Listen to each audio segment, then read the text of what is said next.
we see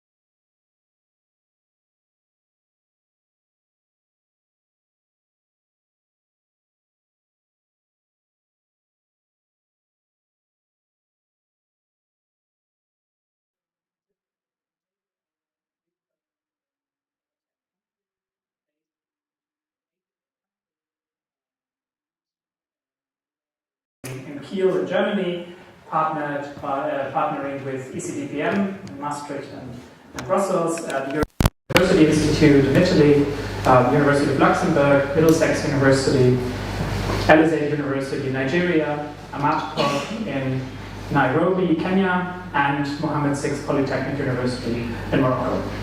And in this cross-continental team, we have been also working across disciplines, especially economics, political science, and sociology. And we work with a mix of innovative empirical methods to capture the dynamics of migration decisions in origin countries and transit countries and at destinations.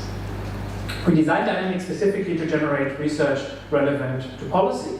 We didn't just want to work academically, studying migration decisions, presenting that at academic outlets. We really wanted to understand how policy frameworks interact with human motivations and the constraints people face, and add to important debates such as how do development and deterrence-oriented policies actually shape migration decisions, migration tensions, choices people make to stay in the country of origin, and what are the limits of these policies?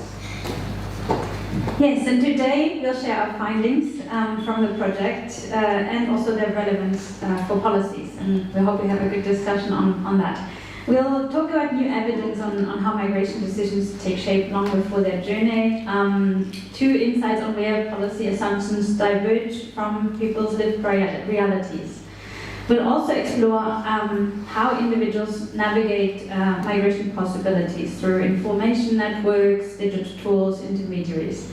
And we'll also reflect on what constitutes a viable alternative to irregular or unsafe migration, and how development and migration initiatives can better respond to aspirations that people have. We have a rich program ahead. You probably all see the agenda. We will start with a keynote, and we're very happy to have Marie-Laurence Blahault with us. I'll introduce you in a second. Just some housekeeping things. You have Wi-Fi coders on here the walls. We'll have also breaks for information sharing, for networking, and then a closing reception in the afternoon. Don't hesitate to share also thoughts and insights online. We have a DYNAMIG LinkedIn page, you can use the DYNAMIG hashtag. And just before closing, I also want to thank all the team behind the scenes that you won't see on stage. So this conference would have not been possible with the work of Nina, Jackie, Jonathan, Maria, Annette, Catherine, and Sabine. So thanks all of you. But without ado, let's get started. Marie-Laurence, if you want to come on stage. Marie-Laurence Blahault, she's a research fellow at the French National Research Institute for Sustainable Development, as well as a scientific collaborator at the Université Catholique de Louvain. She has been a leading researcher in migration and demography. You've researched, or you've had many contributions on migration aspirations, return dynamics, and the effects that policy frameworks have on migrant lives in multiple African and European contexts. So we're very honored to have you with us.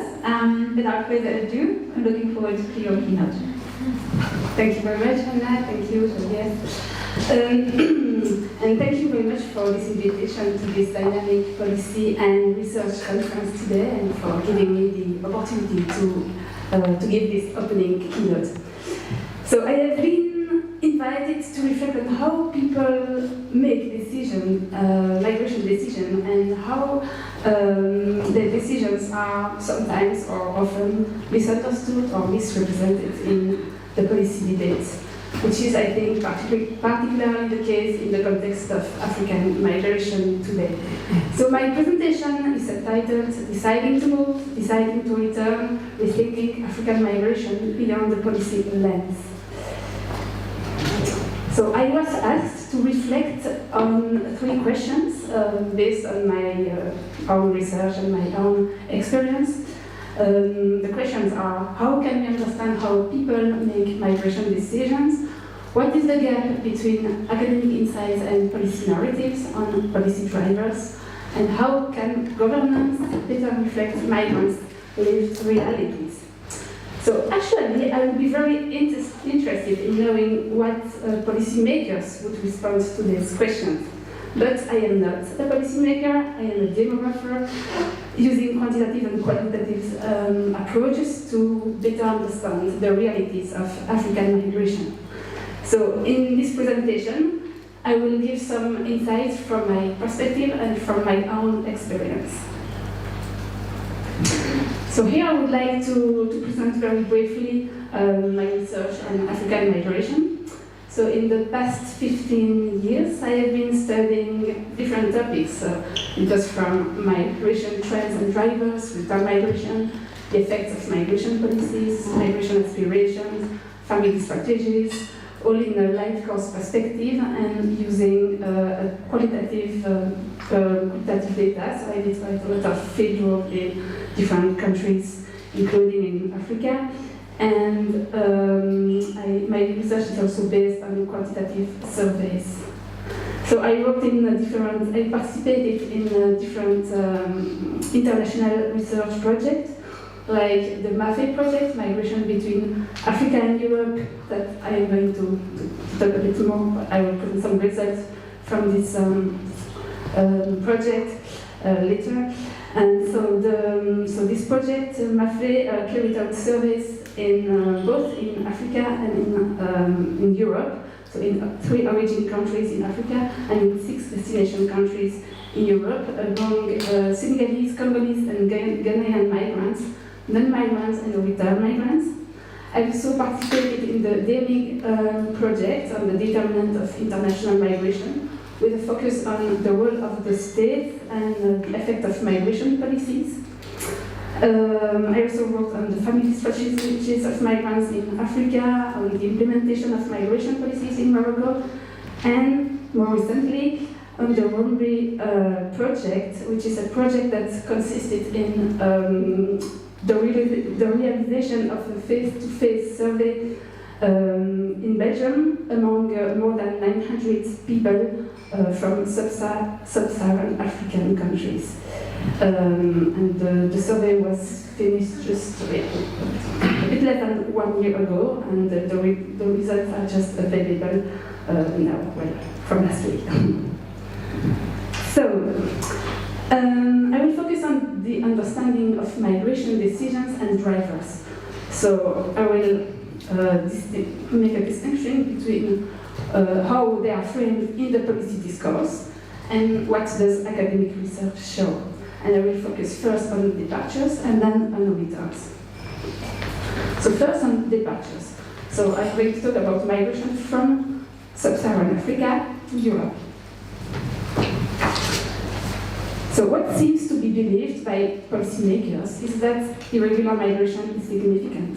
And the only way to reduce immigration is to implement more restrictive migration policies in order to make it more difficult for migrants to come to Europe. So, to reach this objective, policymakers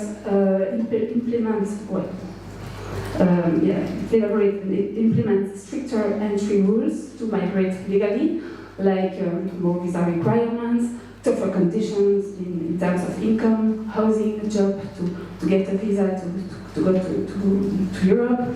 And they also elaborate more restrictive policies and stricter border enforcement to prevent irregular crossings. And you can see when migration policies are analyzed over time, the evolution of migration policy, we can see that overall, migration policies regulating the entry of third country nationals to Europe, they have become more restrictive over time.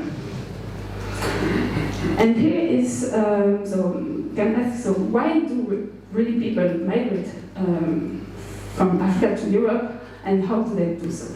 So here I'm going to present results, very fresh results from the Ruby survey, so that was completed and carried out in 2024 to the beginning of 2025, about the migration of people from sub-Saharan countries to Belgium. And here you see that the first motive for departure from the country of origin in East Africa is to study. So more than one migrant on three in Belgium migrated because of for studies purposes. The second motive for migration is the family. Not only family reunification, but it includes everything related to family. And then 20% of migrants left their country of origin because of conflicts or war in their origin countries. We can also see that the means of transport used to reach Belgium, and you see that the big majority of migrants use the plane. They flew from Africa to Belgium. 94% used the plane to come to Belgium, while only 2% used an inflatable boat at some point or a Zodiac. So, contrary to common assumptions, actually most migrants from sub-Saharan Africa used official routes to reach Belgium. We can see that up to more than 10% arrived in Belgium without a visa, including those who applied for asylum. In total, 24% applied for asylum. Here I am showing results from the Murphy surveys on migration attempts and departures. And what you can see on the first graph is the migration attempts. So by attempts, it means having taken a step, at least one step, in order to migrate to Europe. But it's not only, it's very broad. It can be to apply for a scholarship, to go to study abroad, or to save money. So it's a very broad step. And we can see that over time, so there are different periods. And you can see that there is both. So for Congo, Ghana, and Senegal, there are an increase of migration attempts over time. But when we see the migration flow, so the probability of departure from Africa to Europe, the differences between the different periods are not significant. So it means that there is no actual increase in migration flows, despite the fact that migration policies have become more restrictive over time. So the gap between attempts and actual departure then may reflect the fact that costs of migration have risen, and that there might be also an impact of policies aimed at discouraging departures. But in any case, we can see that there is no increase in migration. We also have in the Murphy surveys information on the motive for the choice of destination.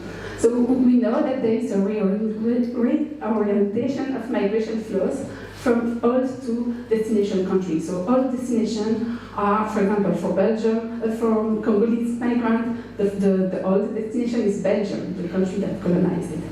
For Senegalese, it's France, and for Ghana, it's the UK.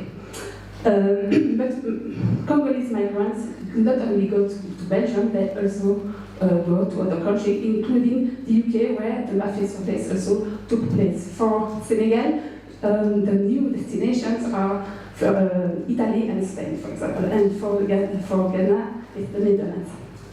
So the question is here, yes, there is a reorientation of migration flows from old to new destination countries, but is that the result of migration policies? Because the migration policies are less restrictive in new destination countries. And what you can see here is why people choose the destination where they live. And we see that migrants do not tend to migrate to new destinations because it's easier at a legal point of view, because they do not mention reasons related to administrative reasons, the papers. There are no differences between destinations. But they are more likely to migrate to new destinations for work reasons. We can see that in new destinations, people living in new destination country more often mention a work reason to explain why they choose this destination. So it means that it says that economic opportunities matter more than entry regulations. Now, results from the market survey again on irregularity during the first year in Europe. So we have information on the administrative status of migrants every year, including the year they arrived in Europe. And we can see the situation by the proportion of irregular migrants during the first year in Europe by period and by destination countries. First graph, we see that irregular migration has increased in terms of greater restrictions. We know that over time, migration policies have become more restrictive, and the proportion of irregular migrants has increased.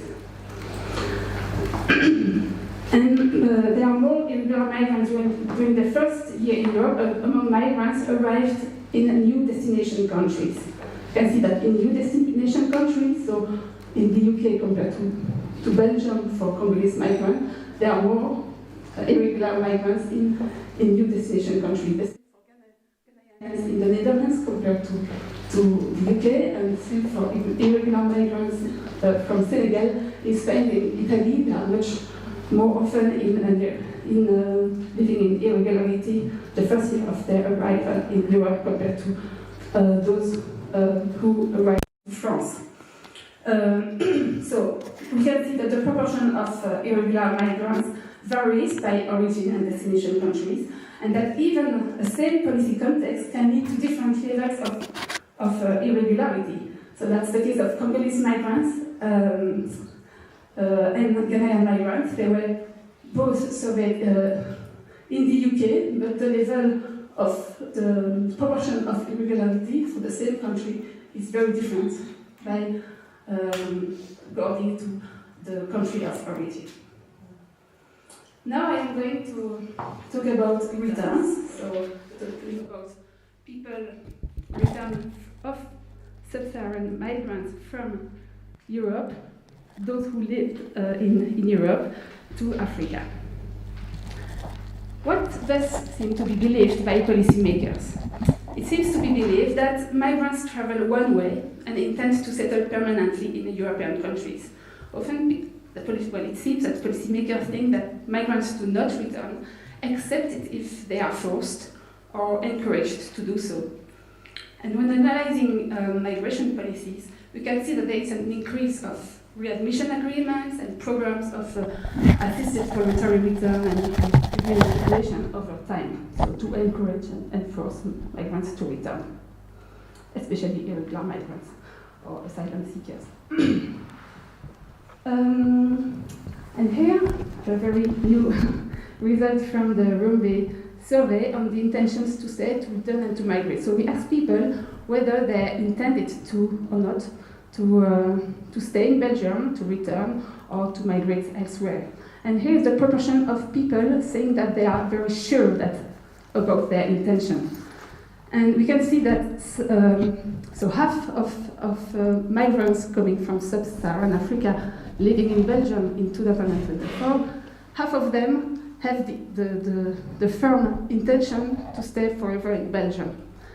But 1 on 3 intend to return to their origin country, and 9% have the intention to migrate to another country. So not to stay in Belgium and not to return, but going to another country, especially it's Canada, the United States, and to a certain extent the UK, France, and Senegal.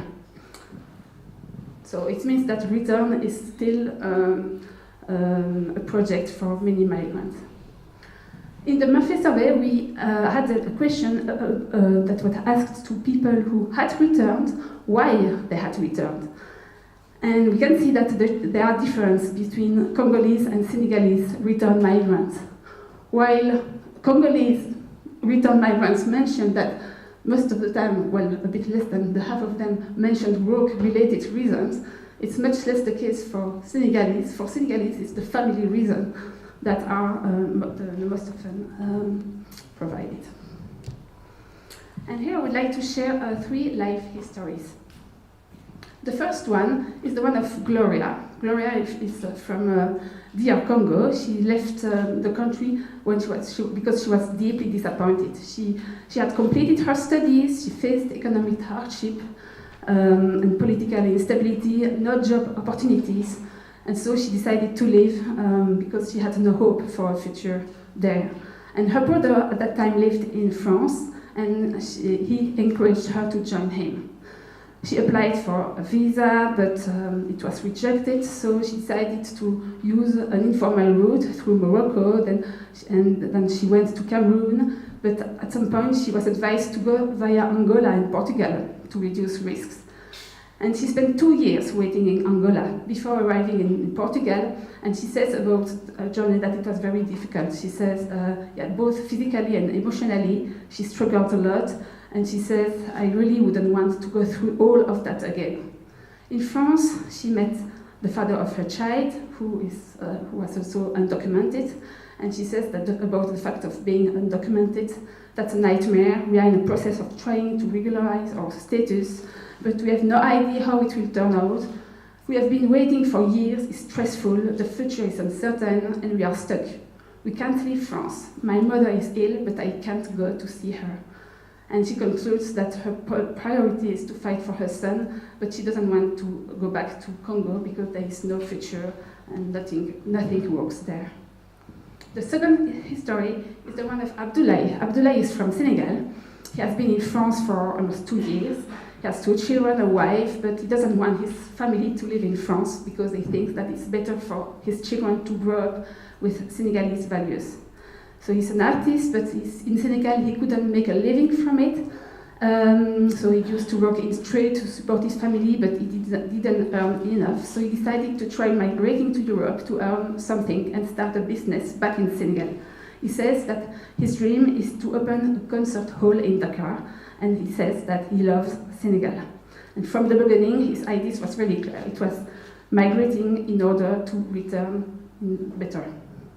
So if in France, he does lots of jobs. He says that his goal is to save enough to return to Senegal in good conditions. It's not easy. I know it will take time, but I can't go back without having achieved something. That would be shameful. And the third story is the one of Doreen. Doreen, she has been living in Kinshasa for 3 years now. She was born in Kinshasa, but she left Congo when she was 18 to study medicine in Belgium. And her goal was always to return and to practice medicine in Congo.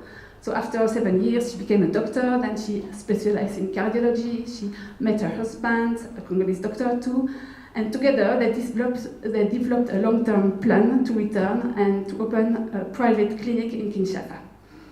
So after years of preparations, of savings, and organizing everything, they moved back to Kinshasa. And they successfully launched their clinic, which is now growing. So their children go to the Belgian school in Kinshasa, and they say that they don't regret leaving Belgium, but she acknowledges the political instability in Congo. And she says, fortunately, having the Belgian nationality gives us the flexibility to travel and ensure our children can study in Europe. And in case of serious problem of conflict here in Kinshasa, as we are Belgian, we can jump in a plane and be repatriated to Belgium very quickly. So that's a broad overview, and now I am going to present you some quantitative results related to the stories actually that you just listened to. So we can see that returns have decreased over time, in particularly in DR Congo. Here we have the duration between the arrival of people in Europe and the time they spent in Europe. And here you have the proportion of people who are still all in Europe, so 100% are in Europe at the beginning when they arrived, and over time they are going to return. And you can see that return have decreased over time. So the two lines are those arrived before 1990, and the red line is those who arrived after 1990. And you can see that those who arrived after 1990 return much less. Actually, so there is a decrease of returns. And Congo experienced important economic and political crises in the last decade. So many Congolese lost hope in the future of their country, and they do not want to return anymore in such conditions. So that's the case of Gloria. She says that she doesn't have any hope in the stability of her country, and she doesn't want to live there. While before, people used to return much more. So the decrease of return may be linked to the deterioration of the conditions in the country of origin, but it could be also explained by immigration policies that have become more restrictive over time. And I will come back to this point a bit later. Now I would like to share the result about the intention to return. And here you have the cumulative probabilities of return for Senegalese and Congolese migrants according to their initial intention to return. So in red, those who had the initial intention to return, and in black, those who had initially, when they arrived in Europe, they had the intentions to stay there. And the results are significant in two cases, so controlling for many other variables. We can see that people who initially intended to return, they are more likely to return. Actually, those people, they prepare their return. Like Doreen, she said that they organize, they save money, they make sure that everything was ready for when they would come back with the clinic. And this is what Abdullah is doing too. He's saving money, he wants to improve his situation for after his return. So yes, what people want is to anticipate the future. They want to make sure that their life after their return will go as well as possible. Here are results about the financial resources. It shows that migrants who do not return empty-handed, especially Congolese migrants, because the results are not significant for Senegal, but for Congolese migrants, those who had resources more than enough before returning, they are much more likely to return. So people do not return if they are empty-handed, and they really want to make sure that they will have the financial means to live after their return. Like Doreen. And here are results about the difficulties, the impact of the fact of having had difficulties to reach Europe before arriving to Europe, yes. So we see that Congolese who did not arrive directly in Europe, but passed through other countries, like what Gloria did. She went to Cameroon, and she spent a few years in Angola before going to Europe. But those migrants, they are less likely to return. Actually, their journey was hard, and they do not want to live such a difficult experience again. It is particularly the case for Congolese migrants, but not for Senegal. So we can see that the situation in Congo is much more difficult in the political situation, the economic situation in the origin country, and it's reinforced the precaution migrants would take before returning or not. And here are results about the administrative status. So we see that Congolese migrants who are undocumented, they do not return, or they return really well. Let's say that they don't return if they are undocumented. Like Gloria, they know that if they return, it will be very difficult to come back to Europe again. So they will not return because they know that they don't have this freedom of movement. While, in contrast, those who have a legal status and those who especially know that they have the freedom to go back and forth, to circulate between Africa and Europe, like Doreen, they are much more likely to return. So I also wanted to test the hypothesis that migration policies influence return decisions.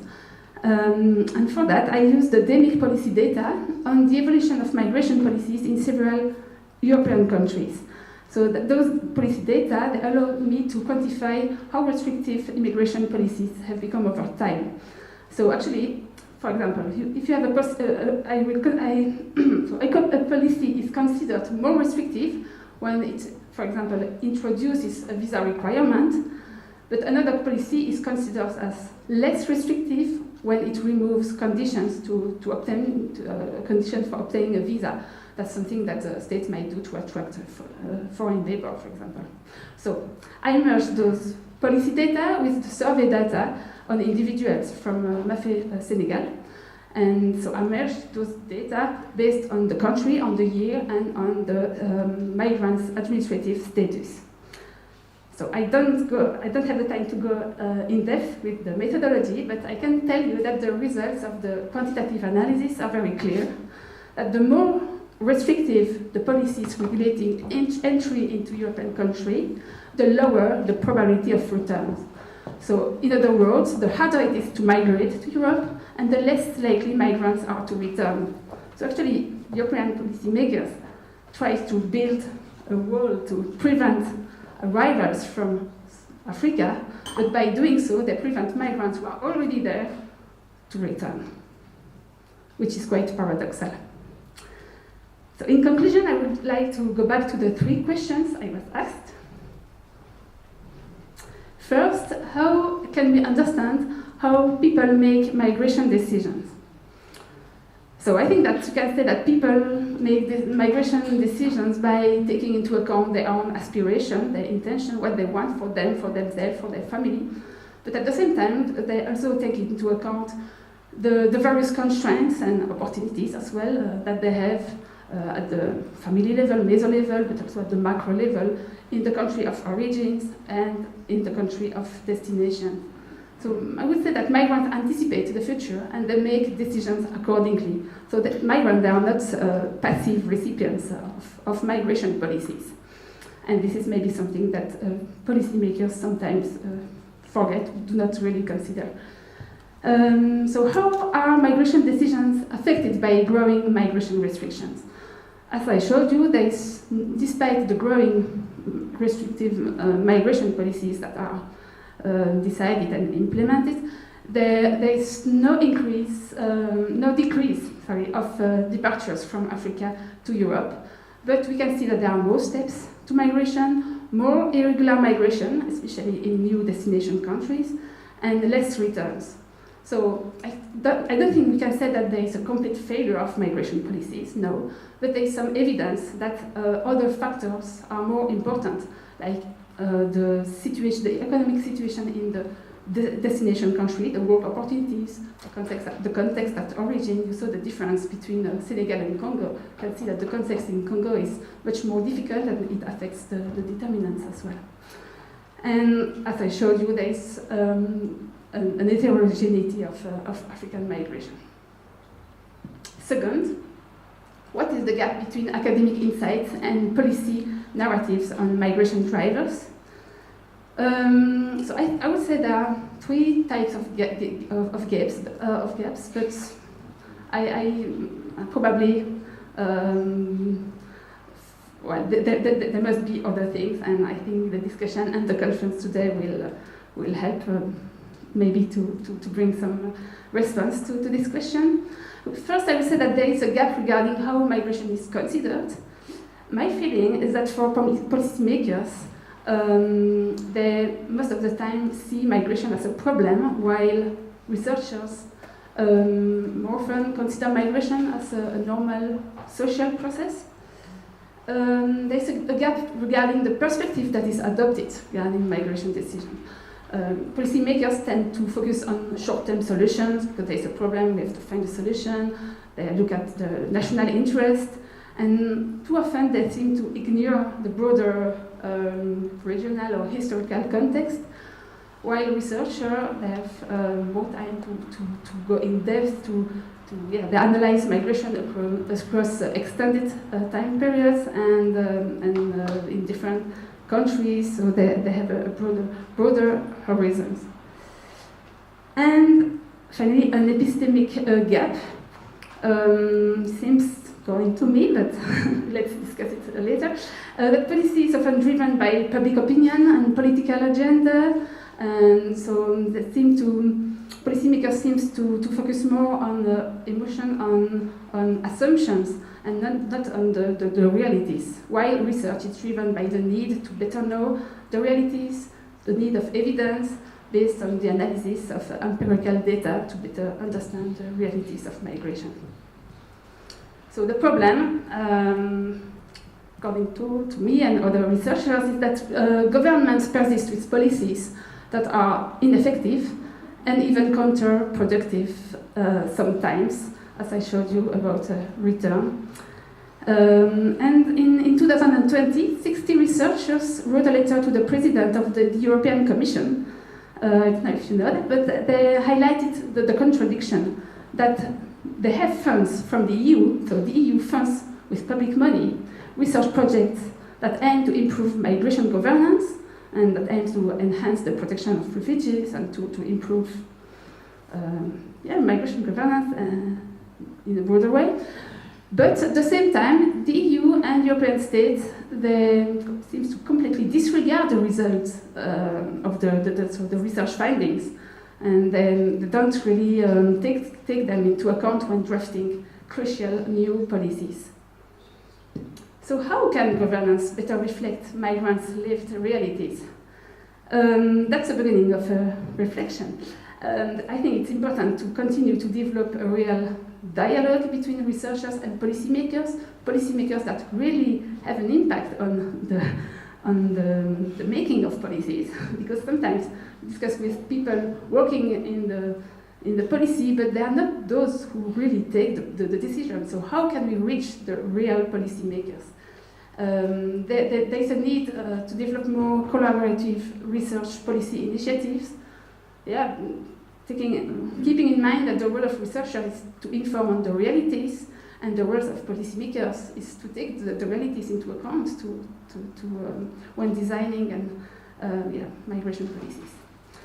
The request of the 60 researchers who, when they wrote the letter to the European Commission, so they requested the creation of an evidence-based policy-making structure that would oblige policymakers to take into account the research findings of academics who are studying migration.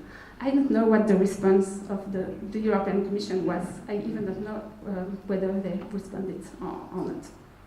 But I thank you for your attention, and well, I'm sorry, I don't want to conclude, to finish with a pessimistic note, but I can say that sometimes it's quite depressing to work on migration when we show evidence, we show the realities, but it's not really taken into account by the policy makers.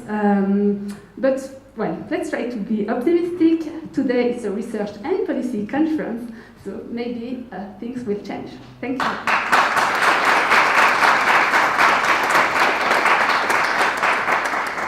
Thank you so much, Marie-Laurence, for your insights, for sharing your research results and also the personal stories that you highlighted, and reminding us that how some of the policy objectives clash, and how it's difficult to have this evidence research dialogue with policymakers.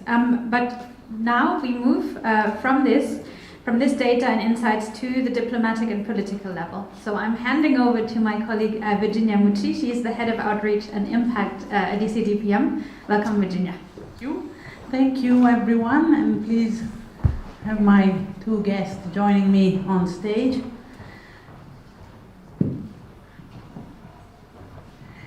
Thank you very much. Thank you, Anna, and welcome also from me. My name is Virginia Mucci, Head of Outreach and Impact at ECDPM, which is one of the partners of the DYNAMIG conference.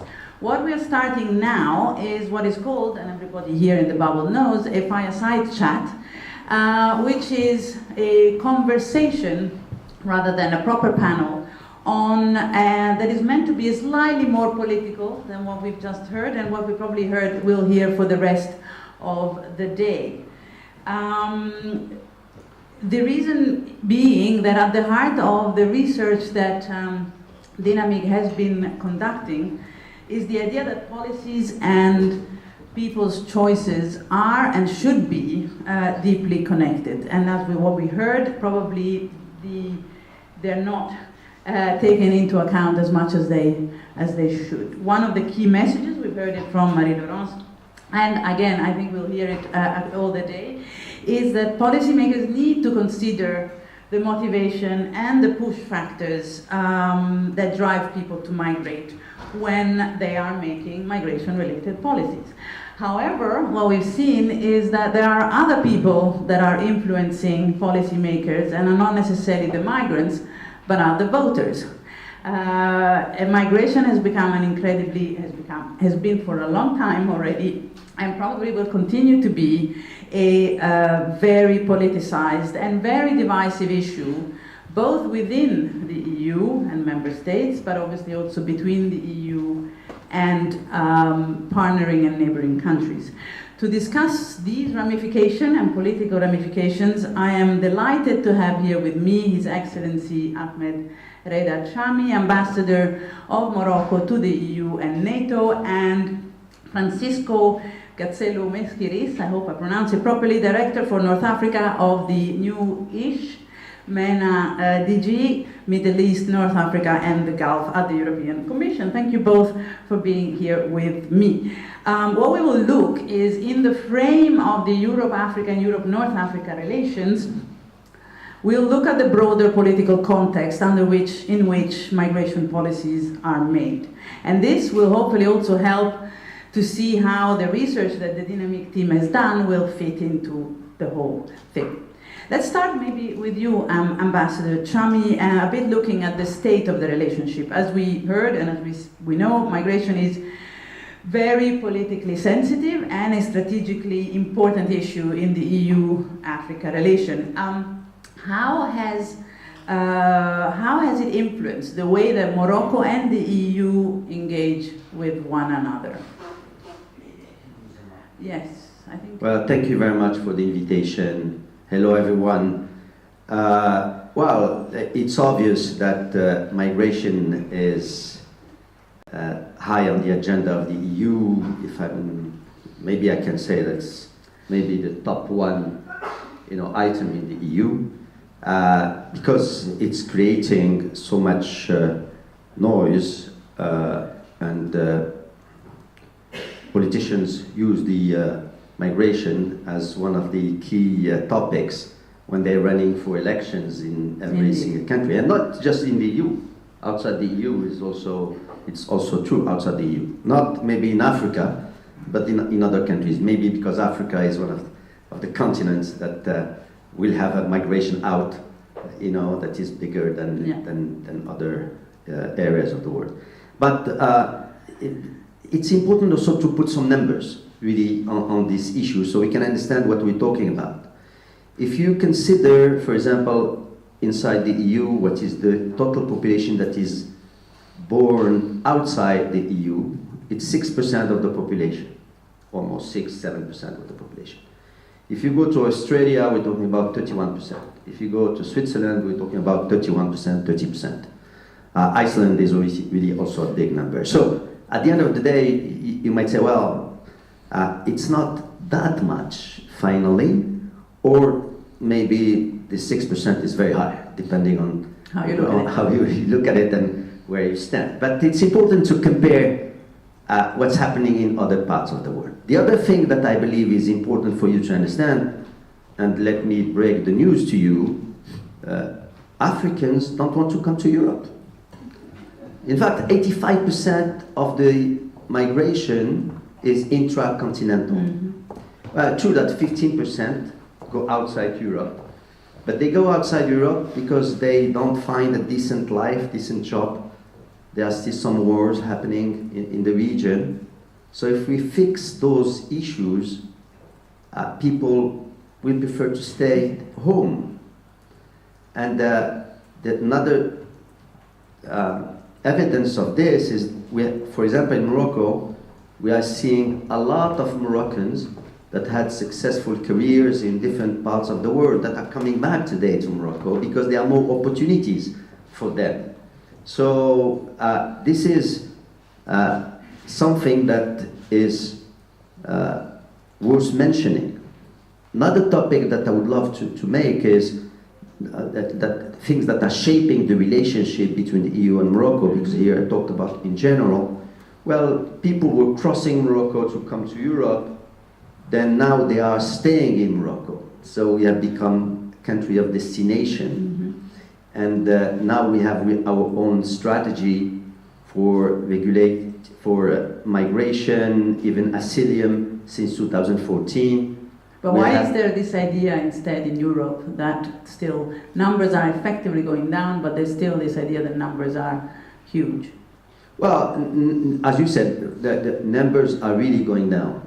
And we noticed, for example, in 2024, that there was a decrease by 40% in the Western Mediterranean. I mean, of course, when they come to Europe, they come from the Western Mediterranean, they come from the Eastern Mediterranean, from Central Mediterranean, depends on where you are. But we are doing the job, we as Morocco, and Mauritania is also really involved, and Spain, because we are doing it with Spain. So many migrants are not allowed to go irregularly to France or to Spain first. And of course we'll talk about legal migration later on, but I understand that Europe has to protect its territory from irregular migration, and we understanding that, and it's part of the partnership, the overall partnership, that we do part of the job in Morocco. Yeah, thank you. That's interesting. It's good to put some numbers as well. Maybe Francisco, if I can move to you. Your commissioner presented last week the new pact for the Mediterranean. The focus was clearly, and the desire was to focus primarily on economic, financial, environmental sort of priorities. Migration was somewhat there, obviously, but I would be curious to hear what was the framing really that migration had in the pact, and was it something that was it discussed also with your sort of the other side of the Mediterranean, and how much it played a role? Thank you for the invitation. I think first of all to say that I think to have research on what you said on the factors and the reasons, for a migrant decision to migrate is an extremely important thing. So we're very interested, in knowing the results of your research, because we will share them. Don't worry. Thank you. Because it's something we started looking at as well myself, kind of 20 years ago, and then it's something that, at least as far as the Commission is concerned, is an accomplished, if you want, piece of research. Then you told us, Virginia told us before the meeting to disagree. And, of course. Make sure you disagree so the thing is more exciting. So then I will disagree with both of them, with Ambassador and Virginia, okay? Firstly to say, the pact and migration. So you said that the pact is mainly centered on competitiveness and economy. It's not true. The pact is mainly centered on people. That's the main thing we'd like to focus on. At least that was our ambition, our intention. Oh, that's the message. Oh, that was in principle the message. That's what we wanted to say. And this is linked to what we're discussing today, migration. Because we don't look at migration anymore as migration itself, but as people, movement of people, mobility. And of course, you could say there is bad mobility and good mobility, talking in very silly terms, but you have irregular migration and legal migration, or regular migration. If you look at the pact, we are really very much focusing on developing skills, so making sure, and here we look at it together with our partner countries. So even more maybe with our partner countries, but clearly we are looking at our problems as common challenges. I know it sounds very good, what you want, but we look at it really as a common challenge. So our labor market has to improve in quality on both sides of the Mediterranean, in the Mediterranean itself. And this is one of our focus points. If we succeed in having and developing the skills of our labor markets for the benefit of the domestic markets, for our partner countries and the EU markets, I think we have already taken a very good and very important step forward in terms of managing migration as well.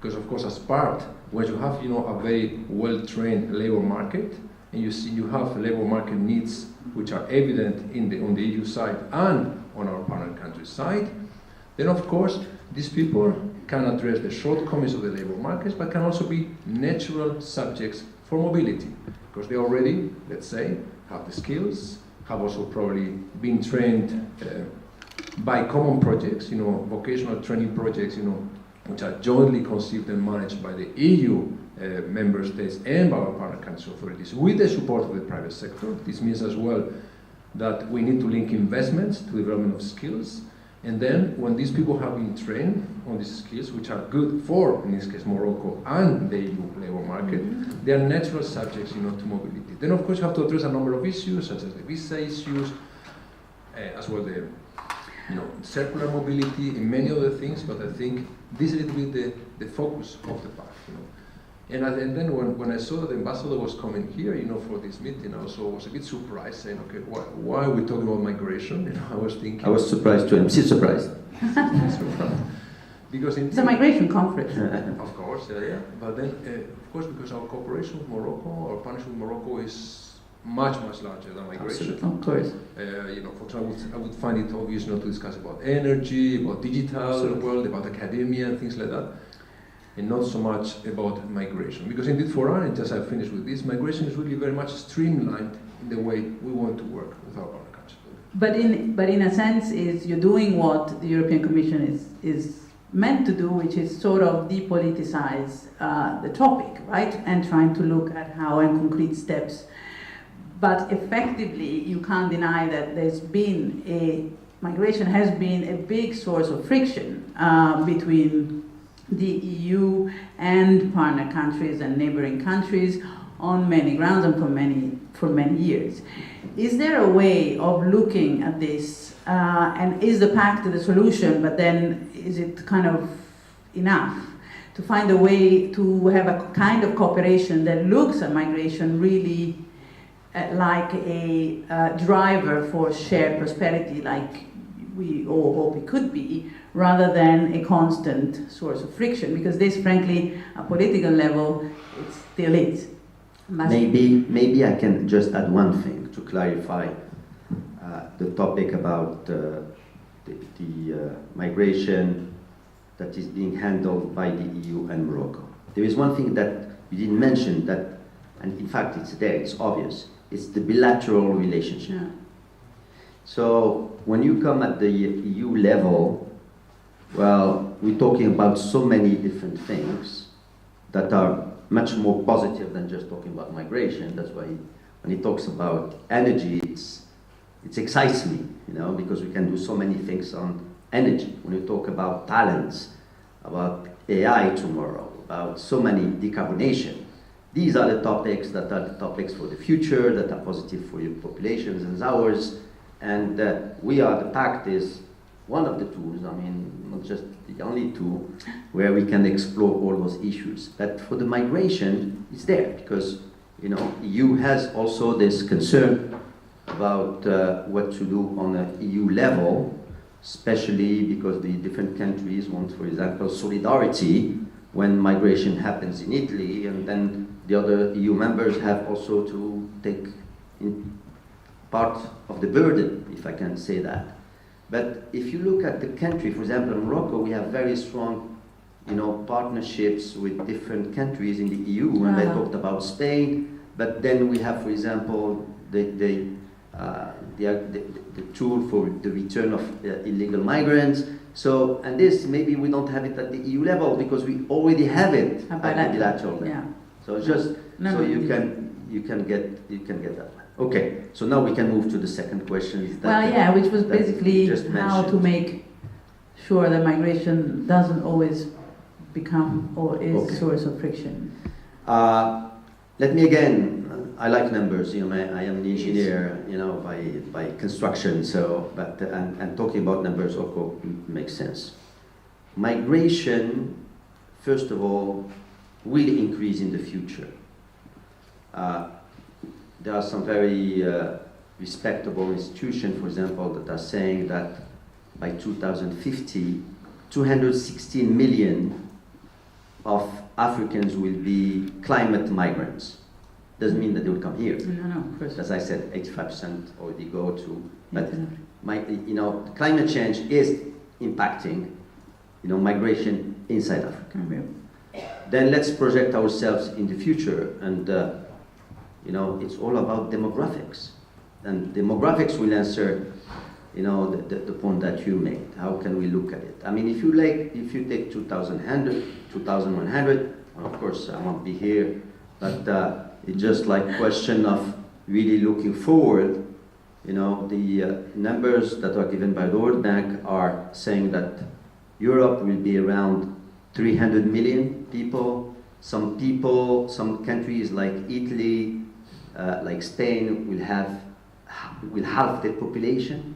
So you can half of the population. We're talking about net zero migration. Africa will be 4.2 billion. Nigeria itself around 540 million. So, and you take this, you look at the median age. Well, today median age is 42.8, almost 43 here. In Africa is 20. And you look at the challenges on the economy now, because that demographics, well, Africa should create around 20 million jobs a year. Today we are creating 3 million jobs a year. So wow, when you took the demographics, you took the economy needs, and let me take the economy needs in Europe.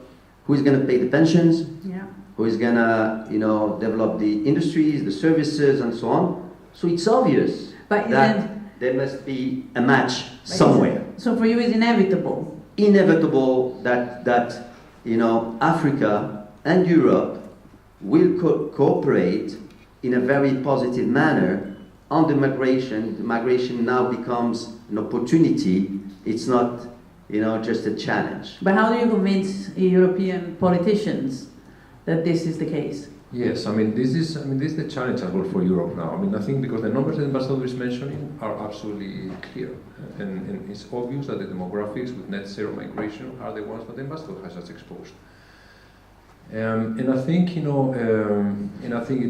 is not bad to be so. Obviously, the net zero migration scenario is not the real one. So migration will continue as well. The countries are taking different strategies as well to improve the demographics. You saw, for example, what President Macron has launched, I think, just yesterday as an idea, and so on and so forth.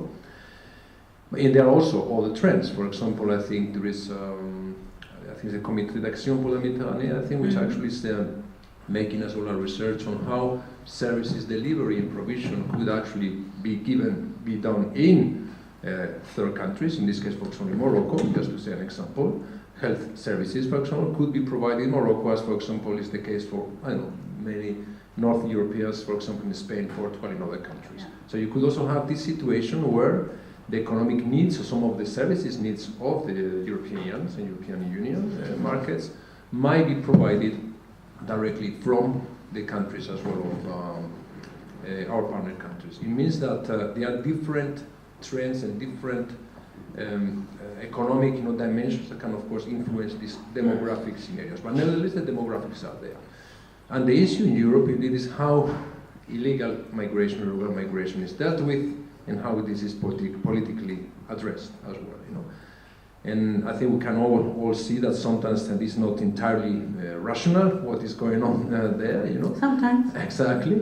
And I think our job, Morocco, European Union, partner countries, European Union, is needed to center the debate and to make sure, that it is, as you said, looked at it a little more depoliticized. That indeed nobody, and always, since I've been working on migration matters as well, or have been confronted with migration matters already for the 30 last years, I always saw two camps. The camp that wants to protect the migrant at any price, whichever migrant, type of migrant, origin of the migrant, and so on and so forth, and the camp that wants to avoid any migrant to come in at any price.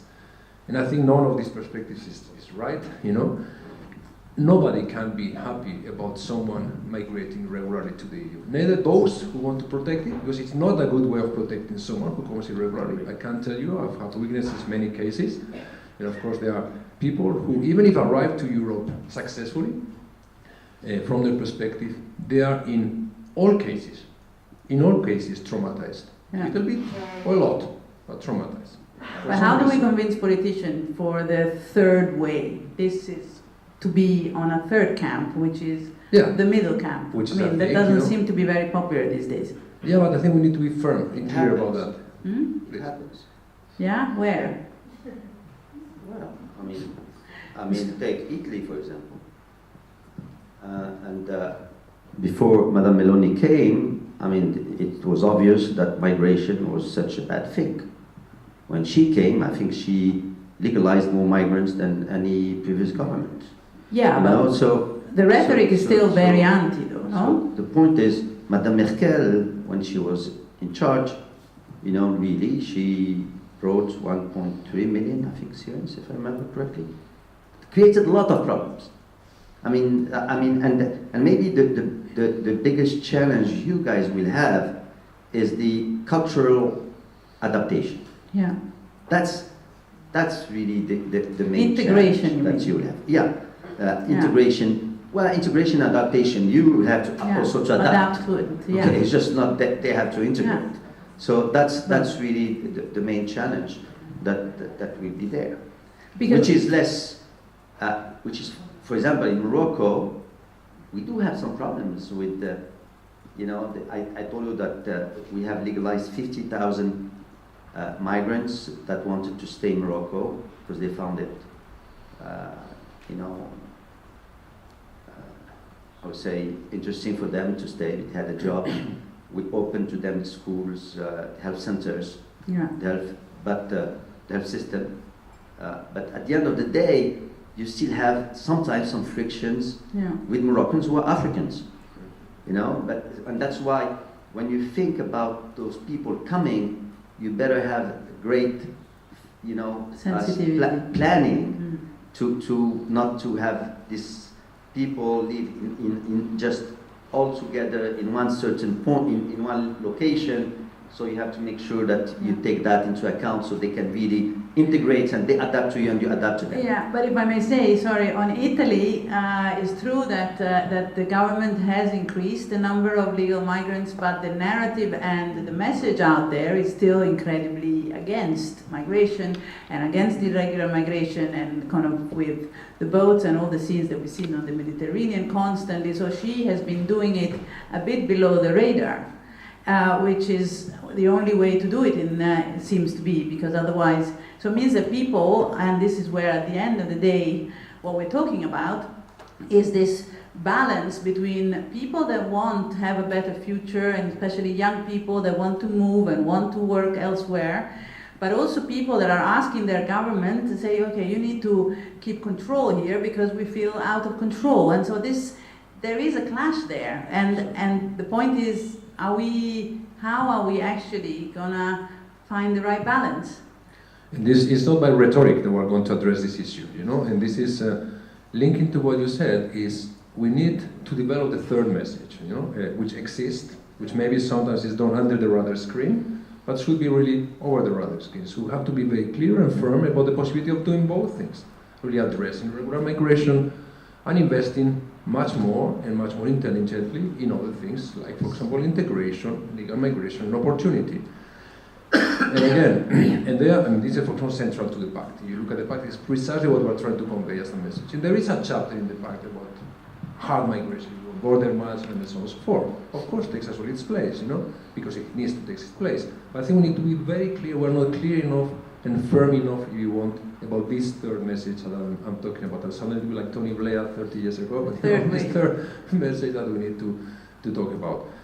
Just one point that's all about, because I think maybe something about Morocco or partner countries in the EU in general, because some people still might believe that we are kind of two sides, but the reality is that the challenges, of course they must know much better than I do, the challenges that Morocco is being confronted with in the area of migration are very, very similar to the EU. Yeah. Indeed, the demographics are slightly different now, and so on and so forth, but they are very, very similar. It's not only about irregular migration, it's not only about, it's protection, it's integration, it's smuggling, all this, the same main dimension that we're always talking about. And indeed, I have also Moroccan friends here, and Moroccan friends basically are coming back to Morocco because the opportunity in Morocco is also increasing very much as well. So it's all these dynamics have to be looked at, jointly. 5 minutes left. Okay. Just one more thing. As well, the demographics are changing in our partner country, in the North African countries. The other day I was looking at Egypt. Of course, now there's a huge amount of young people coming to the labor market. But in 30 years, 40 years' time, the situation is going to be as well very difficult in some of our partner countries in terms of demographics, because the number of children is also being reduced dramatically. So again, sorry. Yeah. No, there is just, because we looked at migration from the EU's point of view. But let's talk about it from the Moroccan's point of view, or from any other southern Mediterranean, country. If you don't like illegal migration, which I understand, you love chosen migration, which we might hate. So let me put it, if it's not controlled. That's what we call brain drain. Yeah. If the state of Morocco has put a lot of money to train doctors, and at the end of the day doctors go to Germany or somewhere else, then we have a problem, because we have under-investment in the medical field, and we have kids going into the street, just like what happened, because they believe that the health system is not working well. So that's why when we talk about migration, and I explained that our future is linked, is intertwined, you and us, but we have to, if you need people to come, then we have to put in place some very, processes that will allow it to be a win-win situation. Yeah. And maybe that's what you want to talk about at the last question. Well, I guess this is. I guess we have very little time left, but I'm wondering, the brain drain is also a problem, let's say, in Italy, frankly, already with the rest of the EU. So it is exactly. Yes. So it's not is a problem that goes both ways. But the question, perhaps, and coming from this third way element, so would you have to have then courageous and perhaps right politicians, but also on the spectrum that has been traditionally anti or more against migration, be more open about why they're doing it, because that would be one way of convincing. At the end of the day, you need to convince, your people, because and if you are so scared of voters, you need to say what voters want to hear. So yeah. And politicians, normally they should be courageous and lead the way. Yes. That's the way it should happen. And and they have some ammunition that these gentlemen and myself can give them. Which are very successful programs that are beneficial both to Morocco and to the EU. I'm talking about Templos, for example, and the talent program, where basically we're taking some industries like tourism and saying hospitality, this is what the need of Europe is. This is what we can provide. Let's have funding from the EU to train them. Let's have them, go to Europe and then come back. That's circular migration. We have another one that is called Wafira, with the Spanish people, where basically during the summer they don't have people to harvest the strawberries, for example, or anything else.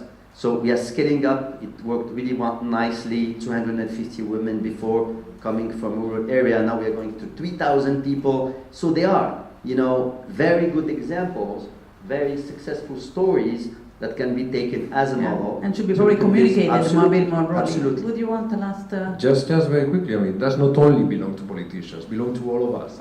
All of us to really pass the message, all of us to communicate on this, all of us to work on this. You are researchers, you are academia, you are communicators, so we need all of us to do the message. President von der Leyen, the Commission is fully behind the pact. The message of the pact is precisely that, if you look at it. So politicians are taking already this third way forward. But more than words, we need action. It's a little what the ambassador was talking about now. We have in some areas very successful actions, successful things that have happened. We need really to scale them up. Also, the pact is about scaling them up. One more last word for the ambassador. Go ahead. Yeah, and that's great discussion. At the end of the day, also, of course, Africa has to do its part. If you want to create a bright future for the people, we need to do it in Africa first before they have to move to Europe. But Europe also has to understand that it needs to help creating wealth outside Europe.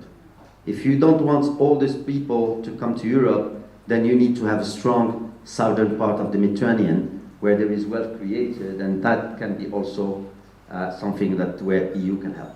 Indeed, and I guess this is partly what also the Pact and Yes. generally Global Gateway is looking at.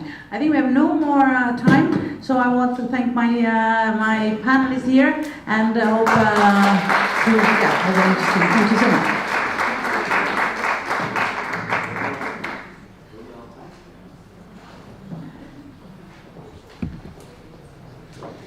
Thank you so much. Someone just said in the panel we need to look at it in a more depoliticized way. That's what we'll try to do after the coffee break. So we have 15 minutes coffee break, and then we'll delve into presenting our research findings from the DYNAMIG consortium, and we'll do that in 4 sessions. We have in total 2 hours, and we do 2 sessions in parallel, and then we switch and we do another 2 sessions. So one of the sessions will always be here in the room. The other session will be in a space which we created where you registered when you came in. So for the first 2 sessions in this room, we'll talk about mismatch between policies and decisions. We'll hear from Martin and Carlotta from EUI, so University Institute in Florence, about their research of DYNAMIG on how policy actors think about migration and how migrants take decisions. And secondly, in the other space, we have the session by Tobias Heidland and Necla Acik, understanding the pre-migration journey. So how do migrants take decisions before they actually actively migrate? Okay, but first, coffee break and an exchange and reflection on what we've just heard.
Okay.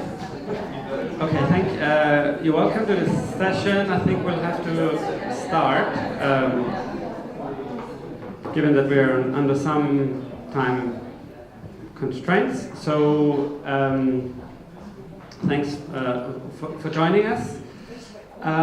Most of DYNAMIG is concerned with understanding the characteristics and drivers of migration between Africa and Europe.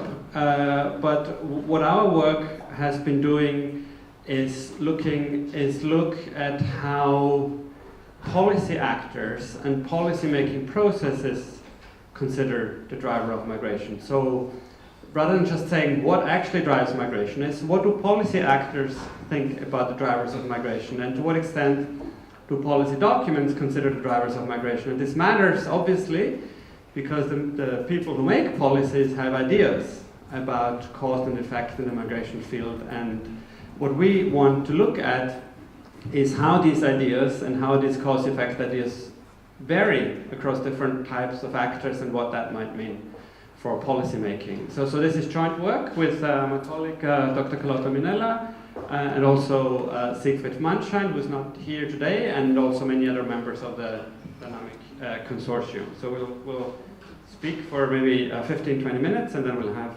questions and answers. So again, the starting point really is that we have a lot of research also in DYNAMIG on the drivers of migration, but we know much less actually about how policy actors think about the causes of migration and to what extent that varies. And to our knowledge, there is actually also no study that directly compares the ideas that policy actors have and actual migration decision-making processes. And what we're going to do today is not so much focus on that question, we'll say something about that, but we want to focus on how European and African policy actors might think differently about some of these questions. And maybe just to kind of give one of the main thoughts that we want to convey at the beginning is that there's been a lot of talk about EU-Africa cooperation on migration. This migration has been going on for a long time. Been some achievements, many challenges, but people typically talk about common and divergent interests and policy preferences, right? So what do the two sides of the cooperation want out of cooperation? And we know that on the European side, return has been very important. We know on the African side, legal pathways have been very important. What are the competing interests and how can we bridge them? And what we want to bring to the table with this kind of research is to say, in addition to thinking about different interests and policy preferences, we should also ask whether or not there's a shared understanding of what actually drives migration and how migration can be influenced by policies. Because if we disagree on the drivers of migration, or if we disagree on how potential migrants might react to different policies, then obviously we also have additional obstacles in the cooperation.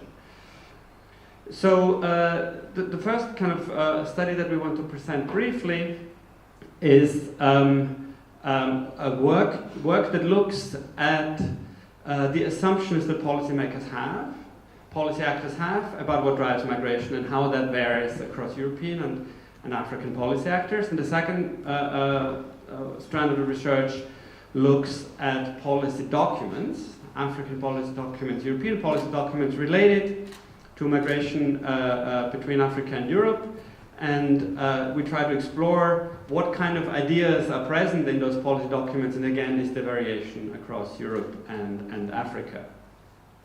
So to assess the first question, we have done something which turned out to be very difficult, which is to survey policy actors, and some of you in the room might have completed a survey, so it's an online survey of policy actors. So we define that group fairly broadly. So we have included officials who work for the European Union, the European Commission, the African Union, transnational organizations, but also national governments, different ministries, labor ministries, interior ministries. We survey them and we try to find out how they think about the drivers of migration.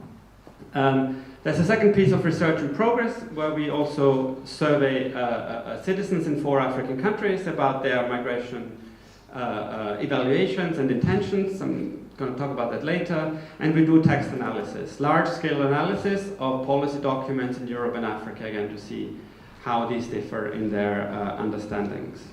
So most of this is actually still work in progress. I know the project is coming to an end soon, but we still have some work to do to write up our report. So the first survey of policy actors. So basically the idea here is we ran an experiment, and the experiment consisted of presenting people, respondents, with different migration scenarios. And I'll explain those migration scenarios. And we basically asked people, if you consider a hypothetical African country, which we described briefly, if you think this is the migration scenario in terms of what's happening along the journey, what's happening in the country and destination country, which scenario makes migration more attractive in your view, in your policy actor's view? Which of these migration scenarios is more attractive to somebody who is in Africa and might be wondering about migration to Europe? So the scenarios that we created had seven dimensions. So each scenario, so here's an example of a scenario A and scenario B. Each scenario had 7 dimensions. There was something in the origin, about the origin country, local economic conditions, about security conditions. There were 3 factors about the journey, something about the risk of the journey, safety, and the economic cost of the journey. And there were two things about the destination country, about the legal residence and monthly income. And how these scenarios were generated is that they were randomly generated by picking one of these 2 possibilities. Okay, so for the local economic conditions, we said either those stay the same or they're improving. Security conditions stay the same or improving. How many people complete the journey? 80 people complete the journey. The alternative was 40 people complete the journey. Not every scenario differed in all aspects. Okay? Legal residence, illegal residence status, pay in the destination country $900, $1,800. So there were differences, and we had different scenarios, and we asked respondents which migration scenario is more attractive. What that allows us to do is to understand what factors people think make migration more attractive in the eyes of the policy actors. So I'll just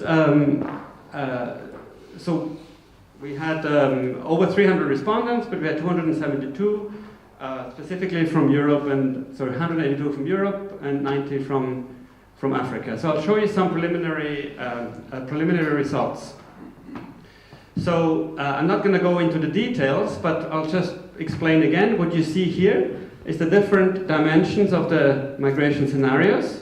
And you can see here particular features, right? You have legal residence, illegal residence, $900 or $1,800 in the destination country.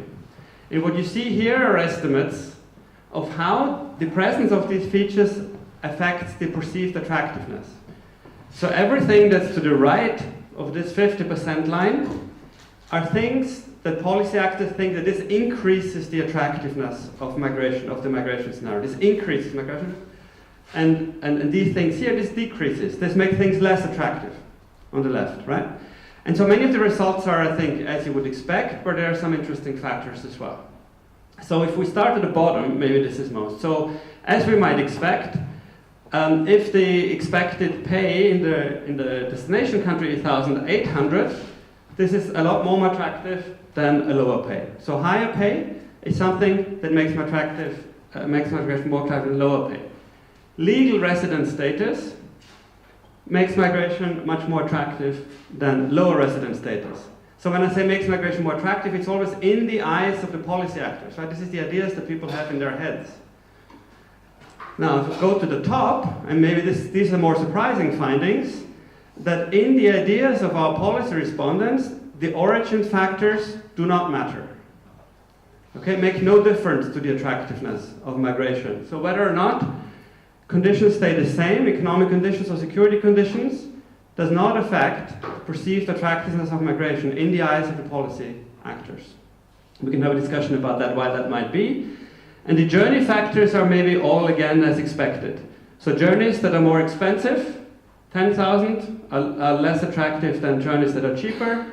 If the death rate is higher, it's less attractive than a lower death rate, and if the completion rate of the journey is higher, it's more attractive. So this is as expected. What's perhaps interesting here is this hierarchy. So really what matters in the eyes of the policy actors are destination country factors.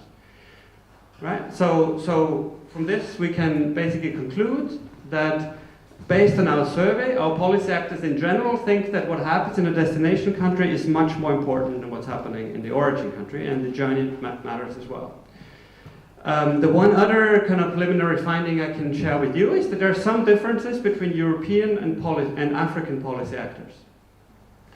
Now there's agreement that origin factors don't matter, that we asked about, and that destination factors are very important. There's disagreement on some of these journey factors. So when you look at the economic costs, it's the European policy actors who think that this is very important, but not the African policy actors. So you have the black dots, and for the Africans, they're overlapping, which means that there's no difference.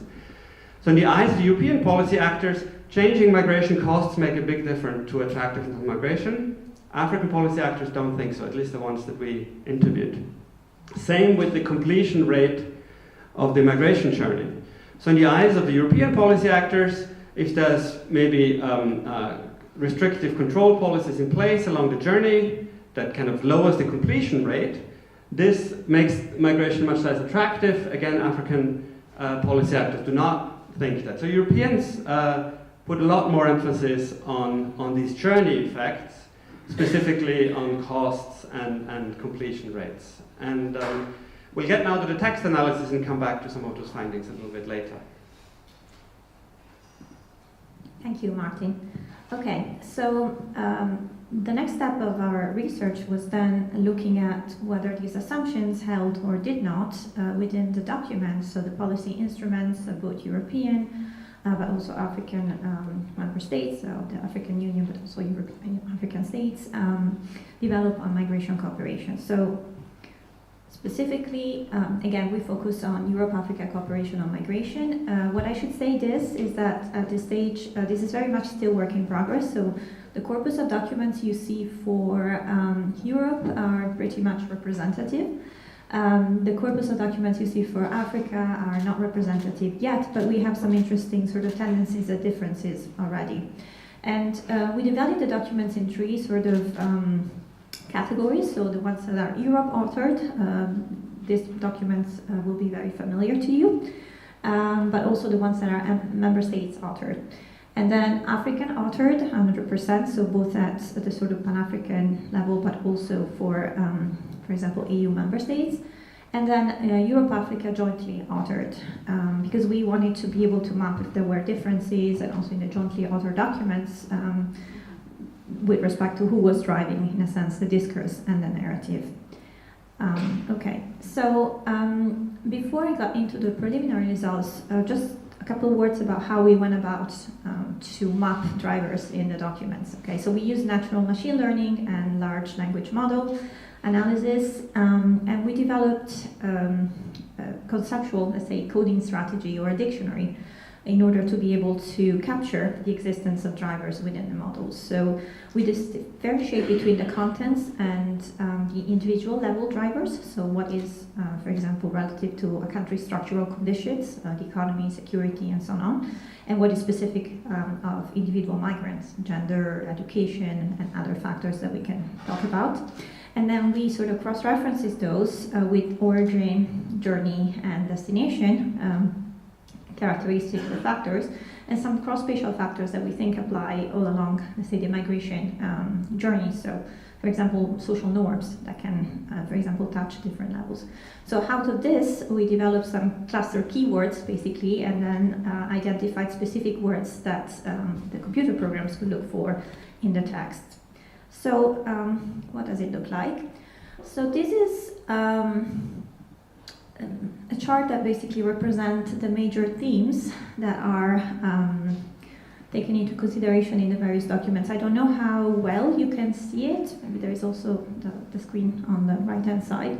But as you can see from this chart, in European documents, destination and journey factors are still talked about more than origin factors.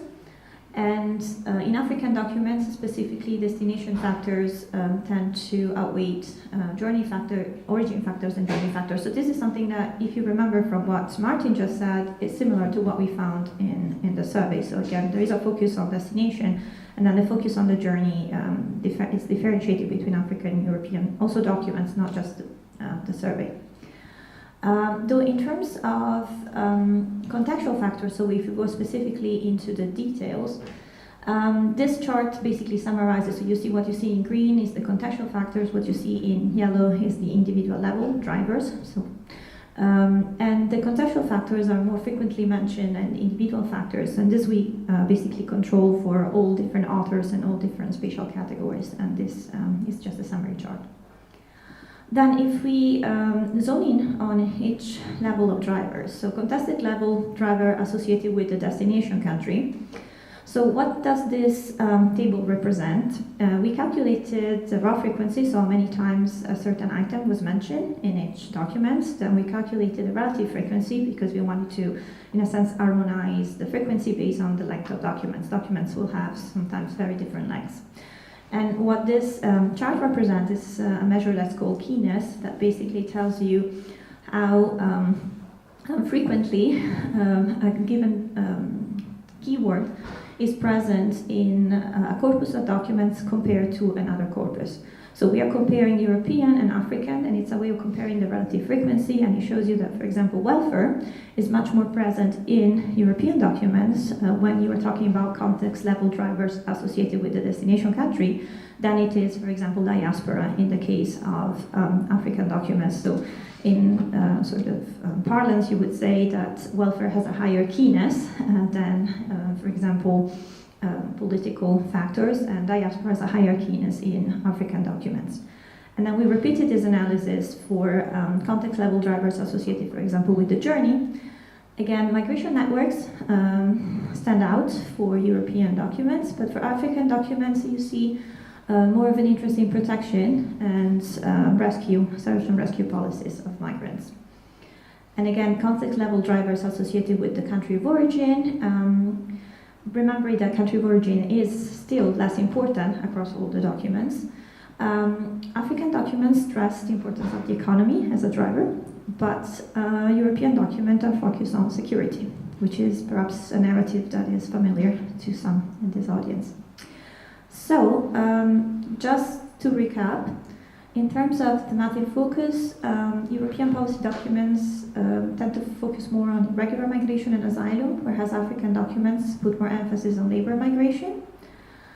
And then in terms of drivers of migration, destination country factors, as we say, are given primary importance in both European and African documents, and this is very similar to the results of the survey, so Martin will then draw some conclusions and insights that we can think about also with respect to how migrants think. Journey factors are also important in the European documents, similar again to the results of the survey, but not so much in the African documents we analyzed. And origin factors are not important in the European documents. They do have some limited importance in African documents, and again, this is similar to the survey. And then lastly, contextual factors are related to the structural conditions of a country or a region are generally given much more importance than individual factors. And for destination country content, welfare primes in European documents, but diaspora in African documents. For the journey context, it's migration networks for Europe, but migration protection and rescue policies for African documents. And when it comes to the origin, again, European documents tend to think or refer more to security, but African documents take into consideration the economy. So what can we derive from this in terms of insights and questions for policy making? So this is a question that we also want to discuss with you, but as I said, the starting point of this work is that, so our research does seem to suggest that when you compare European and African approaches, people's views, but also policy documents. There aren't only interests. There aren't only differences in terms of interests and policy preferences, but also differences in terms of how migration is understood, and how migration is understood to arise, and how people think potential migrants react to different policies. So we've seen, for example, that I think the findings around the journey are quite interesting. That for Europeans, this is something that's considered very important. Right? So when European policy actors, at least the ones we interviewed, think about how can we regulate migration, what increases attractiveness of migration. You think about the network, the smuggling networks, what happens along the route. Whereas for our African policy actors, they paid less attention to that in their evaluations of the attractiveness. We also saw, quite interestingly, that the European side has a strong focus on welfare, right? So this was a surprise to me, in a sense. I mean, you might think maybe the economy would be, you'd think that it's the economy that's driving it, or the impact on the economy, or the economic factors driving it. But a lot of European policy actors, and this is reflected in the documents, are very concerned with the welfare state as a driving factor, also of the impacts of migration on welfare. So European discourse very much about welfare. And so one policy implication is that I think, for many years we've been wondering about how to bridge those interests, but I do think more effective cooperation always requires a great understanding of the drivers of migration, a greater shared understanding of why migration happens and how migration can or cannot be influenced by different types of policy intervention. Because if you don't agree on the likely effects of different policies, say you increase the cost of migration, then of course you can't have effective policy making, certainly not effective joint policy making. Now a second question which we'd like to discuss is that, as Carlotta said, the policy documents very much talk about contextual factors. So it's the economy, it's the welfare state, it's migration networks that drive migration. And they make very little mention of individual factors, gender, people's education. But the larger dynamic research shows actually that there's a lot of heterogeneity in how people react, in why people decide to move. So women have different ways of deciding than men. High income people might decide differently from low income people, so there's a lot of heterogeneity. So that means different people react differently to the same types of policies. So I'm not exactly sure what that means for policy, but it seems important to consider that a particular type of policy might have very different effects on the migration behavior of different types of people within certain countries. So we'd be interested in your views on this. And third, so everything I said in terms of we said in terms of host countries matter or don't matter, it's important to highlight that this is based on our research, right? So based on the people we surveyed. And as I said, we surveyed 300 people, so it's not just kind of super small scale, but of course it might also not be representative. But it is a little puzzling that both in Europe and in Africa, our policy actors felt that the origin factors did not matter, or did not matter very much. Because it seems to go a little bit against all this effort that Europeans have been making in terms of investing in financial assistance and tying that very much to migration, because that obviously is also tied to a belief that what's happening in the origin country does matter. But at least the officials we surveyed did not feel that the changes in the origin countries matter very much compared to what's happening in the destination country and on the migration route. So I think we will probably want to end here. There's 2 papers coming out over the next 6 weeks, so this is actually a good time to also get some feedback before we finalize and write up some of the work. So thank you, and we're looking forward to your questions.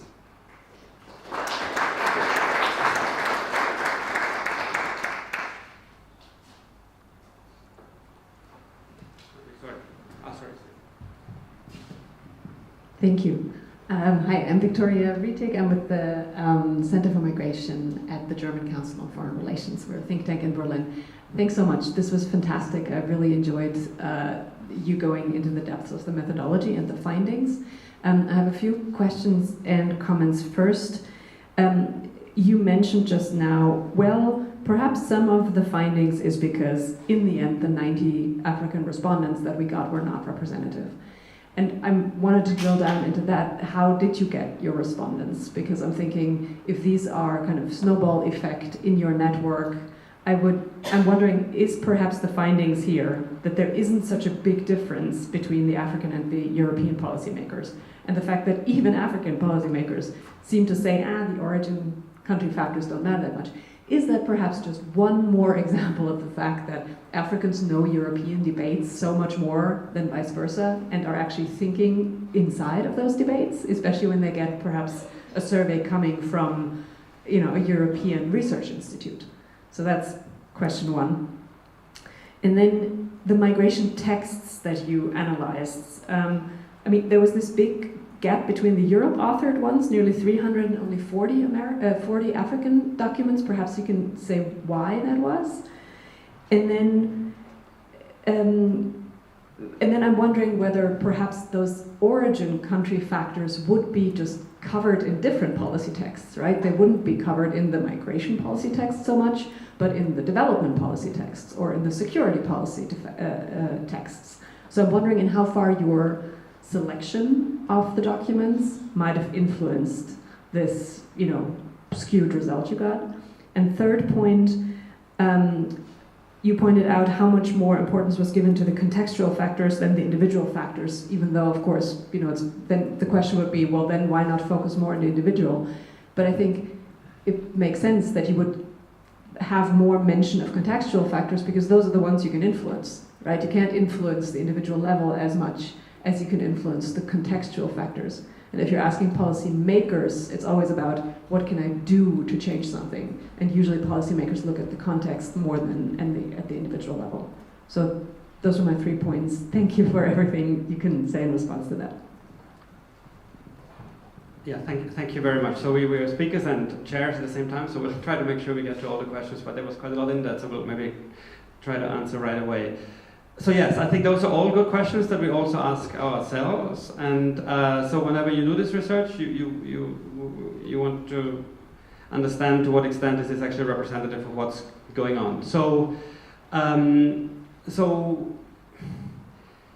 initially our aim was with the policy actors to get policy officials and also elected officials. Maybe I should say that. So by that we mean so we have been quite successful in getting officials, so European Commission officials, civil servants. We've been very unsuccessful with getting elected. So I think all members of the German parliament, I think all MEPs received the survey and we had no response. And we can discuss maybe why that is. But the people who answered were officials. Some countries on the European side were overrepresented. So I'm from Austria. I have really good. So we have 35 responses from Austria, various government ministries. I think Ireland was very well represented. Italy was well represented. France was well represented. Spain, some Sweden, and other countries not. We had quite a few from the European Commission. I think over 40 or 45 responses from various DGs, European Commission. On the African side, it's been more challenging. So we did get 92 responses, but we did start out with a very narrow definition of who's a policy actor. And we then had to expand a little bit, and we also included people who could say that they were somehow involved in policy-making processes. So in some cases, we also included senior people at think tanks, for example, who were involved in policy, but realizing that we're getting away a little bit. And the one thing you said which is very interesting, we were conscious of a potential obstacle of doing this work in Africa, even though we did have African partners, that this was a survey being sent out from Europe about knowledge production in Africa. And so it might be that there might have also been some resistance. That's a long way of saying you're absolutely right. We have to be very careful when we interpret this. Claudia, you want to do something text? Yeah, maybe I can add, because I was, if you took the survey, probably you received an email from me, or I've been declared persona non grata in the past 2 years because I basically targeted everybody with the survey. And also, actually, if you haven't taken the survey, it's still open and you can take it. But what I would like to say to your mention of the snowballing sampling effect and how that might have actually, in a sense, influenced the results moving in one direction or the other. I think that's something that we did take into consideration, but because we couldn't use a survey company to just field it to everybody. What we did beforehand was contacting what we call key sort of gatekeepers that would allow us to then spread the surveys in their DGs or their departments. Actually, a big thanks to Dr. Sabella Mukazi, who helped us a lot with the African Union. But we also use several different, let's say, of these gatekeepers. And so the survey, for example, spread in Africa well beyond the countries that we included, has our sort of key countries of focus, which were Kenya, and also the countries of focus of the pair conjoint, so Kenya, Morocco, Tunisia, and Nigeria.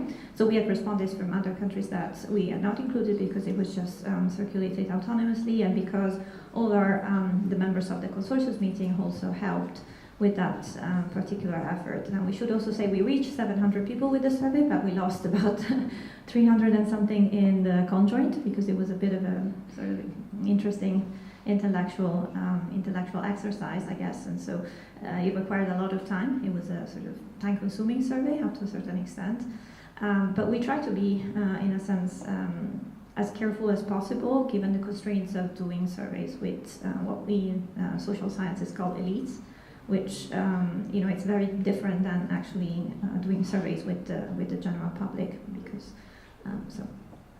Briefly before we go on, so one kind of response which we also got, because the idea is that, so we've done this with policy actors, and there's two more groups we're doing this with. So one is we're at the moment we're surveying 4,000 people in African countries, so citizens in Africa, and we give them the same scenarios, and we ask them, which scenario do you think is more attractive in terms of migration to Europe? So 4 countries, 1,000 people per country, so that will enable us to compare directly how potential migrants think about this and then how the policy actors think about this. And I should say that I think some policy actors we contacted were a little bit afraid, I think, is that we're basically trying to show them up. So I mean, I think that's a little bit of a stereotypical assumption, which I don't strongly disagree with, that the researcher comes and basically shows everybody that your assumptions are wrong. And so I think, I sent a survey to a good friend who's a policymaker in the UK, and she did it, and she said, oh, here it is, and I'm sure you'll tell me I got it all wrong. And so this is not the intention in a way, but we want to find out to what extent are there distortions.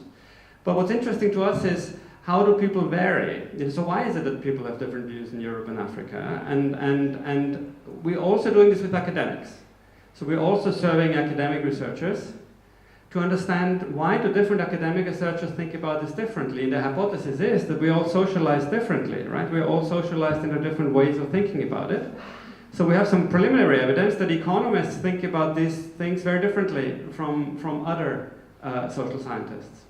And the point being is that I think when we talk to each other about the drivers of migration, I think we all need to be aware of our own starting points.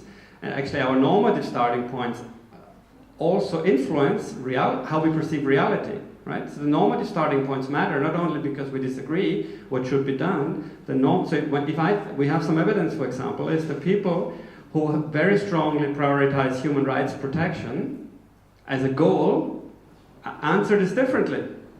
So they have different understandings of reality, different understandings of the drivers of migration. And I think that is quite important to try to show that these different starting points have implications for also understanding of what's going on. To your question about the textual analysis. As I said at the beginning, those are very preliminary results in the sense that the corpus of documents for the EU author one is pretty much completed, and we consider this to be representative. And actually, this is a thank you to our colleagues at the JRC who helped us with this data collection. We are still collecting the documents on the African side, and so it's not representative yet. We are relying on our partner institutions in the different countries, but also on our own sort of data collection skills. Some of the documents, as you all will know, especially for certain member states, were bilateral labor migration agreements and not public. And so this makes it a little bit more difficult. We could have, in a sense, and we have for the European ones, if you remember the list, expanded to documents that weren't necessarily 100% just on migration, especially development documents like programming documents with specific regions. So we are thinking about whether to take those into consideration or not on the African side. So, and also what we show is just the analysis for the English language documents, but obviously we have documents in French, in Italian, in Spanish, and so for those we will have to add a little bit of I mean, it will take a little bit longer, but again, there will be a report coming out soon in the next 6 weeks. Okay, we'll take some more questions. Sorry, in the back there. Yeah. I am Cécile Coupry from Agence Française de Développement, and our discussion was about the situation of the local economic conditions, because it's very surprising, your findings. And out of my personal experience, I have two comments on two different sides. First of all, it happened that when we lived in France, through an organization, we had 2 times migrants on weekends home, and I was surprised that they came from Ivory Coast, which is not the poorest country, and one of them was very good trained. He was an ebonist, you said this in English, making furniture. Yes. And I know he found a job afterwards. So this would go into your direction that those who are coming, it's less because of the poor conditions in their countries. But if you look at the cost of the journey and so on, obviously the people who manage to arrive here are not the poorest ones. So it has to be something with a dream and expectancies. But second, I live now in Morocco, and I'm the director for North Africa for AFD, so I know quite well Tunisia as well and Morocco. And in the previous discussion, the ambassador said that today there is a trend for successful Moroccans to come back to their countries because they feel they have more opportunities. And in Tunisia, I would say it's the opposite. Educated people just want to go out and they stay out. So it really has something to do with the local conditions. So what do we do out of it? And to me, really the driving factor is the dream of a better life in every case. And I think that's a point that if we want to act, this is really something we should investigate. How can we work on this? Thank you. Yeah, so I think that's very helpful. I'll just add one more reason to the mix why we don't quite know how confident we should be about what we say about the origin factors. It's to do with the method, because what you see here is the way we formulated the origin conditions. It's all using words. And the other factors here mostly have numbers in them, the difference. So one reason why we might not get a strong result on the origin factors is because the signal that we send maybe is not strong enough. We said either conditions stay the same or are improving. So what I cannot tell you is, if we had said, I don't know, GDP per capita is this versus that, kind of double, whether or not, again, you would have had similar different types. So these are the things that we are asking ourselves as well. So to what extent is this hierarchy of factors, destination more important than journey more, to what extent is this a reflection of the way we have worded these things, is a question that also we need to ask ourselves. But thank you for your reflections on that. Yeah.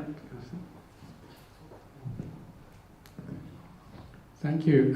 Asad Beg from the External Action Service.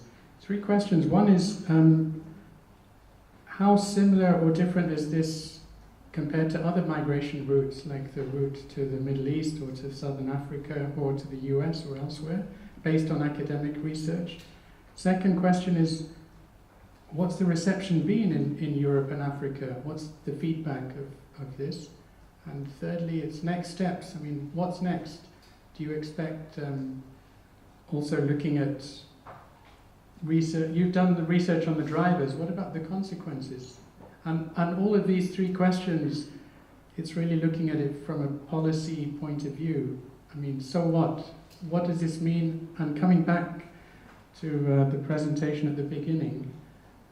How can we change? How can we communicate this and change the perceptions of the policymakers and make changes in reality on the ground?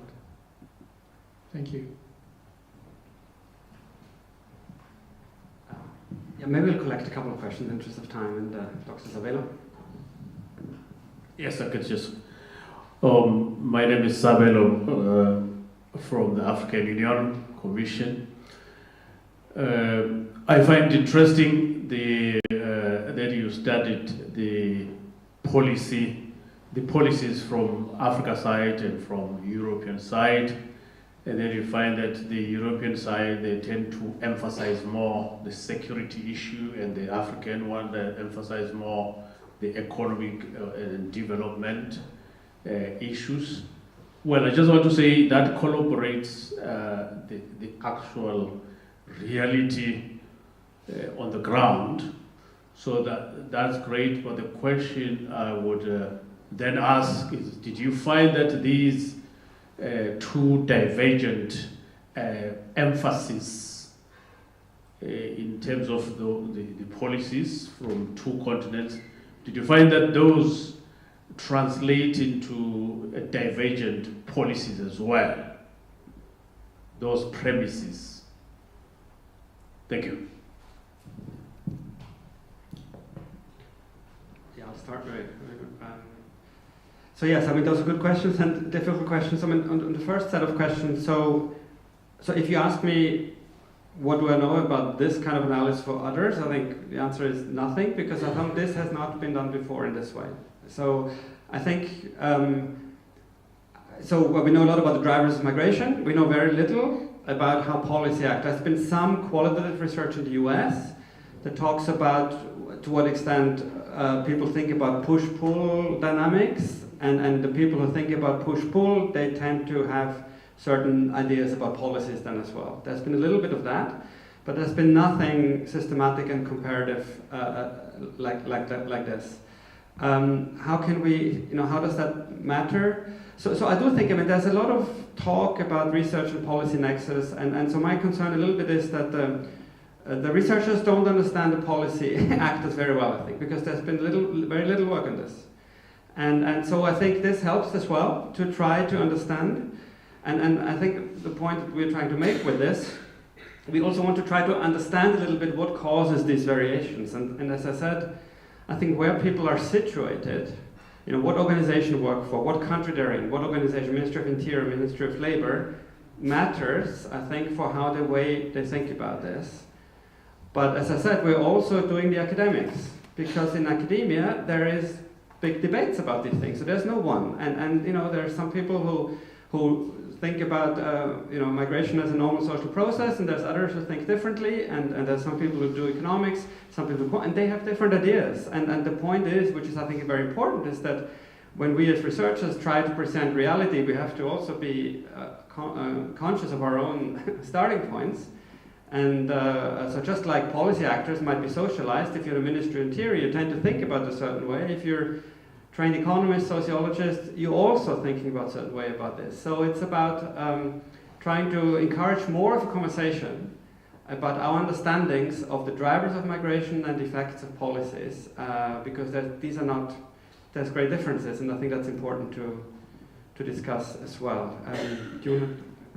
And to your second questions and what kind of receptions we had for this particular finding. So we had an interesting session. I can't say much about the content, but where we were able to present these findings to European officials that work on migration policy making across different DGs, especially maybe 2 weeks ago, and the actual session was to validate our findings. And so we, for example, presented the results on the origin country characteristics, even because just simply looking at European policies, but not also European, also member state policies, sometimes this migration aid nexus is made very clear.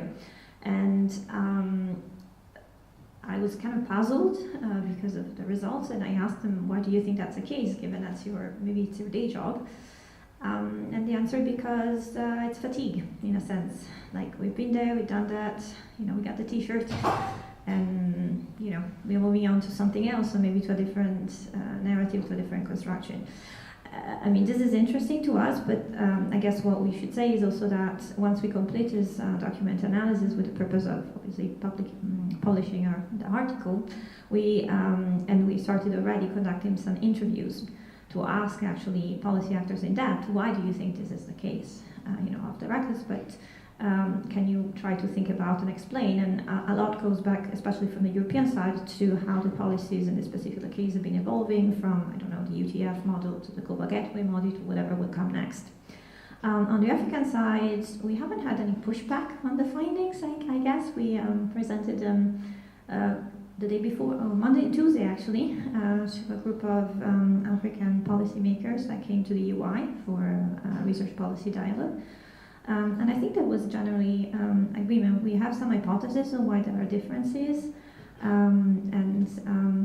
But we have also conducted, so our partner Linda Ucho has conducted, for example, interviews in Kenya to try and understand why they get the findings that they have. So this will be sort of mainstreamed into our final paper. And then whether different views or assumptions lead to different policies, we think so, up to a certain extent. Yeah, so there's big research literature around what determines public policies, and one factor is indeed people's ideas. So the ideas that decision makers have in their heads, and one type of idea is of course a normative idea, so a goal, a principle, but another important idea is cause-effect. So I implement a policy and I have certain ideas about what that policy will do. And so, but of course not everybody's ideas end up in the policy, right? So we have lots of people might have ideas, the people in Ministry of Interior, Labor might have different ideas, but only some ideas make it into the policy. So we would expect, so this, what you see here, are individuals, people's ideas in their heads. And the second kind of analysis we did was then, what makes it into the actual documents. So what factors are actually mentioned in the documents. And as we say, we see kind of some similarities in that the European documents really emphasize the migration networks, the journey factors, less so some of the African documents. But some ideas make it, others don't. So, but that's very difficult analysis, but that's why I do think it's important to understand what people think about this. Yeah. Yeah, in the back. Thank you.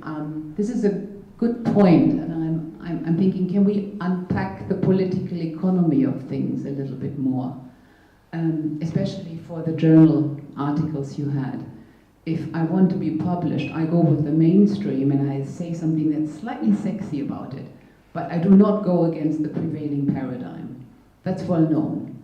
So if in Europe we're going security, irregular migration, the old-timey paradigm of Africa, very few policymakers ever make the effort to get to know what they're talking about. And somebody said earlier, many Africans seem to know life in Europe and Europeans a lot better than the other way around. That is a very, very important point. So if we unpack this a little, then we know why we constantly make policies that are the wrong thing, because they're sticky paradigms, and that's what we want to believe about ourselves. It's a bit like the Moroccan ambassador said, most Africans don't want to come to Europe. Most Europeans don't want to hear that, because we want to know that we are the latest things in sliced bread. So all of this needs to be unpacked too, as motivations, why things stay the way they are, against better evidence. And our colleague from the African Union Commission here is laughing. I'm saying this because I actually spent 10 years living in different African countries, and migration is just the epitome of the Western world almost always getting it wrong, because we don't listen, because we don't make an effort to really understand. And I've always been amazed, in the middle of Somalia, an old grandma comes to me, doesn't speak a word of English, but she says, through a translator, "Oh yeah, I know you guys. I just got back from Canada yesterday visiting my granddaughter. That blew me away. She knew so much." But she lived in a little hut and went to the river to get her drinking water. So those are paradigms we really, really need to change if we're going to get that right. Would be great to get your thoughts on that one. Thank you.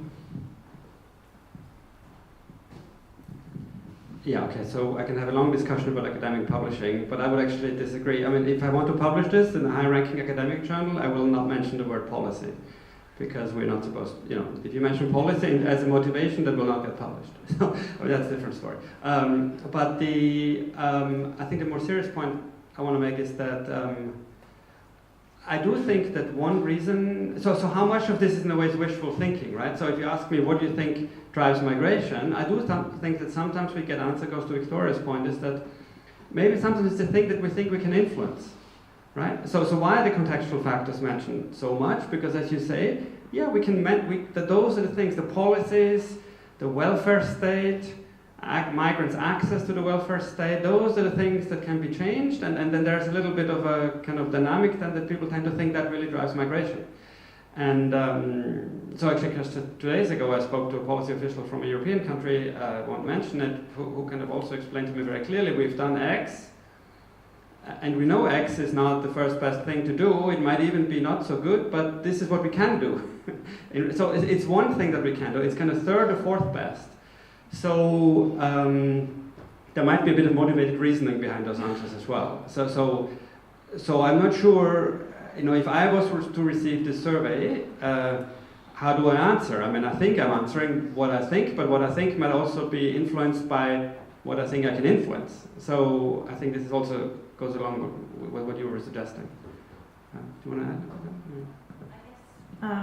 And we're still collecting the data, for example, for the pair conjunct. By going towards that discussion, actually our theoretical reasoning and the questions we have in relation to the pair part of the study is actually to what extent, in a sense, policymakers writ large overestimate their ability to influence or incentivize behavior one way or the other.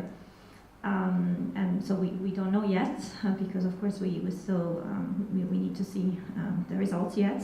But it is an interesting question that we are waiting to sort of find out in terms of having that comparative part. I think we've almost run out of time, or are out of time. That's why Anna is getting up. Yes, thank you.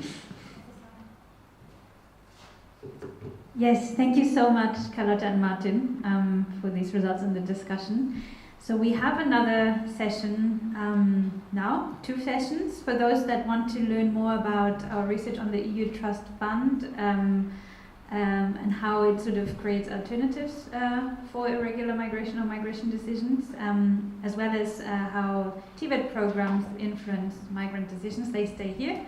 For those that want to learn more about how people navigate migration journeys and also how gender factors and other factors matter, how people decide, that's the session in the other room.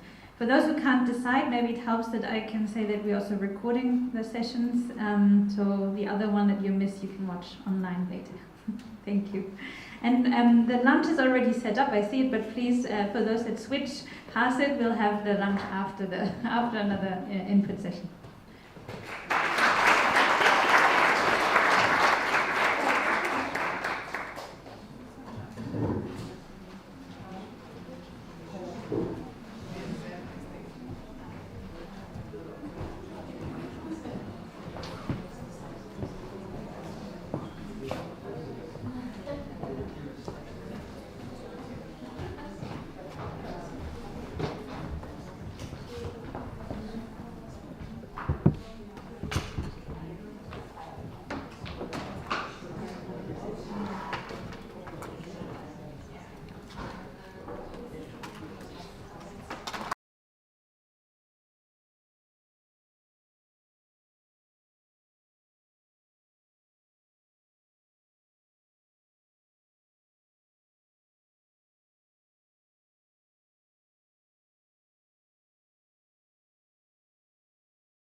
There will be lunch after this session.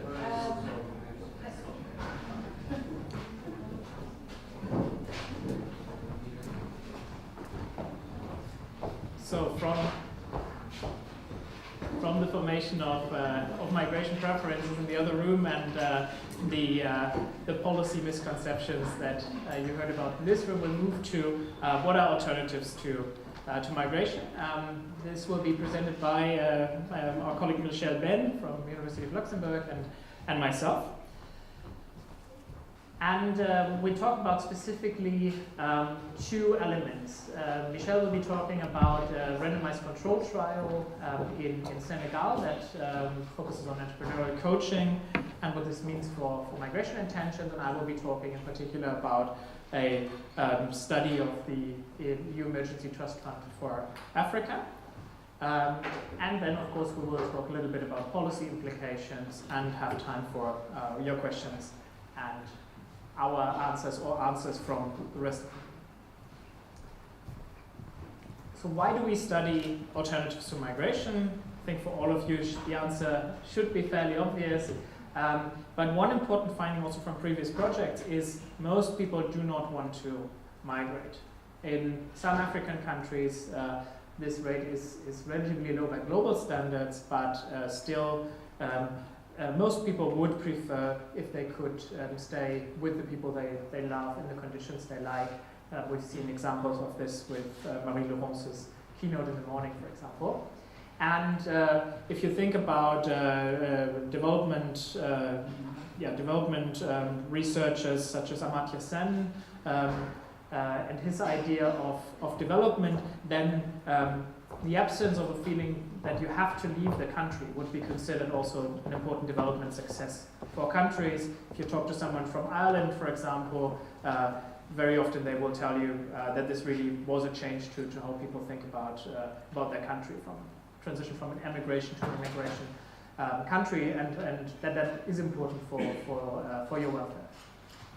So enabling people to choose between domestic opportunities and migrating is important, and in our view crucial for a regular migration potentially. And what we want to do here is present research on how we study key elements in this policy toolkit. With this, I hand over to Michel.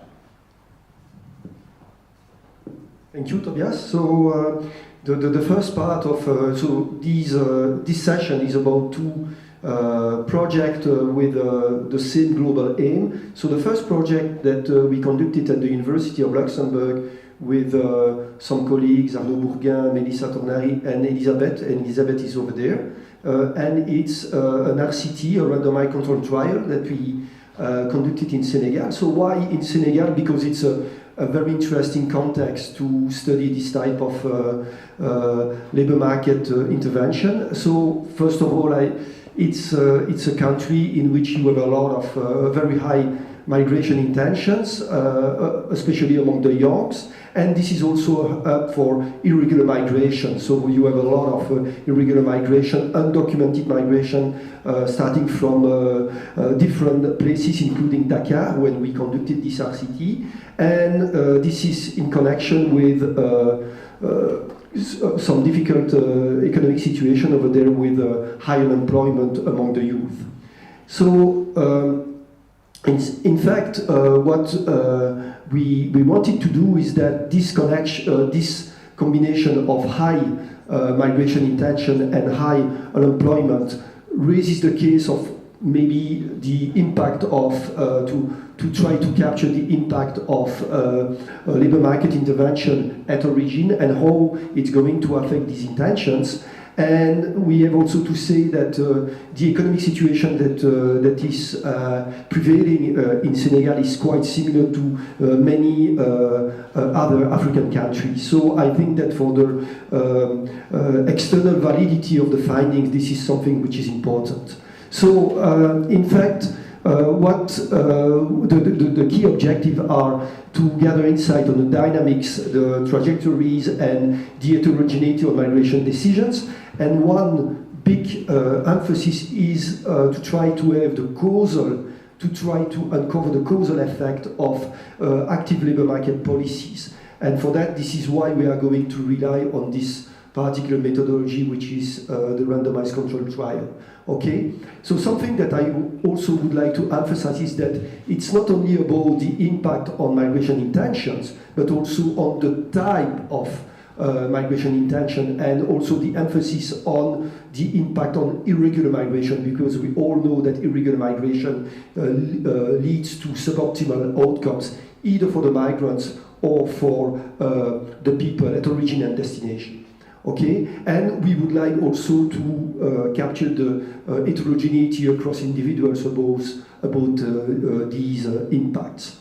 So the typical, the main type of intervention that we would like to study is entrepreneurship coaching, and we would like to see to what extent when we provide coaching about different issues related to entrepreneurial activities, how it's going to impact migration aspiration and intentions to irregular migration. So we would like to see to what extent this might lead to a shift from irregular to legal migration, and in fact on the general impact on the migration intention, we would like to see how the results are going to emerge, because we can expect different mechanism and offsetting mechanism. Just to give you an example, we could say that, for instance, by providing this coaching to entrepreneurship, this is going to increase the skills of these potential migrants, and the skills might be also be used at destination, so it can increase their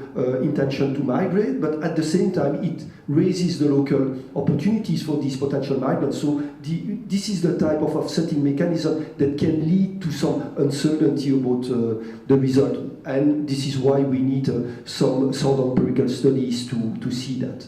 Okay, so what we use is a methodology, which is the randomized control trial. So for those who have never heard about that, I mean, this is a methodology that has received a lot of visibility and popularity with the Nobel Prize awards of Esther Duflo, Banerjee, and Michael Kramer a couple of years ago. So the idea is to first of all, to use data collected in a baseline survey about more than 1,000 individuals in Dakar. We target a young population, mostly with low level of education, because this is really the type of population which is at stake in these irregular migration. And we collect data before the intervention and after the intervention, so we can do a before and after comparison and see to what extent this intervention in terms of coaching to entrepreneurship is going to matter for the migration intentions. Okay. So about the literature, I'm going to be very quick about the literature because we do not have much time, but there is some literature on information-based interventions, which is some kind of intervention that have low external validity, because basically these are simply, for instance, videos and things like that. So we were a little bit more ambitious, and we wanted to have some evidence about skill-based intervention like coaching to entrepreneurship. So there is a literature that looks at vocational training, okay, and there is also very limited literature looking at basically the interaction of self-employment and intention to migrate. Okay, so what we do is that we have the baseline survey, and we are going to randomly assign the treatment, and the treatment is coaching to entrepreneurship. I have to say that this is a very ambitious treatment, because what is this type of treatment? This intervention, we use existing programs in Senegal, in Dakar, conducted by an institution which is called DAR, and this institution provides a 1 week coaching to entrepreneurship. So it is an intervention which is very substantial. It means that people that follow this type of program, they have to spend 1 week in this institution, and they receive coaching about any aspect related to entrepreneurship, legal, economic, technical aspect of entrepreneurship. And so this explains partly why we ended up with a seemingly low participation rate. So we assigned more than 900 individuals, and at the end of the day we have 200 individuals who participated to that program. So we can use this after that to study the impact of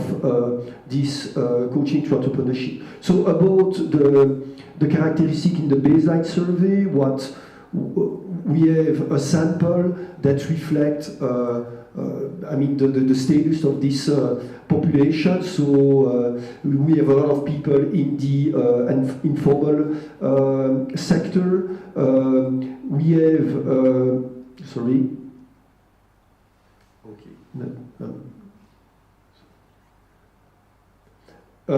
We have people with low level of education, so this is basically in line with our targeted population.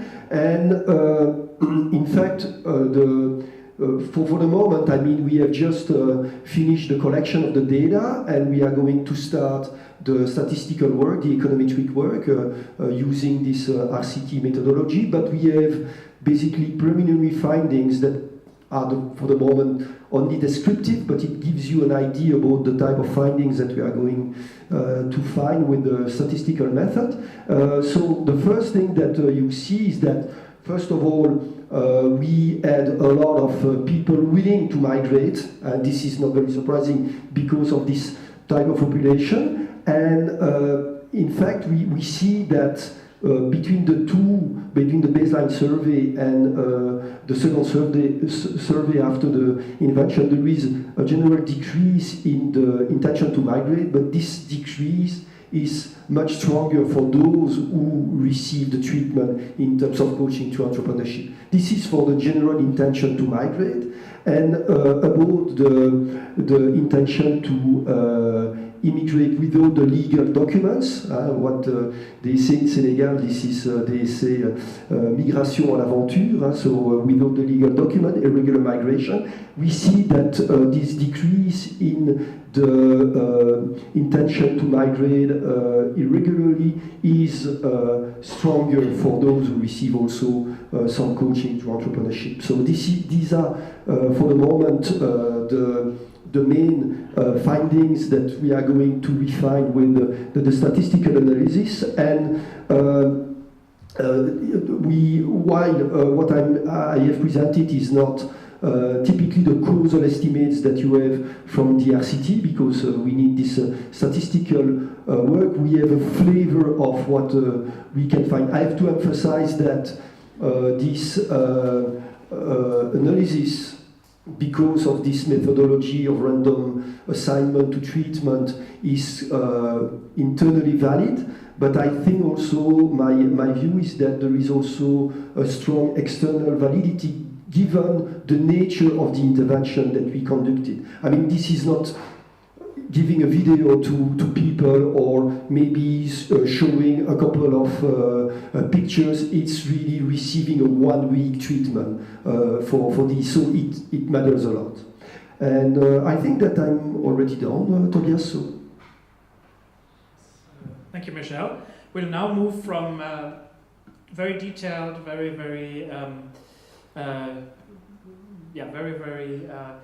credible analysis of one specific type of intervention to a more macro view, set of different interventions. If I'm not mistaken, over 700 different projects which were implemented under the EUTF over the past years. And so for this, we need a very different methodology. In many regions across the Horn of Africa, the Sahel, Lake Chad, and the north of Africa, in one specific province, department, and so on, multiple different interventions, maybe entrepreneurial coaching, maybe things to improve the resilience of communities, and so on, were implemented at the same time.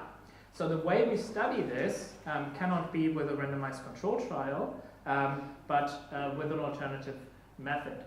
And The research question we pursued, I'll tell you about the method in a moment. Research question we pursued in particular is AFIR. What was the effect of EUTF on migration aspirations? And that matters because we know it's a leading indicator of migration and also irregular migration. And we'll be looking at across 20 different partner countries. And the broader question this speaks to, and where Michel's and colleagues' works is also providing evidence, is to what extent can development-oriented policies, foreign aid, make a difference in addressing root causes of migration, irregular migration in particular. So how do we approach this question? For the experts of you, the answer is simple. It's a staggered difference in difference approach.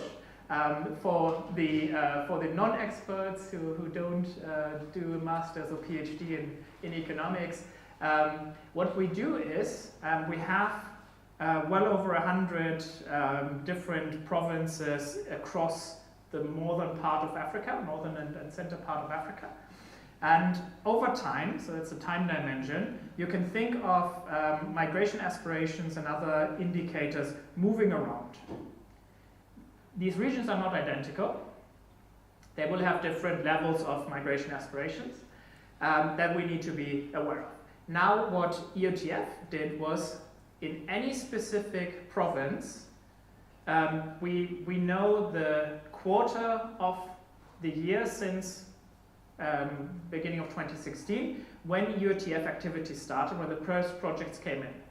And now we statistically align all of these provinces and say, what happens to the overall situation in that province the moment EUTF starts? Some of the regions or some of these provinces will have had the first project in Q4 2017, some in Q1 2020, others in Q3 2016. So we align all of these to one starting date and then account statistically for the starting differences between these, and from the differences between the regions, arrive at an estimate of what is going on. We use as a primary outcome survey data from over 600,000 respondents, not done by ourselves, but by Gallup. You can also use Afrobarometer and other such surveys for this. And crucially, as an input data, we got access to project data from the EUTF's monitoring and learning system, something I have to thank again our colleagues for. So we go in detailed project information for internal purposes that we could extract and then use for this study. So this is the probably most important graph that's in the paper that we submitted late last year to the EU Commission as a project deliverable. Here's the point in time when EUTF projects start. This is migration intentions in percentage points, same scale as in Michel's presentation earlier. Minus 0.5 means 5 percentage points fewer people have migration intentions. What you see is that there seems to be something going on after the start of projects, on average. Something, as an economist, I don't like is this trend going up down a little bit. Might mean that there's anticipation of people that soon something will start. There's something odd about the way EUTF chose certain regions and so on. But this result that migration intentions decreased by something around 3 to 5 percentage points across all of these regions in Africa, that's something that holds with all sorts of different robustness checks that we run, different estimation methods. And if you think about migration, the large number of especially young people across all of these 20 countries, over 20 countries, if you decrease their migration intentions by 5 percentage points or 3 percentage points, that's millions of people who switch from I would like to live elsewhere to I see my future in this country. Yeah? So it's a large effect, although 3% doesn't sound like a lot. So I was telling you, we used the past month to run all sorts of different estimation methods, and depending on how you exactly specify it, you find little longer lasting effects, you find effects come in typically after 3 to 5 years. In some cases, like in the previous graph, You have this uptick here, which is explained partly by COVID and by the fact that we're now at this point, there's no data anymore since that's 7 years out. So I'm quite confident now, after spending more time of this, that EUTF has this aggregate effect that we can really go out with and tell the world about. And like many other development policies, effects only come in after a while, once things are implemented. So for example, once the trainers for trainings have been trained and the program is running, once infrastructure has built, and so on. What is important is these aggregates mask heterogeneity, and that's something we're still in the process of working on. Over time, the composition of what's implemented by EUTF has changed. As you can see here, different categories of projects have changed in their layout. You can take apart also how the effects were for different cohorts. And what we see is that there's relatively, so the zero line you can't see, it's up here. For the earlier years, where we have now a couple of years of data starting at 2017, 2016, this trend helps. The cohort 2018 was heavily hit by COVID. So this is something we still study, and we'll see how far we can go with really also providing evidence on which of these elements work best. Very likely you need to bring in additional research also for some of these, like the work Michelle was talking about. What are the mechanisms that come out? One which is very clear is on improving what we call in economics amenities, public service infrastructure, and so on. So this is one graph from the paper where you have a composite index of what people feel about the basic amenities in their community, where once this starts, there's a very clear uptick in satisfaction with these services. Yeah, quite clear evidence of the fact that EUTF achieved improvements there, and there's previous research well established in economics that this matters for migration decisions. We also see that perceived living conditions, satisfaction with living conditions improved, and then during COVID, of course, went very negatively and seems to be recovering later on. So what are policy implications? Of course, with ongoing work, we have to be a bit cautious, but it's not that we just started doing this work. We can also rely on research of others, and triangulating between our own results and that of others, a couple of things can be drawn. One is there is now more and more evidence that improving living conditions really makes a difference for migration aspirations. That would mean development policy is a legitimate tool in our migration policy toolkit. Improving conditions at origin and border security are complementary.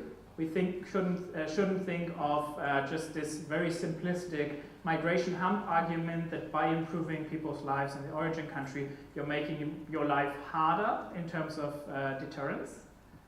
It's more complex than that. And individuals' migration aspirations are malleable. They can be changed if interventions are well designed, and we should continuously use resources like the monitoring and learning system of EUTF and of other interventions to learn more about what works exactly, why it works, and so on. So it's great to have had the access to the data. For EUTF, we find stronger evidence with all the things one has to be careful about an individual can study, that improving amenities has worked, then for example, the effect of education programs. And my take on this would be that if you're working in very challenging economic circumstances, then it may not be enough to teach people. There also needs to be complementary policies in place. People need to have access to capital and so on for example, entrepreneurship training to play a role. But Michelle's study will be much more detailed on these kinds of things. So development policy that improves economic conditions is important, but very clearly many of the policies that have to be in place are decided by the governments of origin countries. And that's something that I am at least missing a lot in the European policy debates right now. That should be a takeaway from today. And for me, also having worked for years on attitudes towards migration policy, development policy, and so on, marketing this as part of the strategy to voters is likely to help. Because in both migration policy and also in policy of foreign aid, voters are saying there's a lack of strategy in Europe. Right. With that, we're eager to hear about your questions. Just before we move to questions, we've also invited Mr. Xavier Fernandez-Metla. He's the UTF Horn of Africa manager. Please come on stage to be a discussant for the session, because Javier is managing the projects that you were talking about on an aggregate level and similar to those that Michelle talked about. But thanks a lot. Yeah, sorry, I didn't want to be rude. It was just in the flow of presenting. Thank you very much. And thank you to both presenters today. Indeed, I am the new trust fund manager for the Horn of Africa window of the trust fund. The trust fund will be coming to an end in terms of the operations, implementation of projects at the end of this year. So we are now in a situation where there's increasingly less and less to manage as trust fund manager. But it is interesting because it's been 10 years and it's a very sizable fund of, as you said, 5 billion euros, and now we're beginning to see a lot of products that incorporate lessons learned and studies that provide insight and provide insight also at a timely moment, because we're in the process of designing the next MFF with Global Europe, and all of these elements can be very useful. So I'm going to focus my comments on the study related to the trust fund, naturally. But I mean, from our point of view, this is a very welcome and insightful study. And just a few elements that I would like to highlight. The first is that it's quite unique, the fact that it's an empirical study, whereas a lot of the work that we have done is more qualitative. So this brings a level of robustness to the work that has been done. So that's certainly something that we want to build on. Secondly, I think it's also a validation of the approach to transparency in the data and being rigorous in terms of measuring interventions. So this is a substantial work that the Trust Fund did by creating 38 common output indicators that reported regularly on the impact of the trust fund, and that was one of the pieces that was used in carrying out this study. We would not have this kind of insight if we had not made that effort in terms of data, which is sometimes something that is a bit not given the importance it should have. I think most importantly, there's the result of this 3 to 5% reduction in the aspirations to migrate, which to a certain degree show that the trust fund, the work that the trust fund did was useful. I think this is not a reason for complacency and not to seek elements that can be improved, but the fact that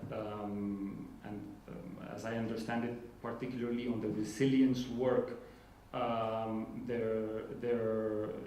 this was very much linked to a reduction in aspirations, is something that very much matches one of the objectives of the trust fund, which was the combating irregular migration. So thank you. I want to perhaps take advantage that I have the floor and ask a question. And it's perhaps to ask where can we take this from here? And this is alluded to in the draft of the paper that I was lucky to have access to. But could you tell us a bit about whether something can be done in terms of linking the results of aspirations to actual reality of migration, and perhaps even is there a way to disaggregate the reality of migration between regular and irregular, because that would kind of establish an additional link and make the results even stronger. I'll leave it at that. Thank you very much. Yes, thank you very much also for the nice words. Yeah, we indeed worked a little bit on that element. The nice thing about the strategy and the results that I focused on is with lots of different subnational regions, you have a fairly large sample to work with. If we're down to a little over 20 different countries, and that's a fairly low number of observations, and you lose what's called statistical power. So to distinguish really between what's going on in different countries. Within a country, you have the same national policies, for example. So it's much more credible results, much smaller confidence intervals in these graphs. So the problem is once you move to bilateral migration flows between countries, there's no subnational migration data for Africa and Europe exists, you lose a lot of statistical power, and then it's not clear whether results are just by chance or are really robust. So that's a bit of a grain of salt on linking this to actual migration. What I found with colleagues in a project where we studied World Bank aid, so aid which was not designed for migration, to target migration aspirations and migration, and which could be expected to maybe have less of an effect on these.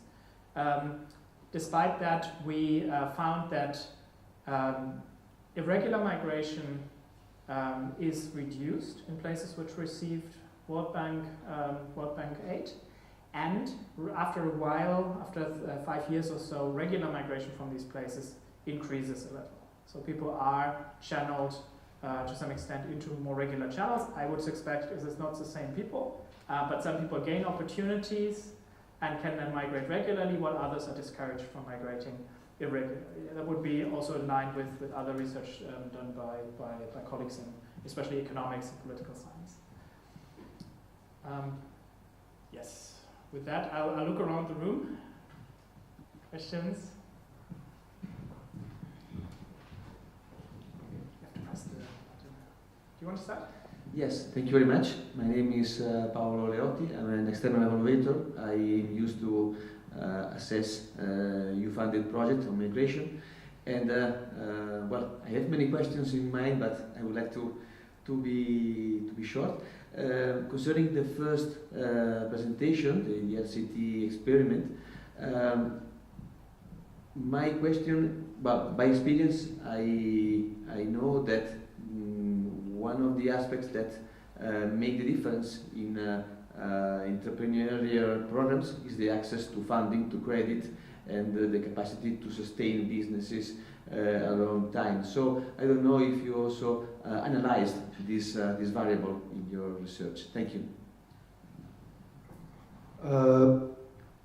In fact, in the post-intervention survey, we are going to gather a couple of additional variables, like the perception about the usefulness of the coaching. So basically, we can make a distinction between people who found that quite useful from those who maybe find that less useful. And of course, we will ask questions about whether they intend to create a business, and maybe do they have already created a business. now, I mean, the survey in the post-invention is coming quite shortly after the intervention itself. So of course you would allow more time to pass to have this type of effect, because of course this decision about eventually starting a business and so on take time. So to be short on your answer, we don't know yet, but we are going to collect additional outcome measures to be able to say something about what Tobias mentioned about the trust fund study, about the likely mechanism that are going to affect the impact on the migration intentions. Yeah.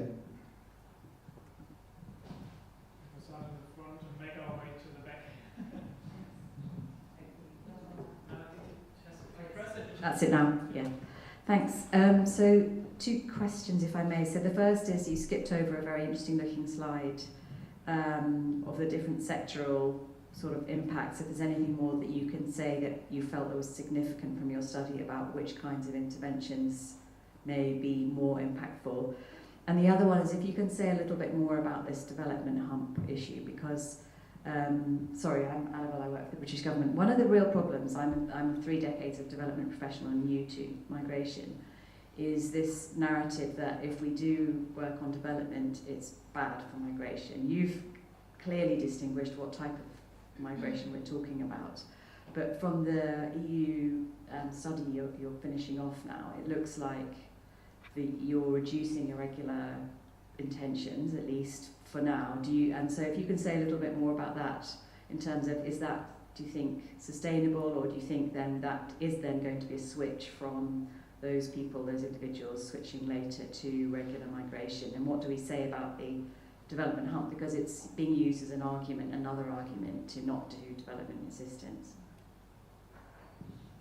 Yes, so briefly, but Michelle, please do come in as well if you have further thoughts. So I think most of the social sciences, of the empirical researchers who've worked on the hump, are in agreement that it's a valid long-term relationship.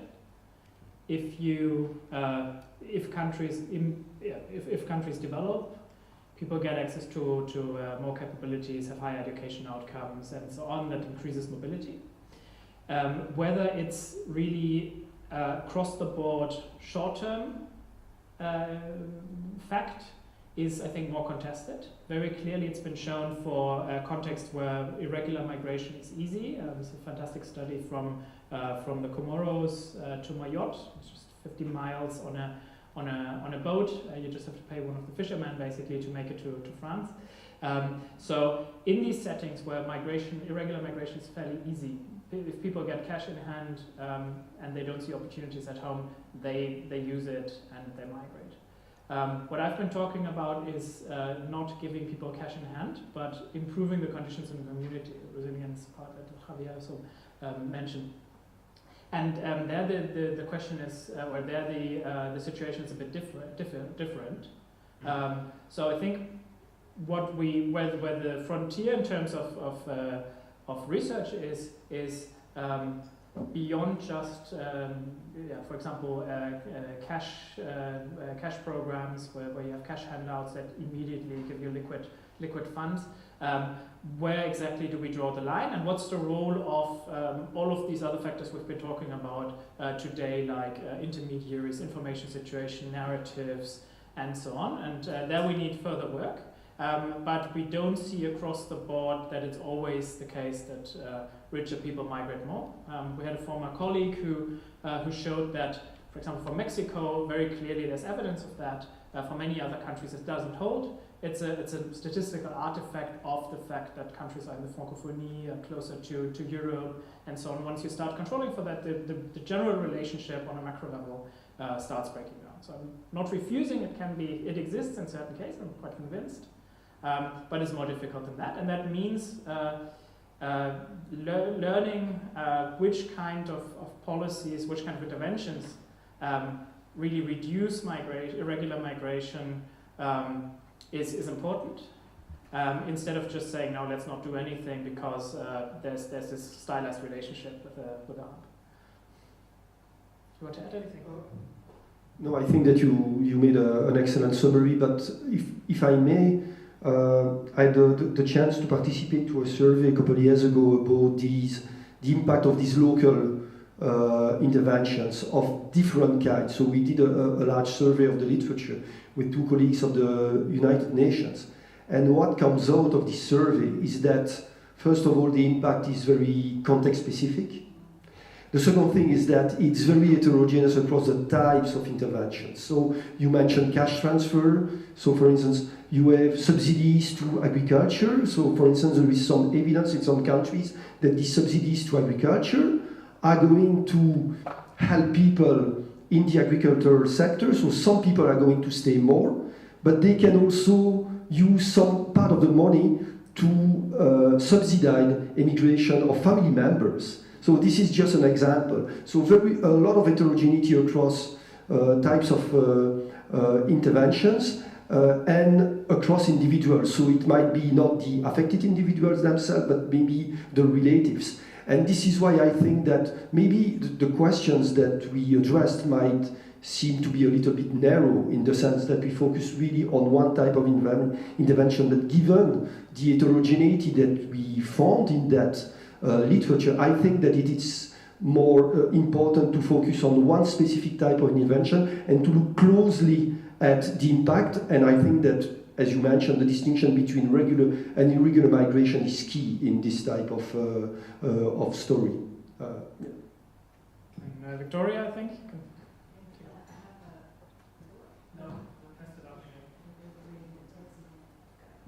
I have a question and a comment, and thanks so much. All of this has been super interesting. My question is about the slide you showed. Could you go back to the slide with a 3 to 5% drop that you said this is the main important thing? Yep.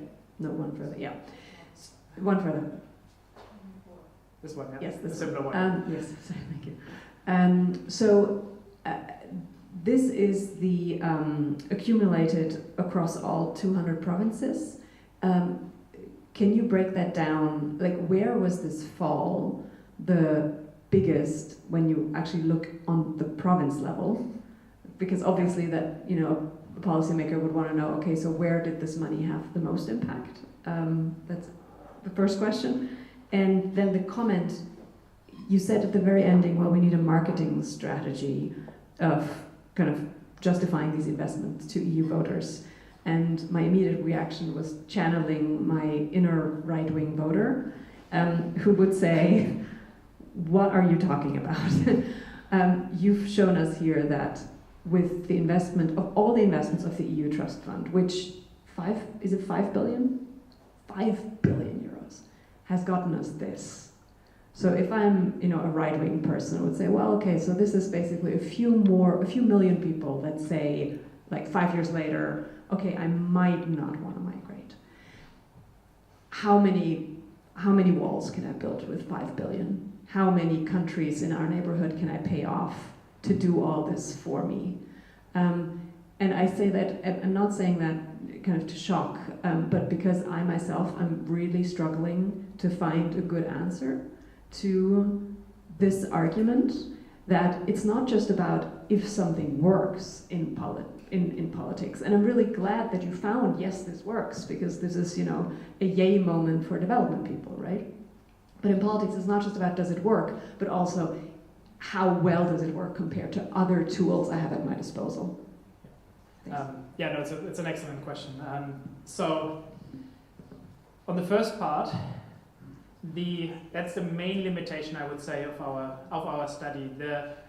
I was mentioning that in each province there was typically a mix of different interventions, and luckily we're not in a situation where the EU just does things by chance, right? So the process changed a little bit how these interventions were done. There's also criticism of how it was done, especially initially, but there was an idea that there are certain local needs. There are certain things which are likely to work better in some regions than in others. So that the interventions were selected province by province or country by country based on pre-existing information of country offices in discussion with the national governments. This unfortunately makes our life as empirical researchers extremely difficult because we can't distinguish anymore what's the role of context factors, because it's partly determined what exactly was done in the respective country, right? So Michel's design is much cleaner. It's one intervention targeted to different people randomly. Here we don't have that case, but the mix of heterogeneous treatments done in different provinces. So I can't credibly go out and say, here we had, or what I could do is say, well, look, on average, in these places, the drop seems larger, but I can't say whether it's national policies that were changed in parallel, whether it's specific elements of UGF which work particularly well, whether it's certain underlying factors which determine these types of interventions in the first place going there. Yeah, so that's where this method is at its end. So what we need more is these kinds of randomized control trials, which test certain elements in certain places. And as far as I understood, in UGF, they have been commissioned quantitative studies as well, which I didn't yet have access to, but which will certainly also shed light on additional elements in a more rigorous, in a more focused way. And on where's the balance? I think this is really what many of us are interested in. And there's one paper that I like quite a bit, not yet published, somewhere in the review process by Trapp Allen and co-authors from the United States, and they have this huge, very technical appendix where they try to answer that question: how valuable are border walls? And what they find is that the cost of closing the border wall under Trump administration #1 is really huge in terms of cost per migrant diverted or deterred. I did the back of the envelope calculation for that, and it's over $1 million per person who, according to their estimates, didn't come. Yeah? And what they're finding from that study from the US border wall is it's easy to decrease it a bit, but completely shutting it off is on the one hand almost impossible, and it's clearly very, very expensive to build these walls across the desert, and no voter will be happy with that cost-benefit analysis. And for Europe, it's even more difficult with the Mediterranean and with overseas territories like Mayotte that I mentioned. So neither this nor deterrence will decrease it completely. And we have to be very careful with political communications of the cost-benefit analysis that you can do with these results and with others, because cost of making people not come to Europe is fairly high. And looking at the trend in terms of population growth in Africa, if we kind of stick to the same level of effectiveness as we are right now, then with the population doubling in the next 2 decades, the cost-benefit at least will also double, right? So things will become more effective as 3 to 5% will mean a larger share. But we shouldn't go out, no politician should go out and say with these kinds of policies or with building a wall they can completely deter or irregular migration.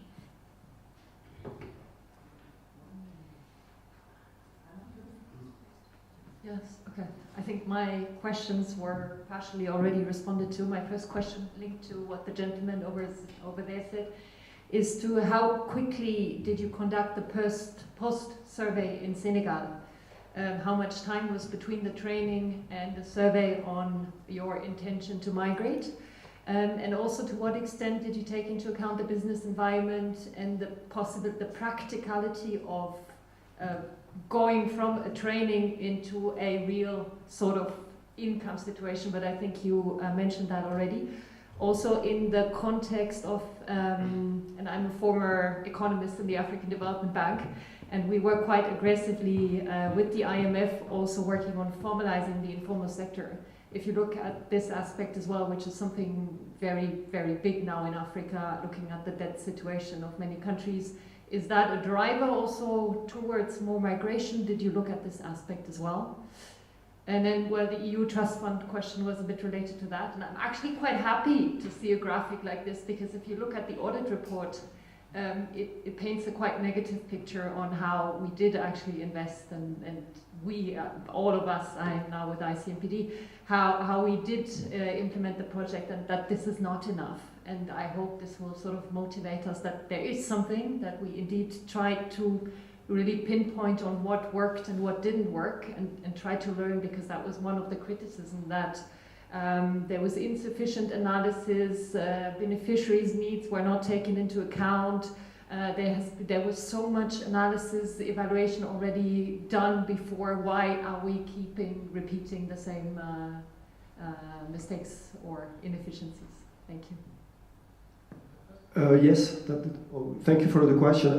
So regarding your first question, I think so the survey was conducted, it depends on the timing, because the intervention, it took 2 months, about 2 months to be run for all individuals. So there were individuals that were surveyed, how many months, Elizabeth? 3 months? Yeah, on average.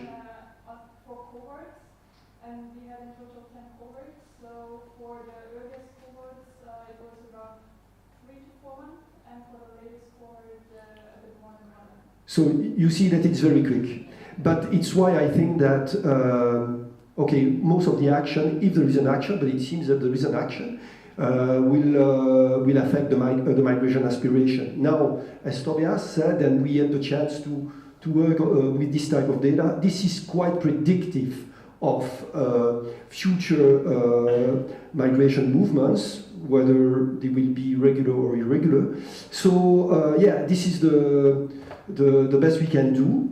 Now, what we are intending to do is to run maybe a third wave of survey to give more chance for the effect of this entrepreneurial coaching to be reflected in the behavior and in the belief of these potential migrants.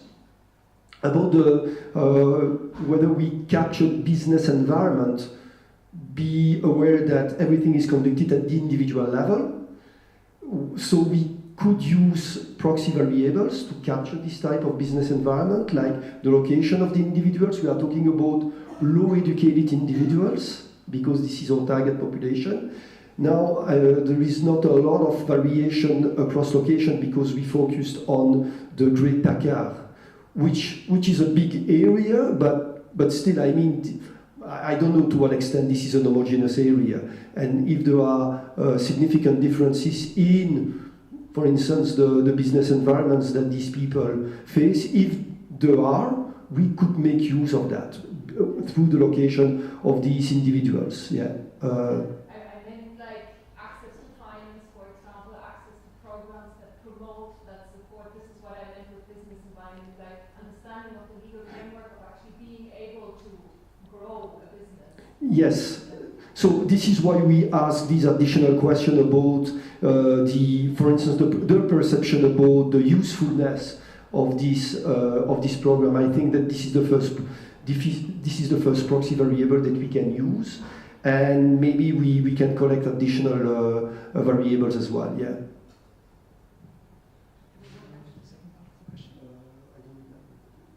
Okay. So, yeah.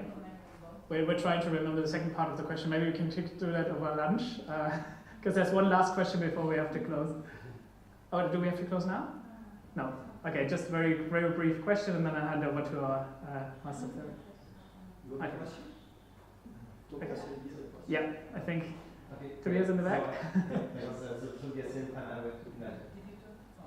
I'm Tobias Sillenbrand. I'm with United Nations University, PhD researcher.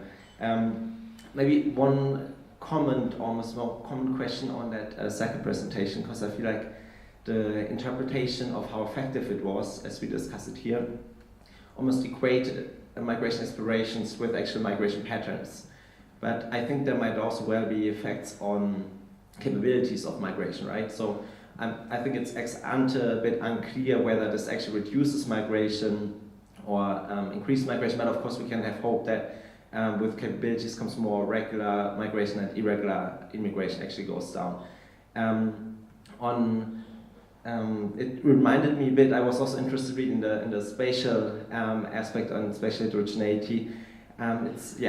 I think this will be difficult to do, but it reminded me a bit of my master's thesis, your work, in which I made a distinction between place-bound benefits and people-bound benefits of infrastructures. And I was wondering if this may be a kind of category or categorization of the interventions that you have been looking into. So things like amenities would be very clear, like place-bound, right? So it may be strong incentive for people to stay there, whereas people-bound is more like education, for example, that people can actually take it with themselves and make use of it also elsewhere. If I can, very quick question on the other point. I was just wondering for the first presentation about the design, because if I understood well, you assigned into treatment and control group first, and then you had this immense attrition, right, in the treatment group. And I was just wondering, it's probably not random attrition that you are facing, because it must be people who have like 1 week time to engage in the intervention. So just wondering, to what degree do you have data on how comparable is actually your treatment and control group, given how many people actually dropped out? Yeah, thanks. In the interest of time, thanks for the remark. It's a nice way of potentially reducing the complexity of all the things we have to take that comment on board. Thanks. Matt. Yeah, about the last question, yeah, we have all the data, so we can do a couple of different things. So we can check the ITT, the intention to treat, and then we can also instrument. Okay, maybe sorry, I'm talking like an econometrician, but we can do a couple of things, and we can do the balance test to see to what extent this is selective attrition. We've got to do that, of course. I totally agree with you that we have to check for that. Yeah. It's just more of a comment, because I was reacting to what Victoria said on what's the marketing strategy, and I agree with that may not sort of sell very well, but I also think we shouldn't fall into that trap of selling it that way to begin with. I mean, the EU Trust Fund was, yes, politically meant to address irregular migration as well, but this is about resilience, it's about economic growth, it's about jobs, it's about a lot of things. At the same time, now we have this discussion more towards sort of aid being in the interest of the European citizens, EU member states, but this is also not only migration, right? Does it benefit the private sector? There's a lot of objectives that you put into a certain sort of tool that to begin with may not even be the most sort of significant to address these issues to begin with. So I feel if we sort of pretend or answer that question, we're already sort of from the presumption that this is the one tool that helps all these things, right? So I would say this is interesting because it says, yeah, and it does apparently do something on aspirations, and whether that's really translate to the actual migration or hold in the long term is still to be looked at more carefully, but it does something. So on top of all the other things where it may also do good things, and I would say resilience and peace and security, these things are long-term interests, so we can also frame it, you know, if we want to stay in the interest-driven dimension, but maybe not sort of start with this, you know, is that the, you know, of course, because if you do, then 5 billion can do a lot of other things, but maybe just to keep that in mind. And yeah, I think we have lunch, but I'll give the last word to you. No, I just wanted to say I very much agree. I wrote a paper outside of the project, which we published as a working paper in June, on how can we think about mutual interests, and it's very much without any coordination of this answer mirrors what Anna just said. We should think about the kind of package that of effects that interventions create, and not just one narrow indicator, because typically they target several of them, and that's something that's typically lost in political communications on Twitter or parliamentary speeches, which have to be very brief. And with that, yeah, thank you very much, and hand over to our master of ceremony again. Okay, I'll announce the lunch. Feel free to grab something to eat, exchange while you're eating and drinking, and then we'll be back at 2 p.m. for a very nice policy panel where we try to bring all the discussions again a bit more into the policy arena. So thanks a lot.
Moving to our policy panel, where we try to discuss these rich research findings that we heard this morning, but also taking into account the political framing, and talk a bit more about different types of policies. So with me, I have Dr. Sabelo Mbukazi. He is the head of the Labour, Employment and Migration at the African Union Commission.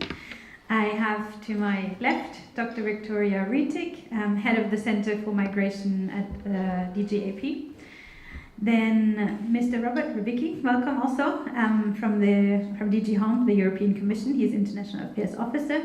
And Dr. Linda Ocho, Director of Ahmad POC and also part of the DYNAMIG Consortium. Welcome, everyone. I want to make this more of a conversation, so I will ask each of you a question, and we enter a bit into the discussion, but then also open up to the plenary not too late. I want to start with you, Dr. Sabelo. So DYNAMIG research has found that when we look at some of the countries where we did research, that young people's migration aspirations, they can to some extent be shaped early by access to education, jobs, skills, local prospects. From your and from the African Union perspective, what sort of other practical steps that you think are needed, or that the African Union Commission is already trying to implement to translate these sort of insights into initiatives, both at the continental but then also at the member states or communal level, that makes help sort of African young people choose between either the voice they have at home and opportunities at home, but also the mobility possibly abroad that ideally is taking place under safe and regular conditions. So if you could reflect a bit what you've heard, but also talk about the initiatives the African Union Commission is undertaking. Thank you very much. Thank you very much, Madam Moderator. Yes, let me start on the initiatives at an AU level. It is summarized in 4 E's of the initiatives of the African Union in order to be able to engage youth and young people to address the issues of irregular migration. The first E is education. So AU is promoting education, that education should be relevant and should lead to productive employment and gainful employment. The second E is entrepreneurship. So AU is promoting entrepreneurship for the same reason, to provide decent employment, but also to be able for young people to also take a responsibility to create jobs themselves. The third one is employment. So there is also a focus on employment. There's a standalone division, as you indicated, also ahead of labor and employment, where we are advancing really policies that ensures that employment is a strategic area for the development in the continent. The fourth E is youth engagement. So that is the AU strategy, that we need to engage young people, you need to engage youth. So we are talking about the skills mobility partnerships to open opportunities for young people. We are also working with the EU and other regions to promote the skills mobility partnerships, to promote the legal pathways, so that we can also reduce and combat irregular migration. So that is internally within the continent, and externally is really about engaging in skills mobility partnerships. Many initiatives between AU and EU to promote legal pathways in the area of skills development, but also in the area of labor migration. Thank you. Thanks. If I can follow up and ask, so you mentioned the labor migration opportunities and the pathways. Now this morning, and we know from the European side, the question is a lot about irregular migration, how to reduce these questions. The narrative in African countries is sometimes a bit different. But from these sort of policy perspectives you mentioned, do you have sort of insights into how that shapes how people take decisions? For example, the skills and mobility partnerships that you mentioned, is that a tool in your view to also address some of the irregular migration, or does that target completely different groups of people? Yes, thank you. I think with this youth bulge, and as the statistics show, you have a number of young people, but most of them are unemployed. That's why we've seen an increase in also irregular migration. We studied the routes, the northern route, we studied the eastern route. So the northern route is the route from into the Mediterranean Sea for all young people who are trying to reach Europe. And we discover that the root causes are really an issue, where there's been protracted conflicts, but also a long-standing despair and lack of hope in terms of getting opportunities, employment and economic opportunities. Then young people tend to lose hope and start engaging on irregular migration. So we studied that route. You find that if you engage those young people, most of them will give you almost one and the same answer.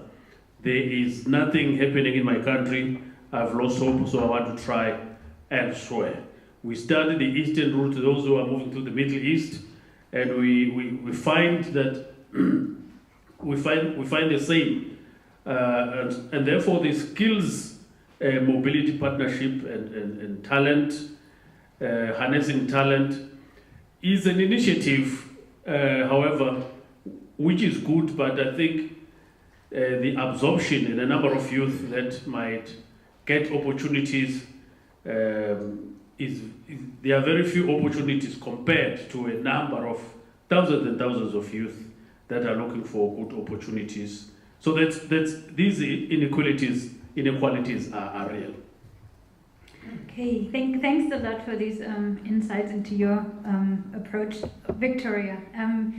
You've done a lot of research on migration, and currently you've also been engaged in looking more carefully on EU-North Africa migration cooperation and the partnership and the policies between the two. Now you've heard this morning the Moroccan ambassador and the representative from DG MENA, but based on your findings, what factors make cooperation credible and sustainable from both sides? And how can sort of the evidence on migrant aspirations and the local dynamics and some of the research findings maybe you've heard help design a more balanced partnership in your view? Thanks. Consistency is the first factor that I think is very self-explanatory. One of our interview partners in the research that we did said this wonderful sentence: migration diplomacy shouldn't be like socks. You shouldn't change it all the time. It has to be actually long-term. So think of migration diplomacy as more like a coat that you want to have for 20 years, or some shoes you want to wear for a really long time. You have to invest in it, and then it's going to be good quality. So don't change it like socks. And that, I think, is the first mistake that is often made in migration cooperation, simply because there's governmental changes, there's disagreement on kind of the European side. We've been flip-flopping a lot. So I think in the area of consistency, there's countless examples of how not to do it within Europe. And I don't foresee a big change in that, partly because of the structure of how Europe works, but partly just because we make bad decisions and keep repeating them. Second factor, again, pretty self-explanatory, but nonetheless worth pointing out, is respect. Respect and know your partner. Clearly, respect is a big issue and an everlasting and evergreen in a lot of bilateral cooperation and also in the EU-African or EU-AU relationship.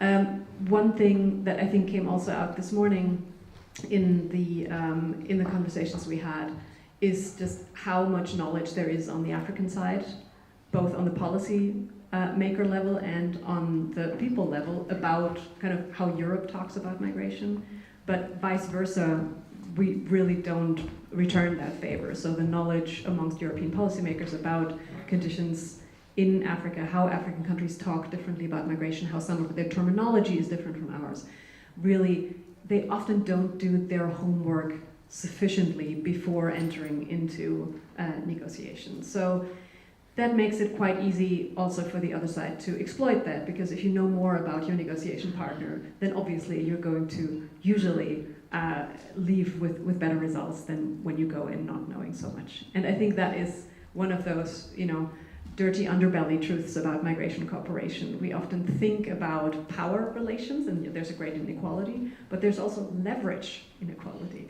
And leverage in any negotiation, if one side needs something really desperately from the other side, it doesn't matter how much power that side has. The weaker part in any negotiation can get what they want if they have good leverage. And I think that's precisely what we're seeing in the field of migration.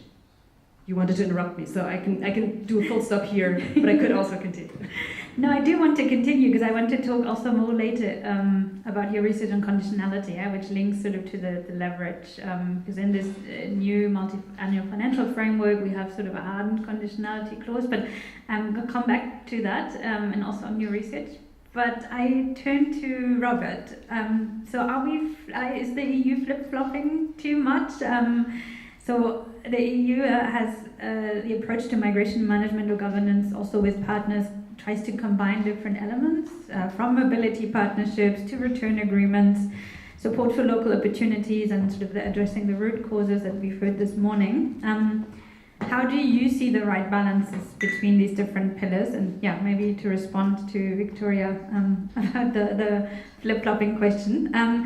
And what lessons can you sort of see in the last years of this approach about what effect this has on people actually making decisions? So a lot of it is not trying to reduce irregular migration, which is linked to decisions, or it's trying to attract people.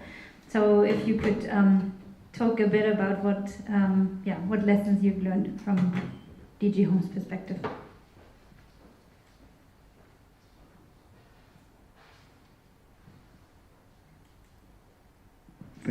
Thank you very much, and good afternoon, everyone, and thank you very much for the invitation and for the opportunity also to talk and present our views on that. So let me just go straight to the question that you posed. I think it's what you said from your research. That's a key element.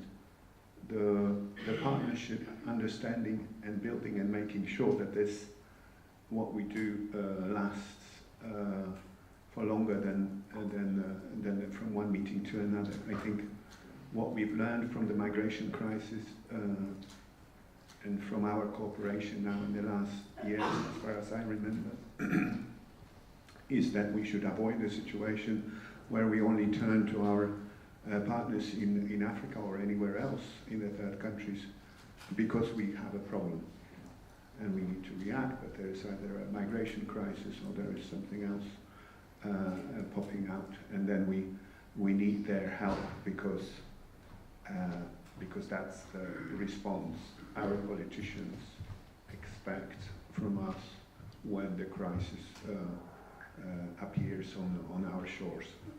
So I think that's an important lesson that we learned from the migration crisis. And since then, what I see and what we see, the colleagues in DG Home, that we must invest in a long-standing relationships and mature projects. So we have those migration dialogues that we have with Africa, and that there is this Rabat process and Khartoum process where we try to engage and explain our policies to our partners and also learn from them why certain things that we take for granted in Europe are just not, cannot happen from one day to another.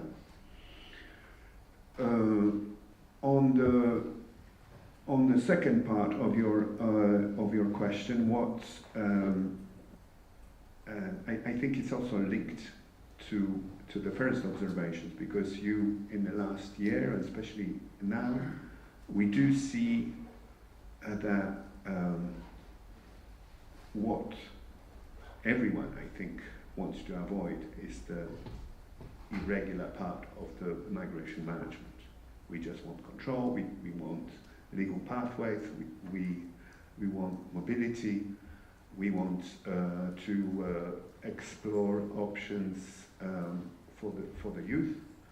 But obviously irregular migration is something that also has an impact on the general view on what migration is and how we manage, especially in Europe, migration at home in the European Union. So I think without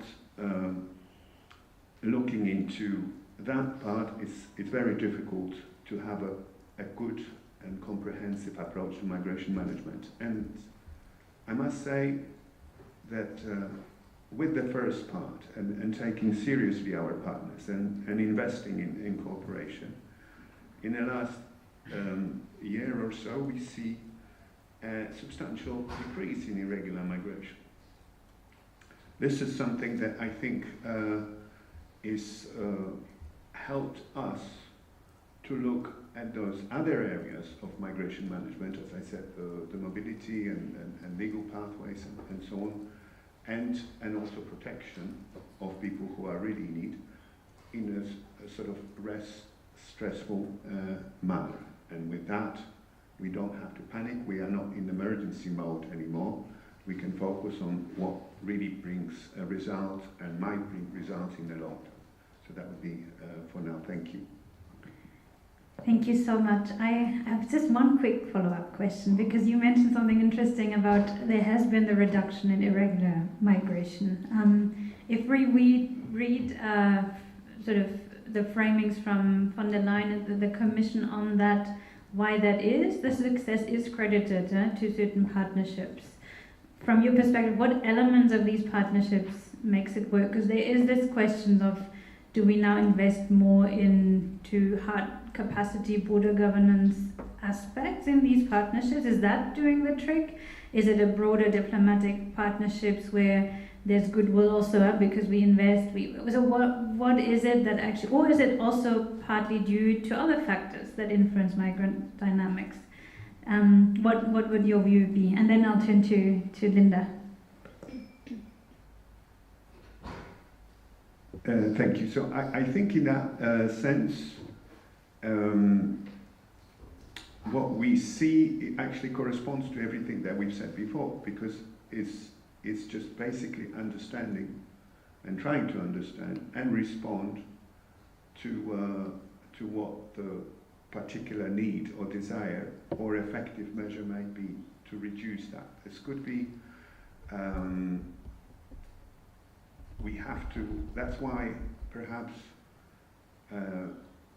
we want to focus more on regional and bilateral from the home perspective, where we can see the differences and maybe better streamline our approach and respond to the needs, because those needs could be different depending on the country, and also changes from our perspective simply depending on where the third country is, whether this is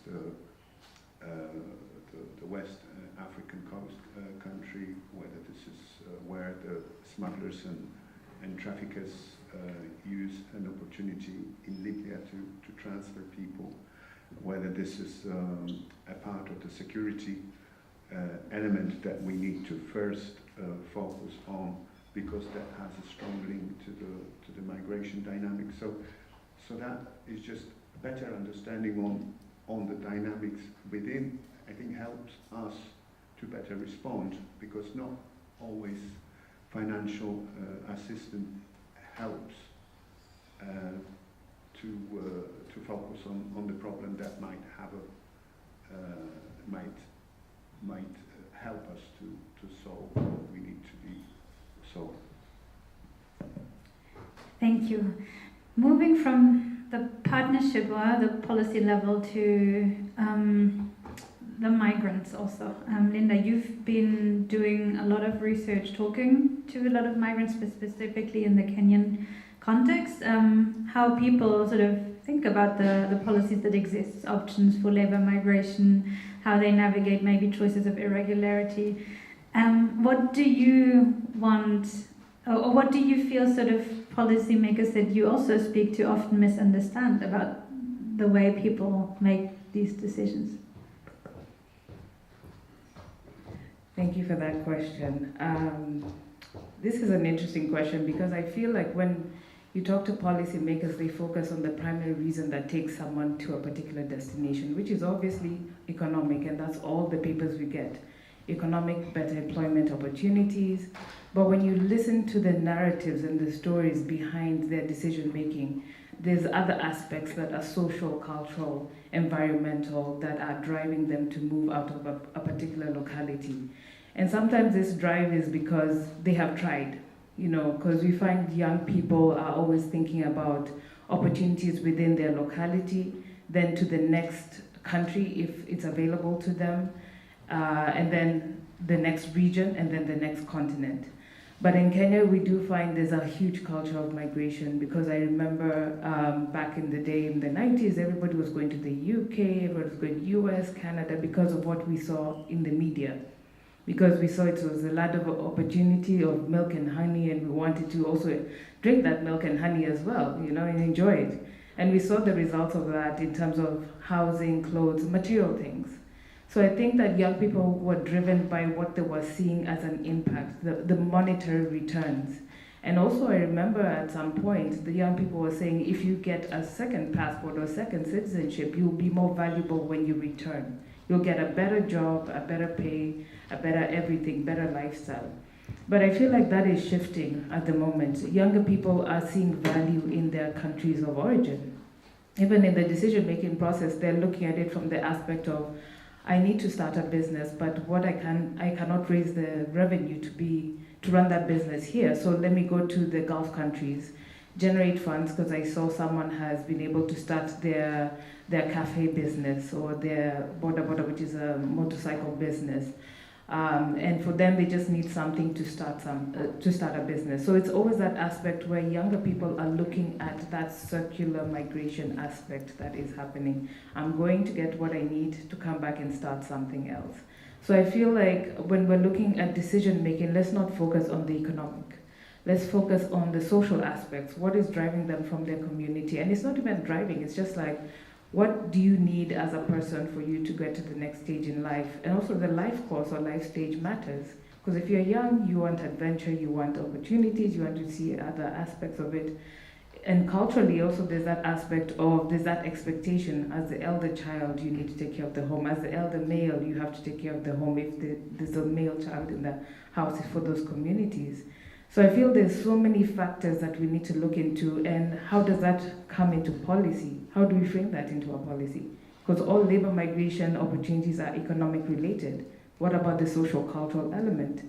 Education comes in, but then there's that aspect of economic is still the driving force. So I feel like if we expand our focus and we ask the right questions, we'll be able to understand a much more broader understanding of why people are migrating.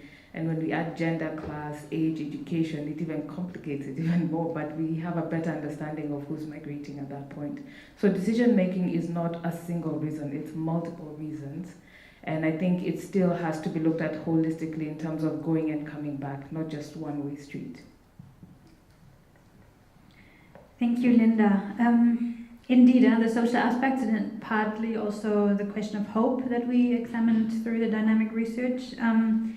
Turning back in your research, but also in the policies, do you feel that is sufficiently taken into account? Is it mostly economic? Do you feel there's a good mix of policies to address all these issues? How would you see that. Well, thank you. We need research to be able to drive policy formulation, policy making. So we need evidence to be able to drive policy, the policies that work. So definitely we try in our programming at AU to include the academia. We have a relationship with a few universities because we see the value, but also we have established AU migration centers, one in Bamako, that is Mali, one in Morocco, Rabat, that specifically work on collecting data, analyzing data. We have another one that is supposed to be in Khartoum, a migration center that's supposed to focus on data and information around human trafficking and smuggling of migrants. So there is a lot of focus on knowledge product to drive our policies. Thank you. Thanks. Victoria also and Robert, so the migration decisions to respond, that is not to economic realities only, but about expectations, social norms, as Linda has mentioned, sometimes trust in institutions. Do you feel that is sufficiently reflected in some of the policies you look at? Yes, and also from the DG Home perspective, do you feel you take these factors into account?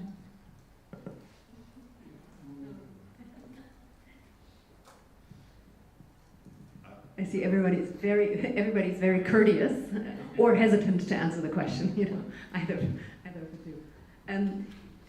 I mean, if the overall question is, are we in our policies kind of focusing on the right things?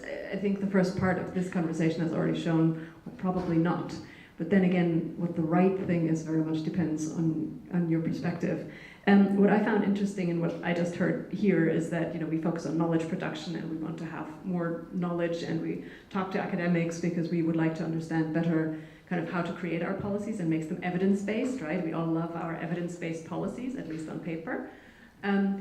But the big frustration in the research community is, of course, that it oftentimes doesn't influence the policy. And I feel that there's a bunch of reasons of why that isn't happening, but one reason is that oftentimes kind of academic research ends up saying, well, it's all very complicated and we have to adapt it to the situation, to the local situation, which is correct. But if you're a policymaker, it's also very maddening to hear that, because it doesn't allow you really to oftentimes you aren't able to adapt your policy to everything, so you have to come up with like one big guiding principle. And then so that is just hard to do. So there's a certain disregard also of the great research that is being done, sometimes because it's not translated into the language of policy making. But more often, I would say, especially in the last few years, migration research is disregarded because there's just so many other policy areas that are, in the end, valued as more important. Now, that may sound counterintuitive because we're all talking about migration the whole time, right? But when we look at the countries, like key countries around Europe, that play a migration role, that also play a geopolitical role. Look at Turkey, you look at Nigeria, you look at Morocco, the list goes on and on. If you look at those countries, sure, migration is a growing topic of interest there, but it is not the most important interest, because the most important interest in many cases today, compared to 10 years ago, has actually become security, geopolitical, influence. Because the entire system is changing so much, I think we're thinking much more in terms of spheres of influence and where do we need to have like a footprint. And so when it then comes to actually shaping the policy and the bilateral relationship with another country, oftentimes the migration consideration, as important as it may be, kind of falls to the wayside of other policy interests. And then in smaller countries that have just less geopolitical interest, migration takes over everything else and then dominates the relationship. So we have this really messed up situation where sometimes migration is like the big bully that takes over everything in the relationship, much to the chagrin of the countries. And then in the countries where numerically it would actually matter, migration interests are kind of, put to the side a little bit.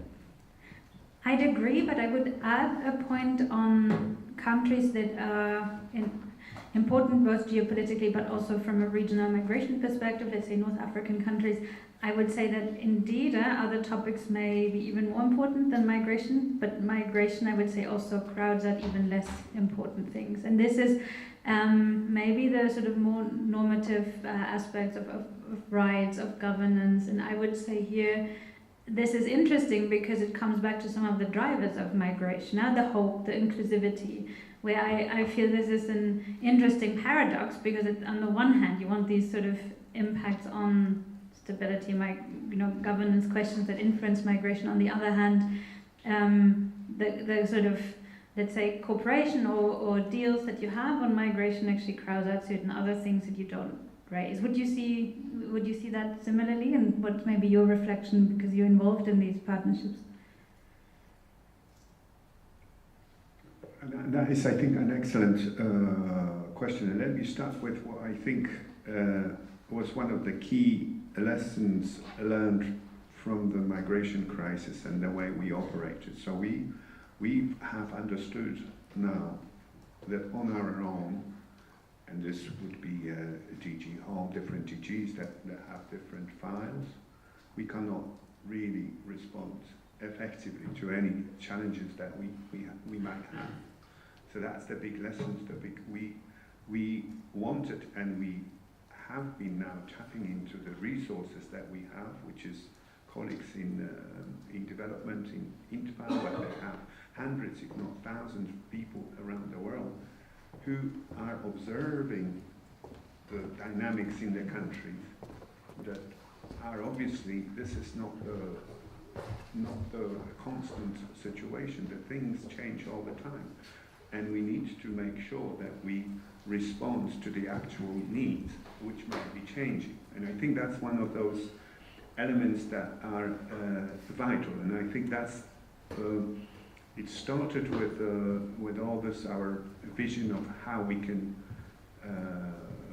support or our financial assistance and how the projects or actions are being developed, which now has been transformed into really responsive tools that we developed. All the financial mechanisms that we have help us to respond faster and also more appropriate to the needs of the country. So, and together with the research that we do, and that's a lot has been done, and I think quite a substantial also resources are being assigned to that, together with the practical knowledge of the colleagues from the External Action Service, or also from INTPA in the delegation, that they help us to understand precisely what we are talking here, whether this is just a migration issue, the reason why people go or come or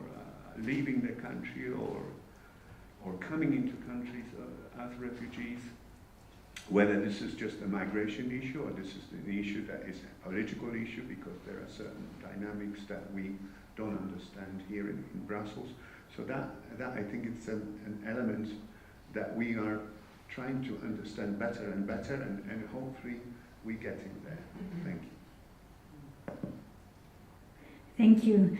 Before I open to the floor also to extend the conversation, I wanted to ask Linda a question. I have observed recently, listening to a lot of, let's say, high-level or ministerial level officials from African countries, the aim to, on the one hand, increase labor pathways, but it almost goes into sort of, we are ready, we have a strong youth population, we're ready to, sometimes they use export, not always, but we want to create these opportunities abroad. Now, Kenya has been doing this in a similar way and has relations with Germany, for example.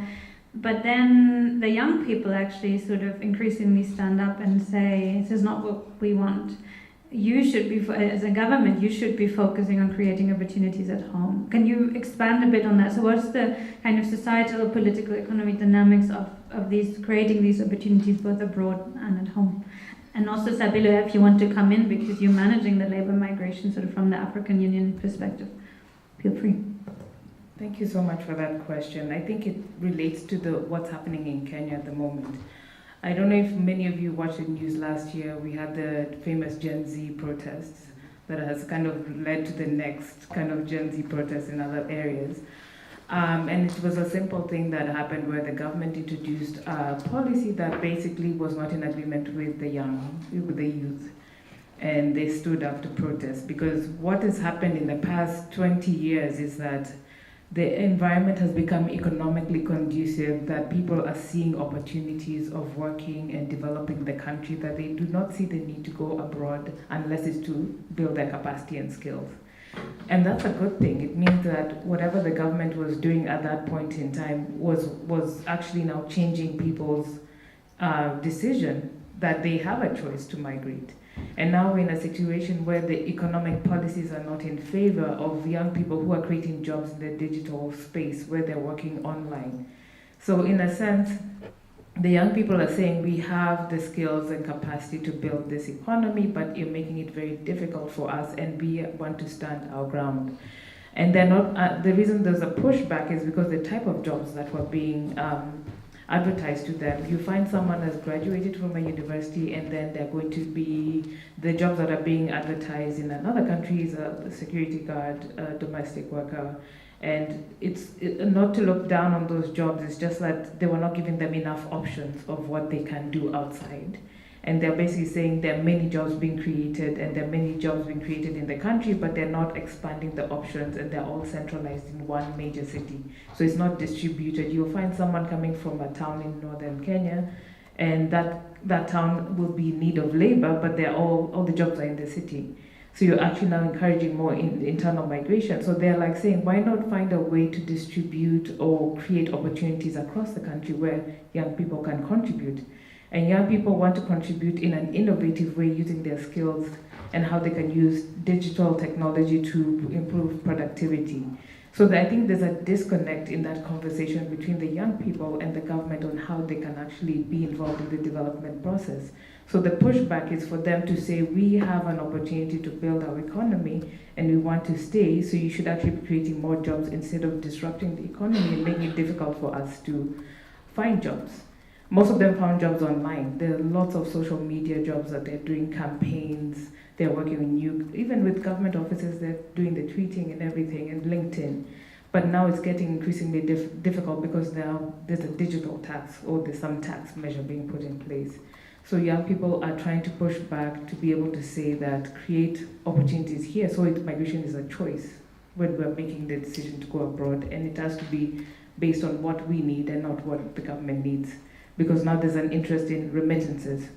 When they're talking about labor opportunities, it's all about the remittances being received, financial remittances, let me just put that specifically.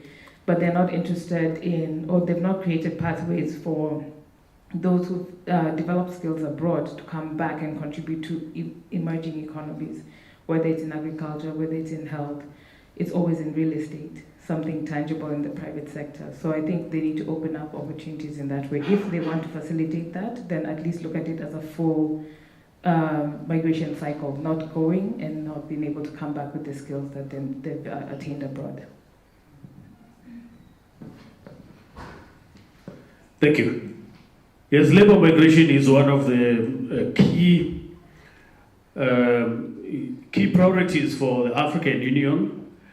There is a big project that we are running, or program, which is called Joint Labor Migration Program.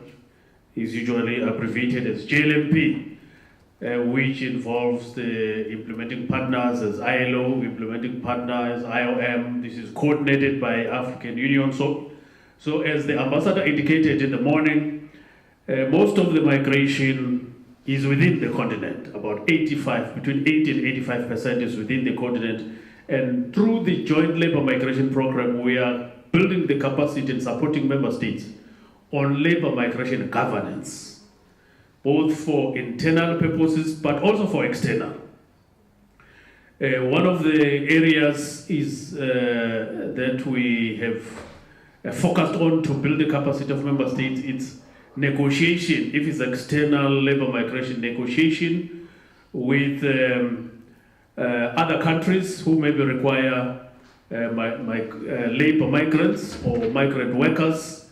We've developed continental guidelines on BLAs, on bilateral agreements, so that there is a basic but also a standard approach when member states are negotiating agreements with Germany. We know Germany, recently Germany with Kenya, with Israel and Malawi recently, with Canada, with Britain.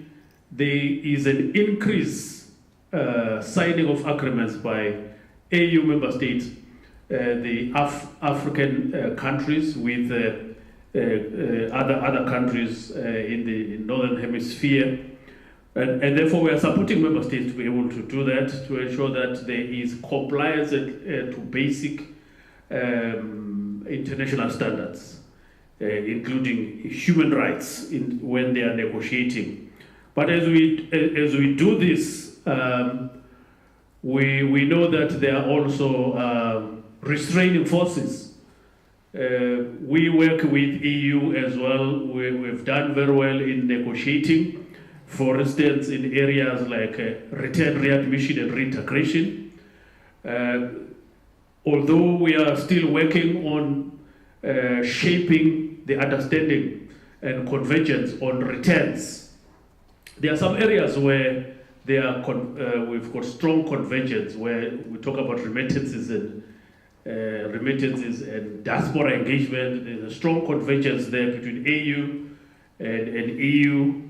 As we do all these negotiations, we know that there are also challenges, and one of the challenges that we have seen is deviation from the well-established multilateral agreements. Also, a lot of emphasis on sovereignty, nationalism, and populism. All these are challenges to the gains that we've made in negotiations, in understanding between continent to continent arrangement particularly between African Union and the European Union. So these deviations, these deviations we've seen also externalization of borders, externalization of services, and AU has condemned this in strongest possible terms. That externalization is against the international migration law and established norms at a global level, and therefore, yes, there are gains in terms of labor migration agreements, developing the legal pathways. We are doing very well on that, but we are also seeing other restraining forces, as I've mentioned. The top of the range is the externalization of borders. AU is very strong on this, that it should not continue. And I think as we engage with the EU member states and the EU through the EU platform, we'll be able to discourage this. Thank you. Victoria, you have a question. I loved what you just described, because we put down our guidelines on those labor migration agreements with the Europeans, so when they come that we have standards, so we're all unified and together. And are those guidelines public? That's my first question. Is this actually available out there, or is this just something that you share within the member states? Yes, the guidelines are public. They've been adopted at AU summit level, so they are a public document now to support member states when they are negotiating agreements. with other countries. And do you find that member states actually, I'm sorry, I'm so curious about this. Do you find that they actually, that member states actually stick to it, or that they find there are incentives to come up with some kind of a side agreement? Thank you for asking this question. It's like the data and research that we get. We have all the evidence, but you find that some of the policies are driven by emotions and politics, not necessarily the evidence. In a similar way, some member states do not follow these guidelines. Because some countries, they dangle some carrot and they fall for it. And deviate from the guidelines. This is the challenge. So you find that then the agreements, there is a lack of balance. They are skewed because they did not follow the guidelines that we've agreed upon, they've put in place, but there is an influence maybe from other countries, maybe European country or America or Canada. This is what we've seen, not following the guidelines, the challenge we face. Big challenge. Linda, you have a reaction. It's not directly to that, but just to make everyone aware that at least within the continent, we're not only just focused on labor migration facilitation outside of the continent. There are discussions about reviewing the kind of skills, qualifications that people have from experiences, but also how they can actually facilitate migration of labor across the continent. It's not seamless, but at least we know at regional level they're looking at regional qualification frameworks. They're looking at migration governance, because I think right now there are 3 or 4. ECOWAS has, IGAD has, East Africa has a labor migration policy framework, Southern African Development Corporation has one as well. So there are also processes within the continent to facilitate labor migration within, so that it's not just us looking at labor externalization. We're just putting the software in place so that we can actually facilitate that kind of mobility that takes place. Thanks. I would open the floor to come in and contribute or ask questions. Azad.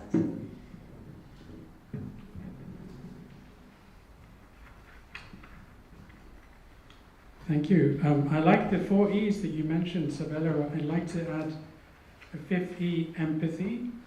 And I think solidarity, values and interests shouldn't depend on the ethnicity. So what applies in Ukraine applies in Palestine, in Sudan, in DRC. That's more of a comment. Question to Victoria, because you've also been working across the Atlantic.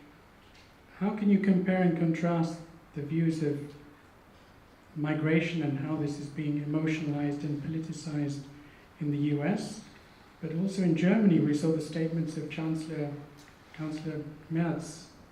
Some of the language of the far right seems to be gaining traction in the mainstream.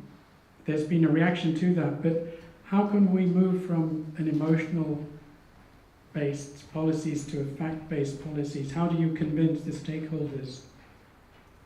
The third question, Robert, we see migration from Europe to Africa.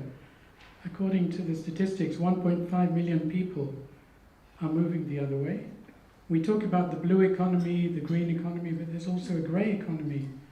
That pensioners are moving to Africa. How do you see that in the future, and how will that be regulated? And Linda, a question about digital nomads. I mean, the e-economy, you can be working anywhere in the world now. So how could Africa and Europe work together in terms of an e-economy? Could there be a single digital market? Could there also be services, cultural, creative industries? So just a few questions to raise. Thank you. Do you want to respond already? Because I don't see any other hands. So I think we have 4 questions. Everyone has one, yeah? think that's Assad's thing. He always makes sure everyone gets a question, it's all fair. On digital nomads, it's something that I've seen in the past 4 years that has been evolving as a critical area in Kenya. In fact, now I know there's a policy that they've developed that is supposed to target digital nomads from everywhere, meaning that you can work from anywhere provided that you've registered and you follow the protocol. It's not active, but it's there. But I've already seen that they were already paying attention to that space because they are aware a lot of Kenyans are offering services to American industries, Indian, Chinese industries, or Indian industries in different forms. So they needed to not regulate it, but create some policies and laws to guide that process, and that's happened in the past 2 years. The problem is that it's creating even more restrictions in the sense that many people are saying that it's not allowing me to do more than I used to do before because it was unregulated. But what does that mean also in the other way around when we have people working digitally for services in Kenya?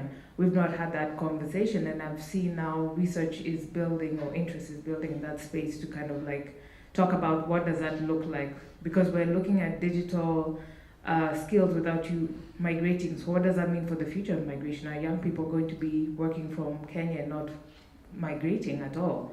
What would that mean for the global labor market? Are we going to now start thinking about changing it to fit what's changing in the world? That's something that I think we're still in the process of discussing, and I'm hoping as a researcher we're still going to kind of raise these questions as we go along. Thanks, Dinda. So you had a question also on the, no? Agree. Sorry, I thought you meant if I have a question to ask someone. You were given a question to answer. Okay. So, very good question. But I think it also reflects what we've all, I think, agreed to, and perhaps Victoria will expand how migration is always been emotional, well, especially in the last decade or so. And it's politicized. We see people getting elected because of the certain views here and there, and that may impact so many other areas. So I think that's and often, and that's probably just a human nature that you focus on the negative part of migration, and then not necessarily on the evidence that you have. So it's the attractions that you get from migrants coming into Europe, or someone had or killed someone, a migrant, or someone stolen something. It gets all over the press, and that obviously also impacts. And there is research on this. Even people who have no connection with migrants or never seen a migrant. There is some research on villages in Scotland that people react on migrants having no idea. I never left the little village and never saw anybody there.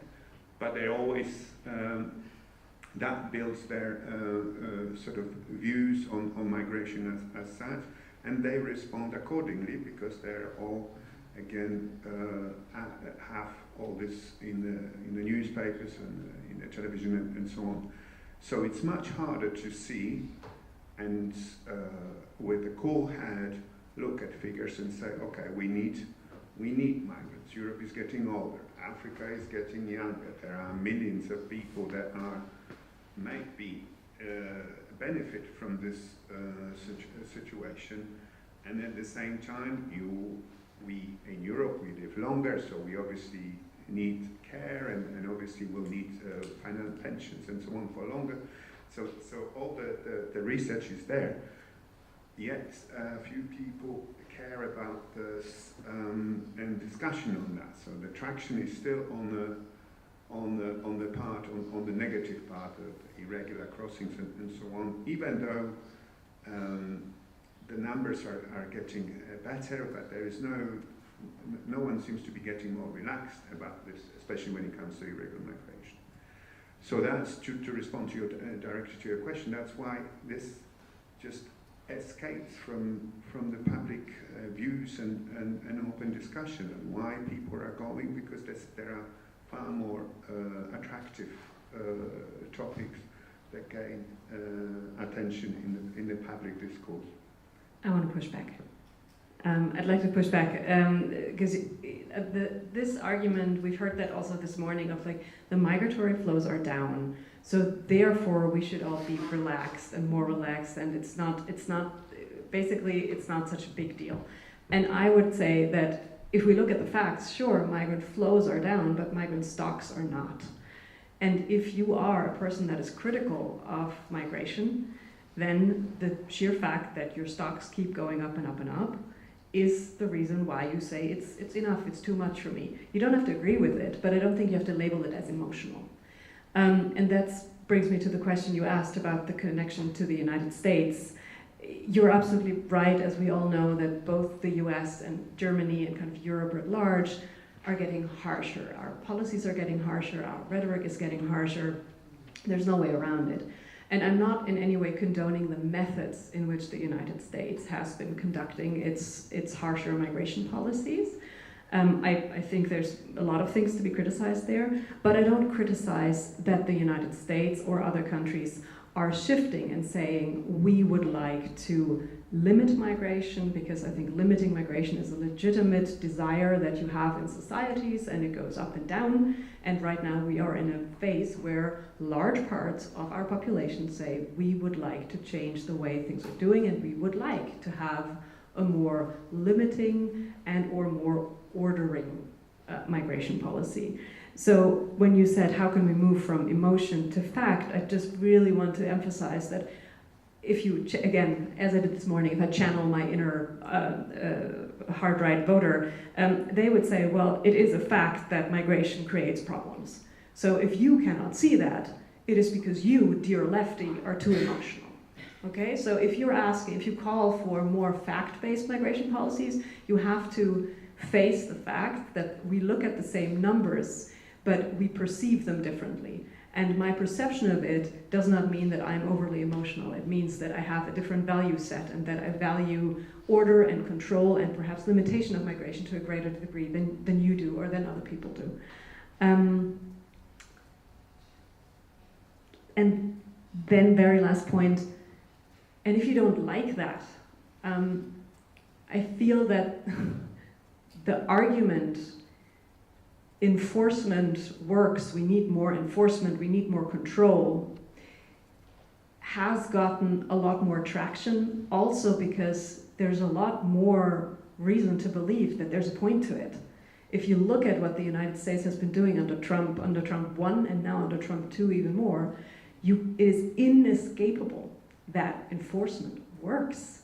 If you actually put a lot of pressure, if you put a lot of resources, and you close your eyes entirely to your own laws, then you're able to really create the kinds of change in the migratory flows that we've been talking about for a long time. And I find it very hard to say these things, because I think I've also kind of come through a personal development of how I look at this, but I'll just give you this one number that really has convinced me, and I look forward to hearing what you have to say. I like it when people's hands go up when I speak. It means there's something good coming. You know the Darien Gap, the route through the Darien Gap, which is the connection between South and Central America. That Darien Gap route had not been used for the longest time. It's extremely deadly. It's through the jungle. It's really terrible. That route, the usage of it, had doubled every year under Biden. It had doubled from 125 to 250,000 to 500,000 people that went through this terrible route with lots of deaths. Since Trump took office, that route is down to 3,000, period. Think of how many deaths have actually been prevented. The thing I'm saying now, I'm not condoning the methods again, but I'm pointing out that there's so much evidence that is coming out right now out of this real life experiment we're seeing, that if you put the screws on, if you have enough power, if you have enough conviction, if you throw a lot of money on the problem, then you do get those effects. And that is why it will always be called for. It's true, but if I may add, I think we should not forget then, because that's about the methods, what these methods do on other elements to society. So, yeah. Yeah, we see hands going up. I have here, and then I have a question of Helena, and then Molola.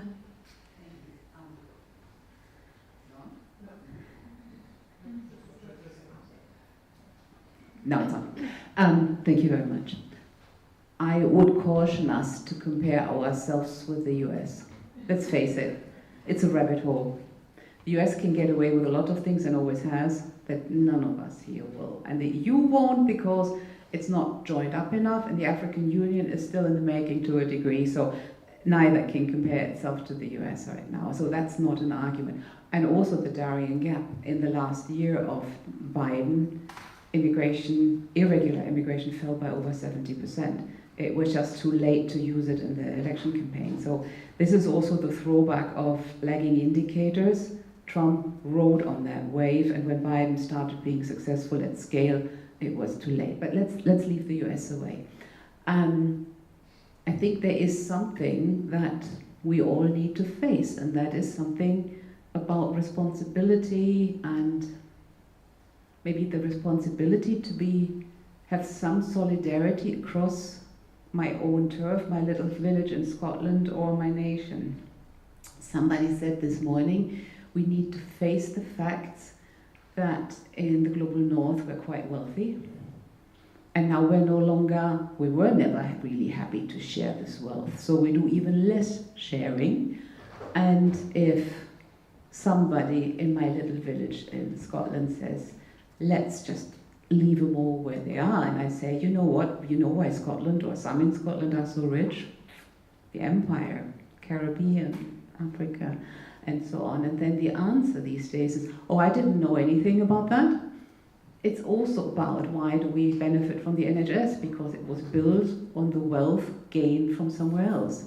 But that argument has totally collapsed, totally.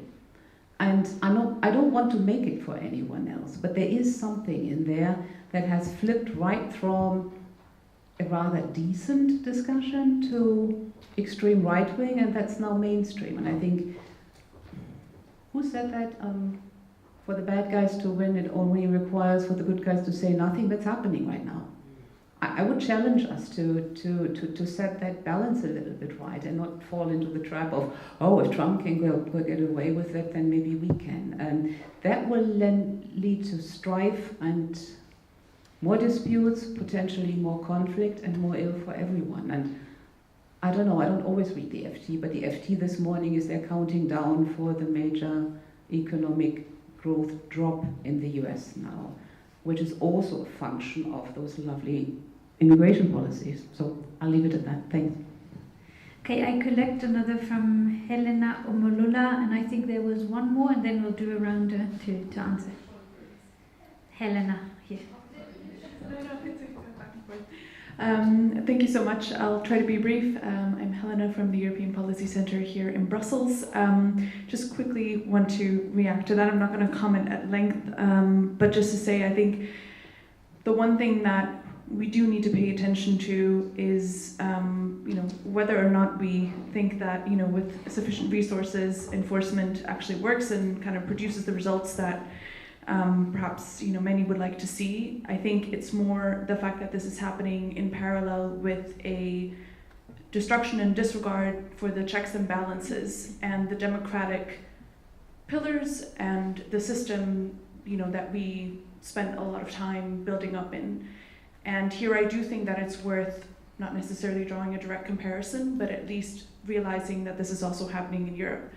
There were attacks by Meloni on the Italian judiciary, right? Just this morning there was another discussion among member states, heads of state, that is in the context of the European Council, where it was again discussed, should we not try to be even more outspoken or aggressive when it comes to the interpretation of the European Convention of Human Rights, right? I mean, all of these discussions are maybe, rhetoric at this point, but they go into a certain direction, and that can have consequences. And I think that is the very thing where disregarding that, or again just treating it as something that might come, where some people take inspiration from Trump, I think is maybe a bit naive considering the political context we're currently in.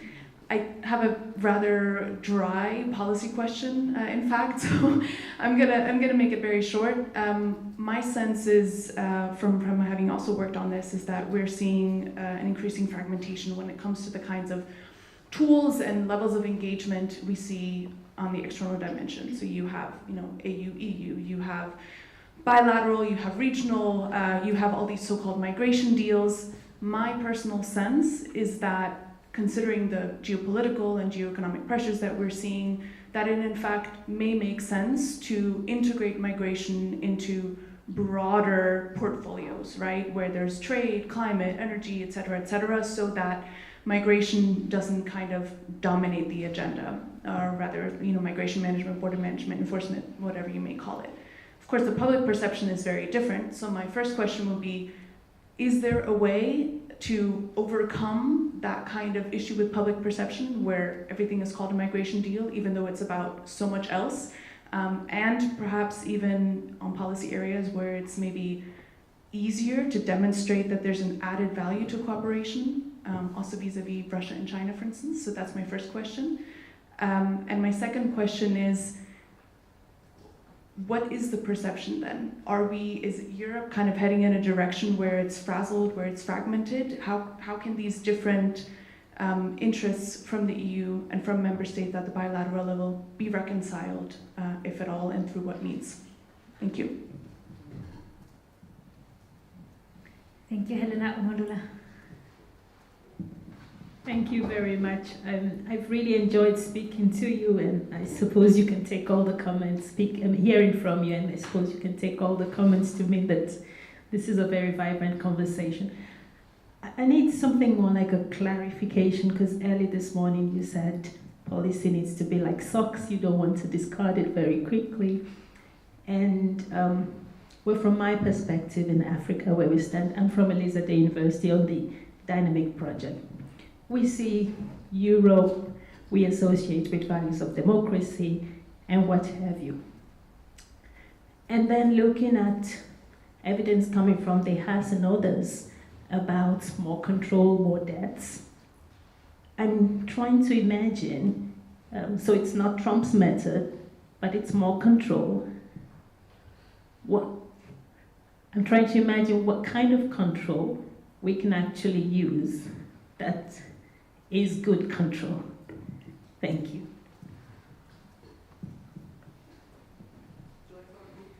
I've seen another person, yeah. Hi, thank you very much. Bertrand from the Migration Policy Institute Europe. It's been a very interesting conversation, and one point I wanted to jump back on, and that's probably going to relate a bit to Helena. It was the question of, so the numbers are down and it's seen as a success. And then this idea that when the numbers are down enough, the crisis will subdue and then we'll open the pathways, labor pathways, humanitarian pathways, and so on. And I'm trying to play the devil's advocate there, but given the state of the political discourse in Europe, what is the incentive if that external control works, and if we keep having more control, what is the incentive for member states to actually open those pathways afterwards? Does it not just get them to the point where they don't even have to think about asylum just because they prevent anyone from actually applying in Europe? Thank you. Thank you. A round of good questions. Who wants to start? I will give everyone the floor. Yes, Sabilo, go ahead. Thank you. I will just speak to the questions that were raised by our colleague here, how to, is it not a better thing to integrate migration in, so that there is no exceptionalism in trade, in development? I think there's an attempt to integrate it to a number of policy statements, or sometimes slogans, shared responsibility, global solidarity. We always talk about it, both in the context of EU negotiations. But I think what is lacking is accountability. That we agree on policy positions, we agree on policy propositions, but the implementation, the practice, is what is missing. But I think we, to some extent, we do that. There is a political commitment that we see between AU and EU. There is what we call college-to-college platform, where the commissioners on both sides meet. There is ministerial, there is AU-EU summit. There are all these platforms, and in all these platforms, migration is one of the strategic pillars for negotiations, and it's always there in the declaration between AU and EU. And I think we can take advantage of that commitment. We can commend that commitment. However, the practice, that's where we still have a challenge. What is the practice on the ground? Thank you. Victoria, thanks. I'm in the hot seat now. Thank you so much. I really appreciate the very, very good and critical questions. And you saw me nodding along. I agreed with a lot of the things that were said in response to what I had said. So I'll try and respond, and please hold me to account if I don't. Helena, I'll start with you because you said we have a greater fragmentation of migration agreements. Shouldn't we put migration as part of broader agreements to kind of water it down a little and give other areas more space? And my response would be, sure, that's exactly what has been happening in the last few years already. We have had this shift from migration agreements that were, just focused on migration issues, and we've had this linking of migration with security, with trade, with energy, with climate, with all kinds of things. But some of these agreements, so for instance, EU-Tunisia and EU-Lebanon, despite being called comprehensive agreements, in the end were financed mostly as migration agreements. So when you looked at where the money actually then flowed, we saw that additional money was usually then given for the migration part. So I agree with you, you would need those comprehensive agreements, but then you also have to finance them comprehensively, and that, in my view, has not happened in a lot of the EU migration agreements that have happened. It was a great imbalance. If you're interested in that, I have colleagues who've done some wonderful research on EU-Lebanon and on EU-Tunisia, and they've started to publish their results on that, so happy to link you to that, Helena. Then there was from MPI Europe. Sorry, I didn't catch your name. Bertrand. Oh, very nice to meet you. I've seen your name. So, Bertrand, hi. You asked, so what's the incentive to open pathways for member states in the first place? And my answer would be, well, there is little incentive. And that's the problem with it, right? So there's a lot of incentive of like talking about it and, to make it comprehensive and to put a more positive spin on it. But for the longest time, we've talked about it, and the actual pathways that have been created are pretty small. So I would just say that there is, in the end, little incentive to do it. Happy to hear disagreeing opinions on that. The million-dollar question, what kind of control is good control? Thank you for asking that, because it is excellent. And the short answer is, well, control that is balanced with other migration policies also. Because clearly migration control cannot be the one thing to do, and the problem that we see in the EU is that it's just out of whack, it's just imbalanced.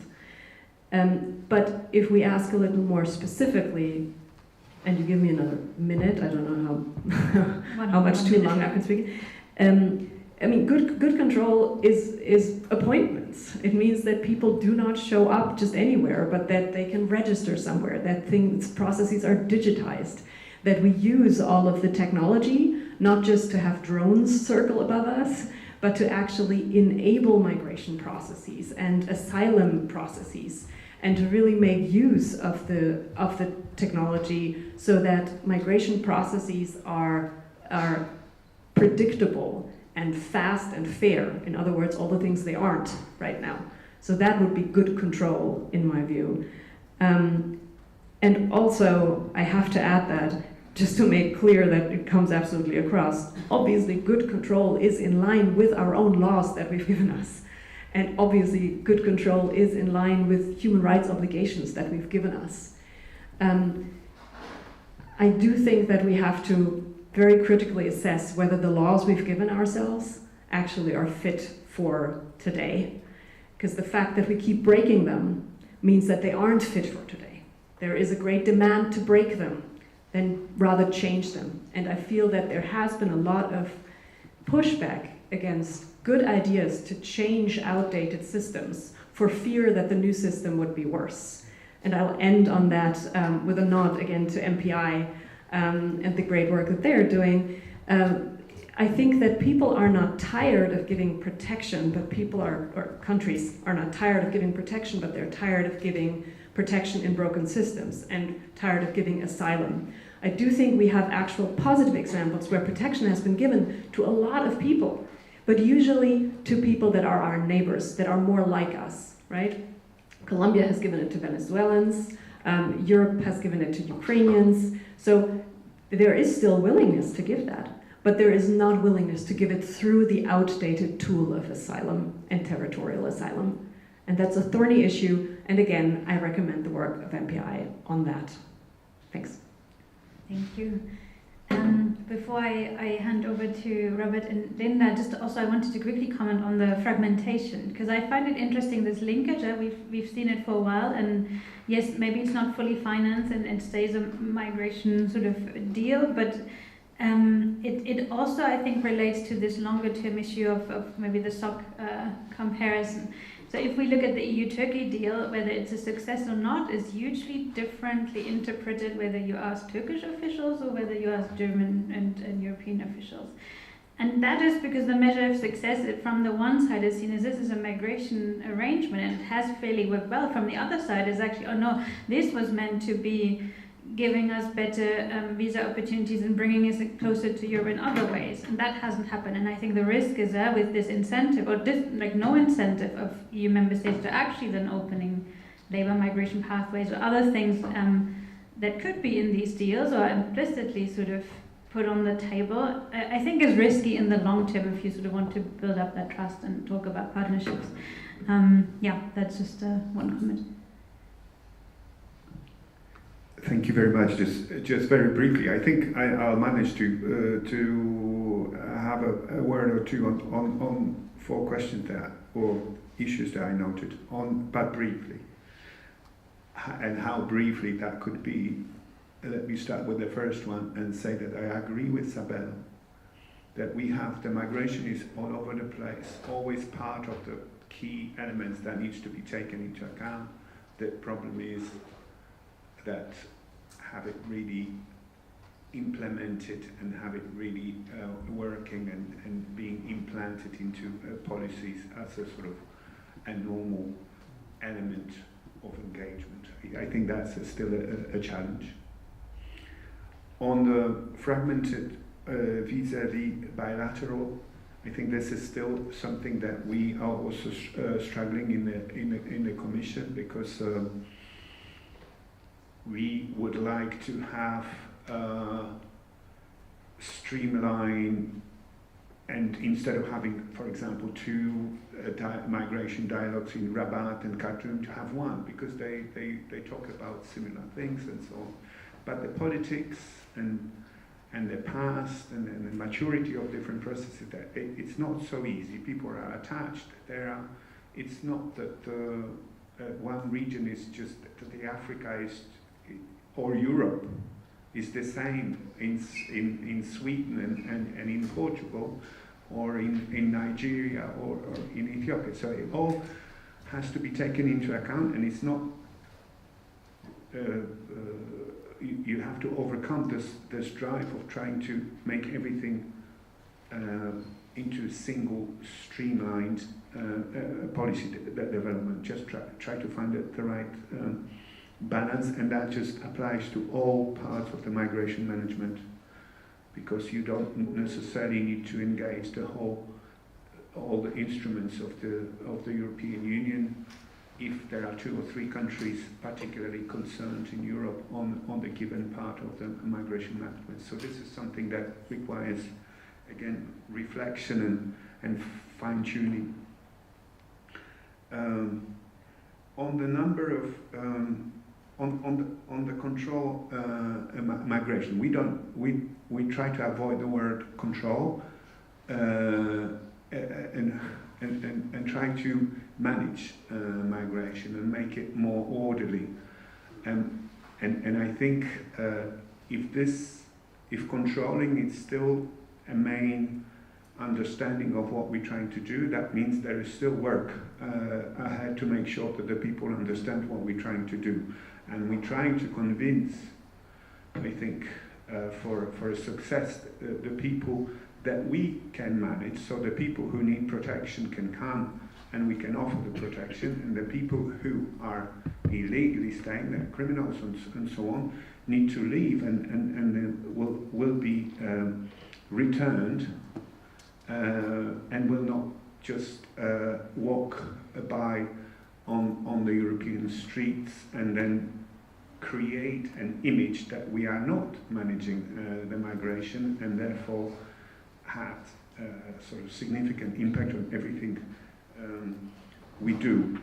And on the stopping, when is the good number of, I think there was just a number down, but when is down good enough for us? And I think the numbers are down, and it's true that the big number of the people who are illegally crossing, and it's in Europe, in the Mediterranean, but also it's, I guess, also in the United States and all this movements towards the US. But stopping people doesn't mean that the people who are stopped because of the tighter controls or some other policy changes will just get on the train and come back home and say, well, we'll wait for the better time. There are thousands that need protection, so they will just suffer somewhere else. And that is something that also needs to be taken into account when you try to manage and keep the numbers of those crossing, and just kind of responding to the question on when it's a good enough number of control that people will be set. The good number will be that those who need protection will get the protection and deserve the protection. The good number will be the people who believe us, policymakers and the governments, that we manage the situation and we help when it's needed, and we also react when we have to react. And I think and we also focus on the areas and have a mature discussion on that we need migration and labor migration and mobility, because it is in our interest. And I think only then we will be able to say, okay, that's a comfortable situation, and I think we have checked boxes in our policy vis-a-vis migration. Thank you.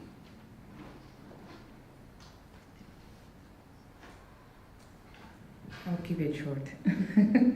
I don't think it was a question that was directed to me, but I started thinking of the questions you're asking me, and I'm thinking from the lens that I work in Africa, in Kenya.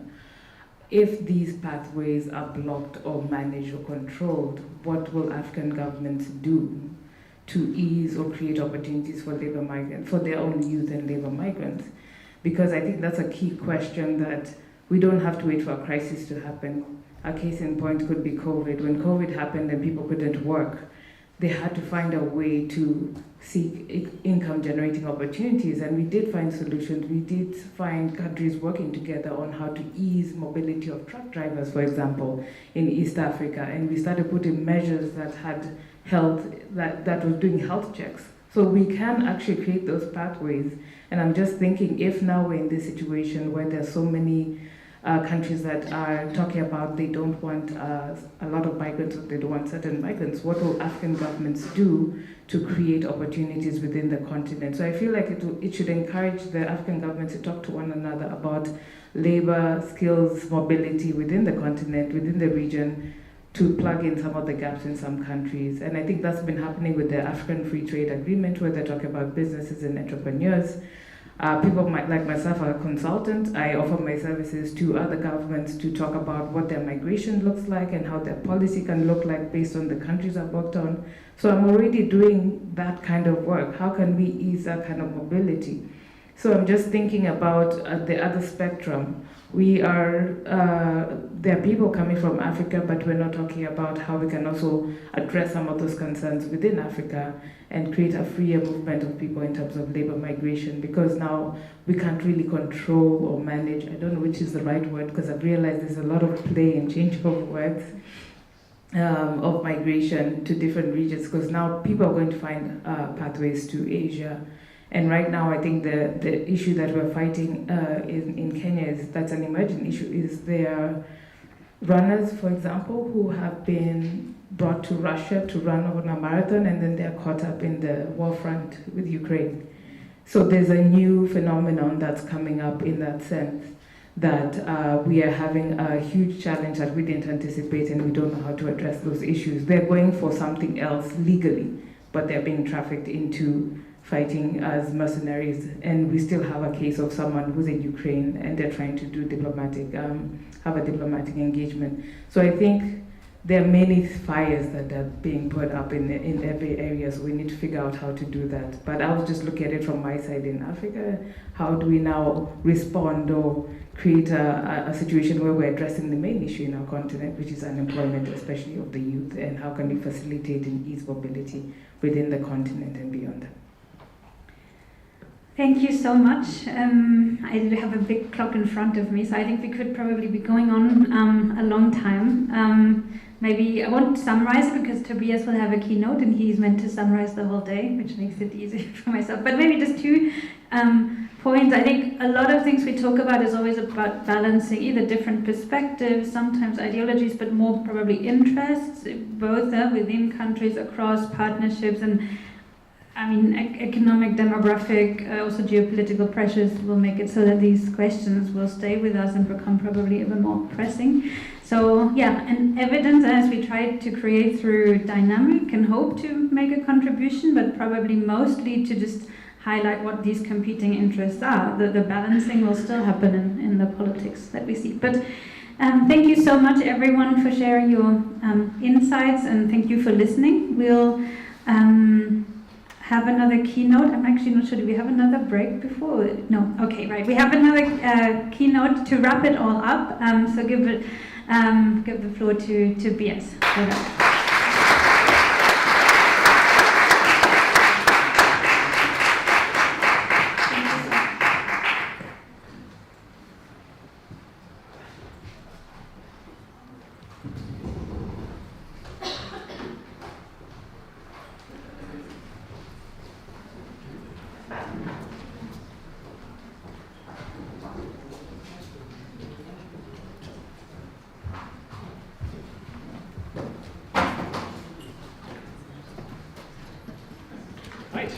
Good afternoon again.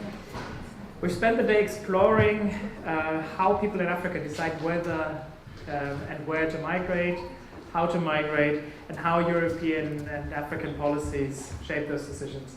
The panelists just discussed many of the really difficult policy questions. Thank you for challenging them, asking really the tough questions that many of us had on our mind. And I now have the opportunity to spend 20-25 minutes to zoom out from the date and provide a bit of connective tissue and some kind of meta takeaways and hopefully a narrative that you agree with, at least in large parts.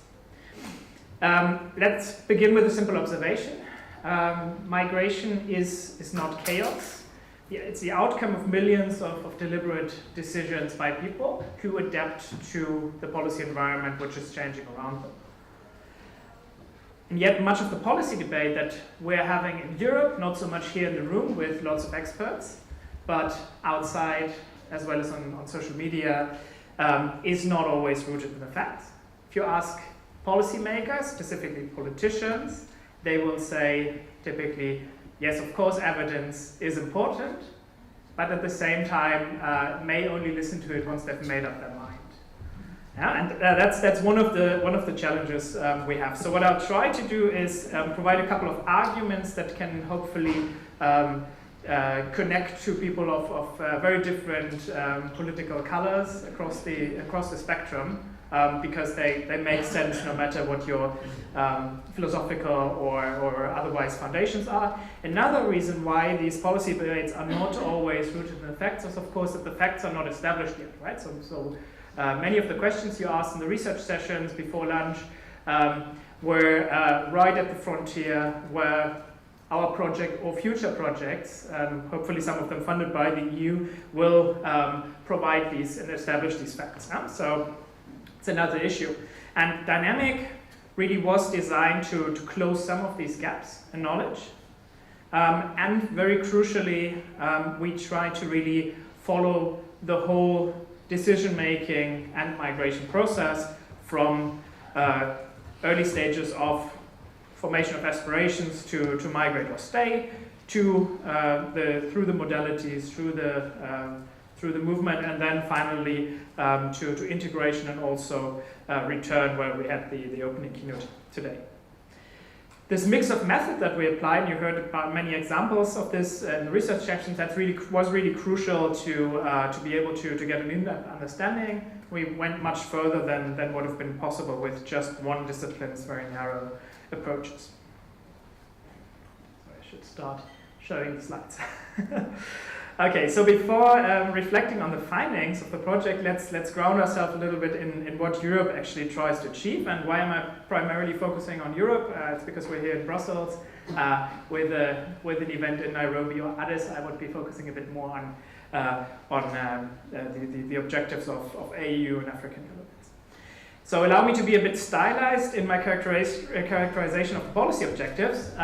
One could say that on labor migration policy, something that that we agree on is the goal to attract the kind of skills that match European labor market needs while safeguarding social cohesion.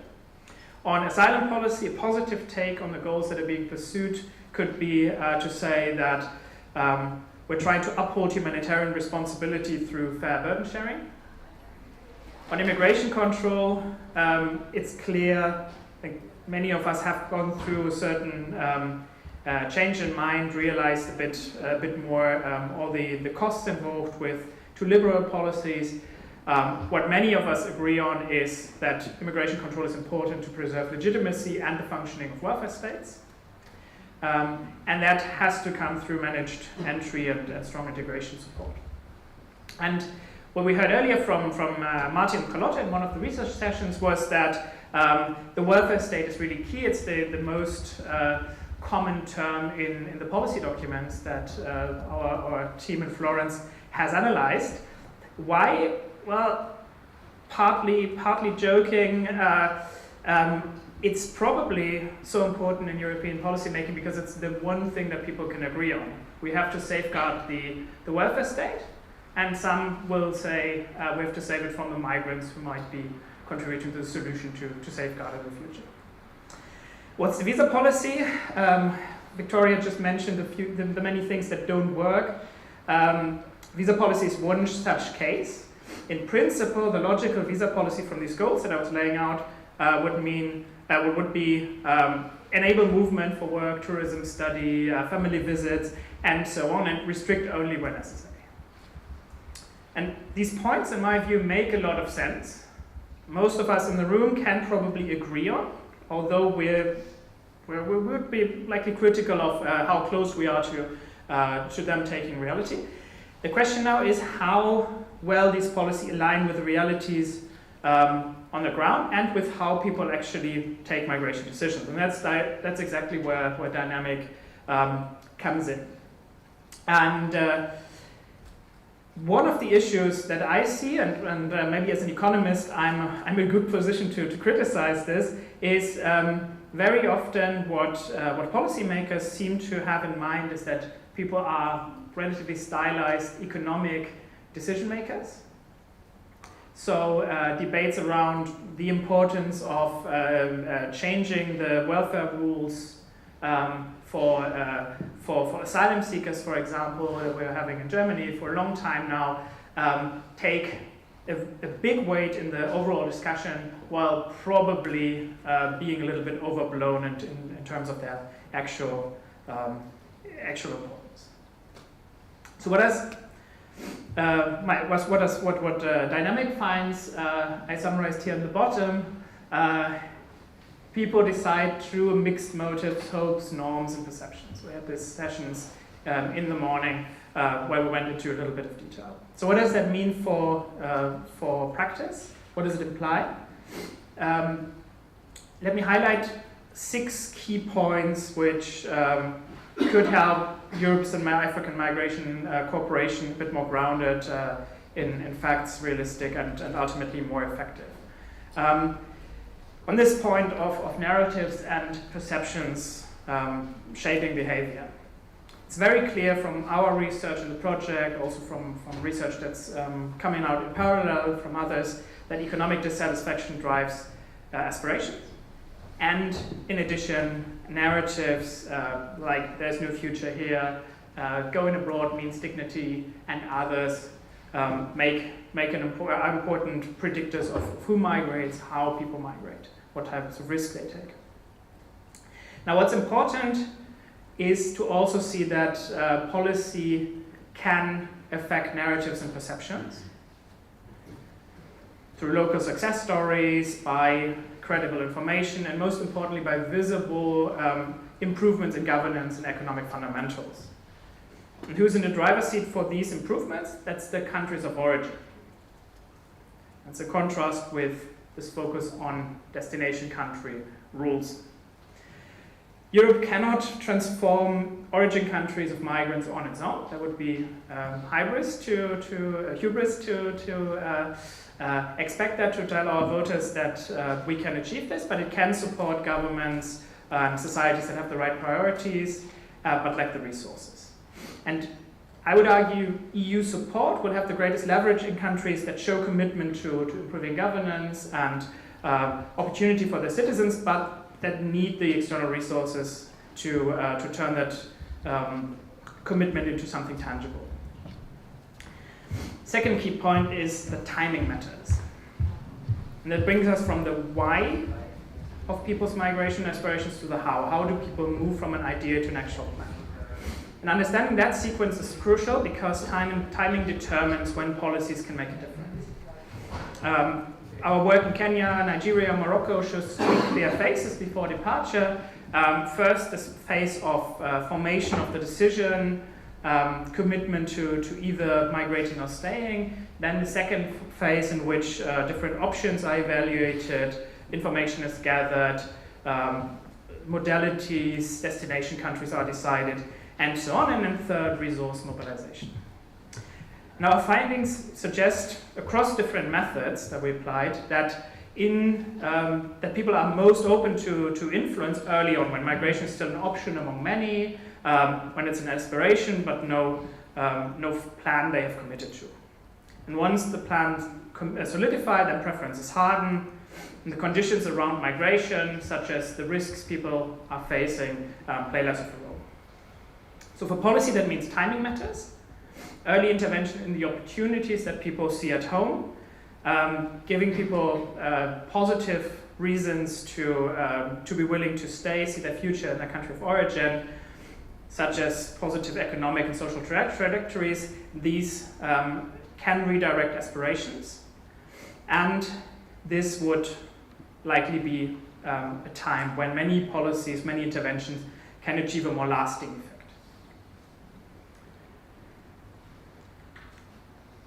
Then we just heard in the panel the start of the important discussion about deterrence and the role of it. We heard very eloquently from Victoria that how she characterized the right kind of deterrence, right kind of control. I'm not going to repeat that in detail, but what is clearly important is to have a good mix of development-oriented and deterrence-oriented policies. Policy debates often treat border controls and development as opposites, one about restriction, the other about opportunity.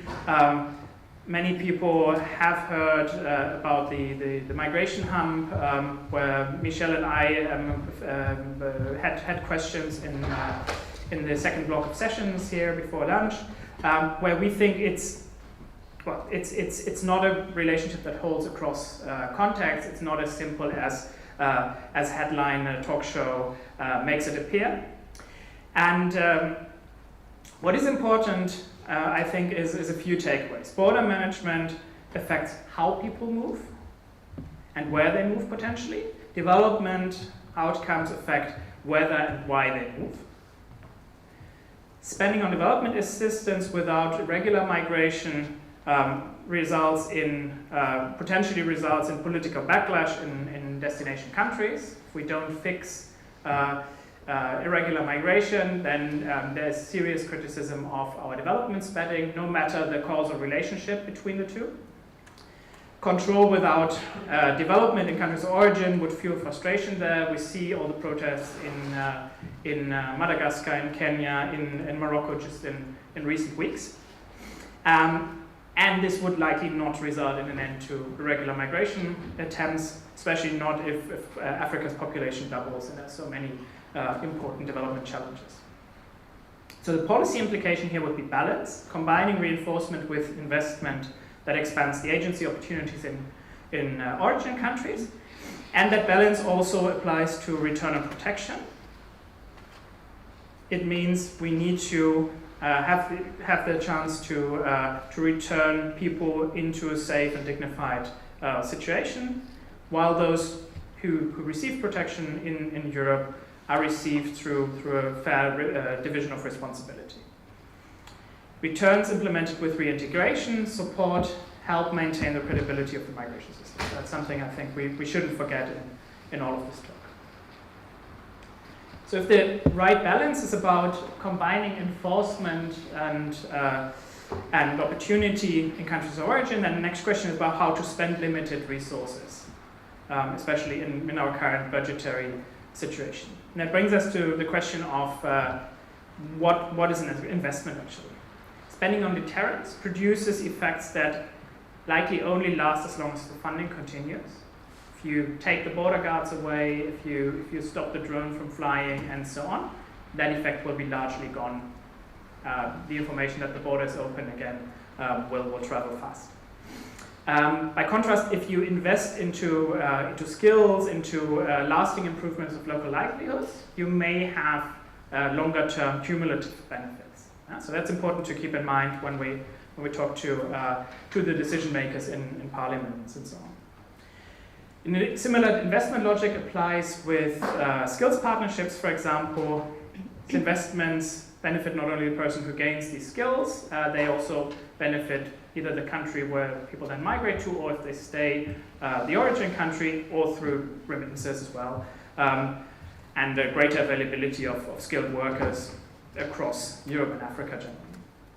So the key here is to think about the marginal costs and benefits, something we do regularly as economists, and identifying the ideal cutoff point. Where does increasing deterrence make long-term sense? Until what point should we rather focus on other types of policies? It's very difficult. We lack a lot of the information necessary to identify this cutting point. So future research will be required. What's also required is that these deterrence-oriented and development-oriented policies are not decided in silos, in different DGs, different national ministries who do not talk to each other. If we want to find the optimal point for this, then they need to cooperate. Some of the research that's been carried out in our project talks to specifically the type of interventions that can be done. I presented briefly the work we did on the EU Emergency Trust Fund for Africa earlier. And the empirical results there underline that when local livelihoods, basic amenities improve, then migration aspirations decline. And that's in line with well-targeted development spending in other areas. And you saw, if you participated in that session, you saw that I argued that development policy is a legitimate tool in the policy toolkit. Further research will be needed to refine what kind of interventions are effective in what context. This funding line in Horizon Europe, where our project is located, was really the first start to investigate this. So I hope that this will receive continued attention. And extrapolating from our research, as I said earlier, the best value for money likely lies in targeting people early in the aspiration formation process, helping them see credible prospects at home, and then make their lives where they are, ideally also with options for circular migration and so on. In short, if we think about these types of policies as investing in opportunity, we have a way of also framing them not as charity, development aid as charity, something where the public support has really broken down, but rather as a sensible long-term strategy that aligns European and African interests.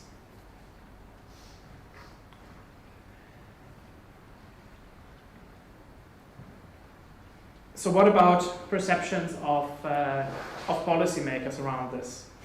The work our colleagues presented here in the room earlier today suggests that European as well as African policymakers focus a lot on the destination and the journey characteristics of migration decisions. And they likely underestimate the importance of origin factors. Similarly, that came out in the presentation on the analysis of policy documents that I mentioned. That mismatch potentially results in policies that are ill-fitted to the true motives of people, at least some of the people they target. And better understanding that gap is therefore key, and I'm sure that our team has also taken many ideas how to further that research agenda. One group I would like to highlight is female migration, or women, who tend to go under the radar in policy making. In my experience, if I look at policy documents, it's typically they are typically built with male migrants in mind. Yet what we find are a number of important things: stronger normative and safety-related barriers. I would argue, based on research on attitudes that I conducted, that women are probably in a better position to fill many of the labor shortages we have in Europe. There's greater acceptance of female migrants than of male migrants among many voters in Europe. There is often quite good integration outcomes, as long as integration support is there for childcare and so on.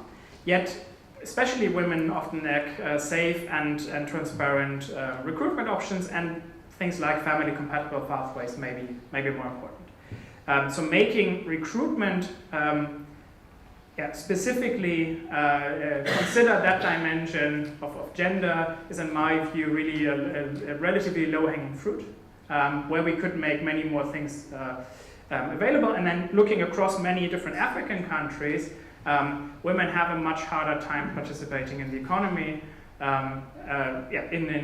a male-dominated world generally. So that also helps improve outcomes for a group which tends to have a tougher situation than male citizens. Beyond gender, migration is rarely something that's individual. Family members, peers, recruiters, online communities shape the expectations, and often more strongly than official channels. And if we take these social dynamics seriously, thinking about intermediaries, one of you asked this question about learning from the Philippine model, where there's really tough regulation on intermediaries. These are things we should probably pursue more in Europe to make the situation, especially along labor migration and study migration pathways, fairer and more effective, and also facilitate visa processes, which are really plain dysfunctional right now. So, what can we advance? Many of the results, many of those we didn't have time to cover today, help redefine what a realistic and balanced partnership between Europe and Africa can rely on and build on. And very often I at least observe a discussion which swings between two extremes, fear and moral duty, whereas the center ground is really where we could go. That's mutual interest. So where does the mutual interest lie? In my view, for origin countries, prosperity and legitimacy rests on citizens who thrive at home and abroad, and governments gain credibility when they create real economic prospects and manage mobility also in ways that protect citizens against abuse and potential death in the Sahara or in the Mediterranean. And for destination countries, the vitality of economies, the stability of welfare states, frankly, our whole democracies with the attacks from the right depend on managed openness. Well-governed labor migration, study migration address demographic decline, fill critical shortages that the economies are really suffering from, and also maintain political legitimacy, and that also means having controls in place. Huh? So very much endorse what some of the panelists said about the need to have a good mix of things.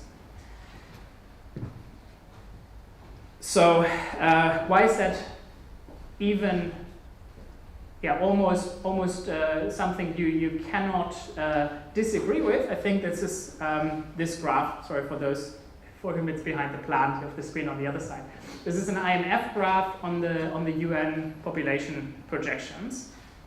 And what you see here is that one of the blue lines is Europe, including Russia, that is, so even more than the EU. And then we have Africa's population. Africa is currently adding about 1 European Union in population every decade.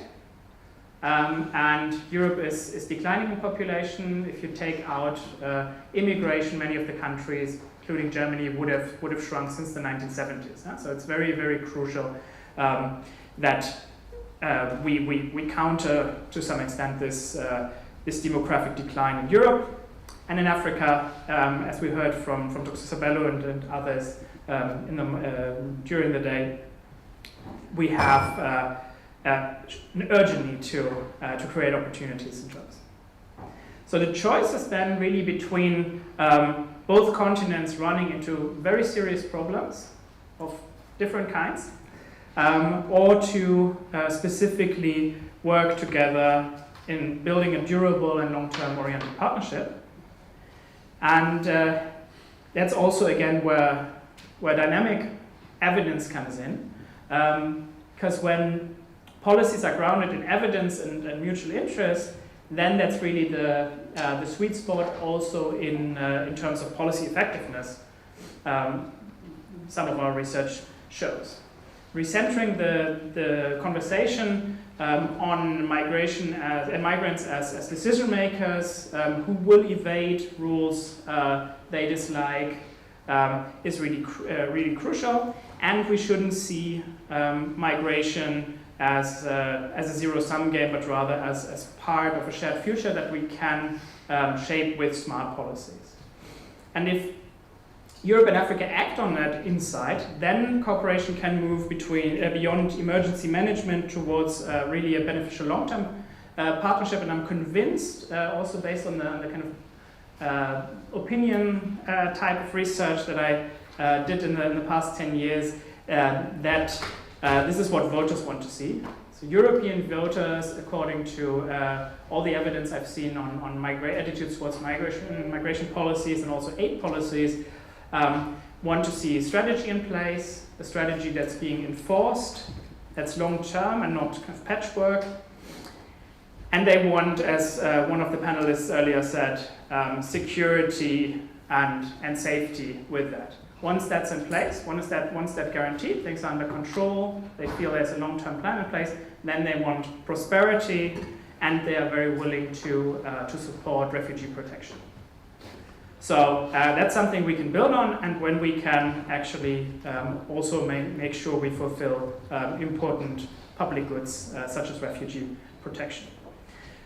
All of that joint thinking about mutual interest, thinking realistically about how policies affect migration decisions and how people might try to evade ill-conceived policies will help us to achieve these, or get closer to achieving these 4 policy goals that I started out with.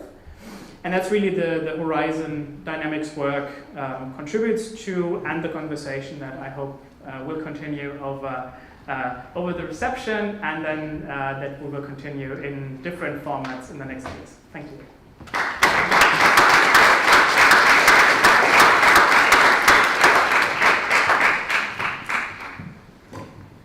Thank you so much, Tobias.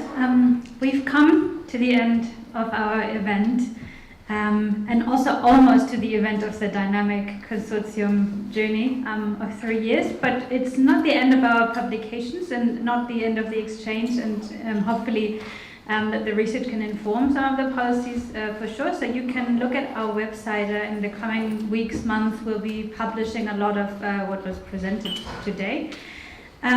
Before we have a reception, again, I wanted to extend a range of thanks. First of all, thanks to the Horizon Europe program for actually making possible this research. Thanks to all the researchers that were involved and also not here today from all the consortium partners. This was a really sort of joint effort, and a lot of people were involved carrying out interviews in countries of research. Thank you to Kiel and to Tobias for leading this effort and being consortium lead. And also, again, thanks to all those involved in organizing this conference that were sort of busy behind the scenes, we're not on stage. Again, thank you, big thank you to Nina, to Jackie and Annette who weren't here today, but also to Sabine, Katalin, Maria. Big round of applause. And thanks to all of you, obviously, for joining us in this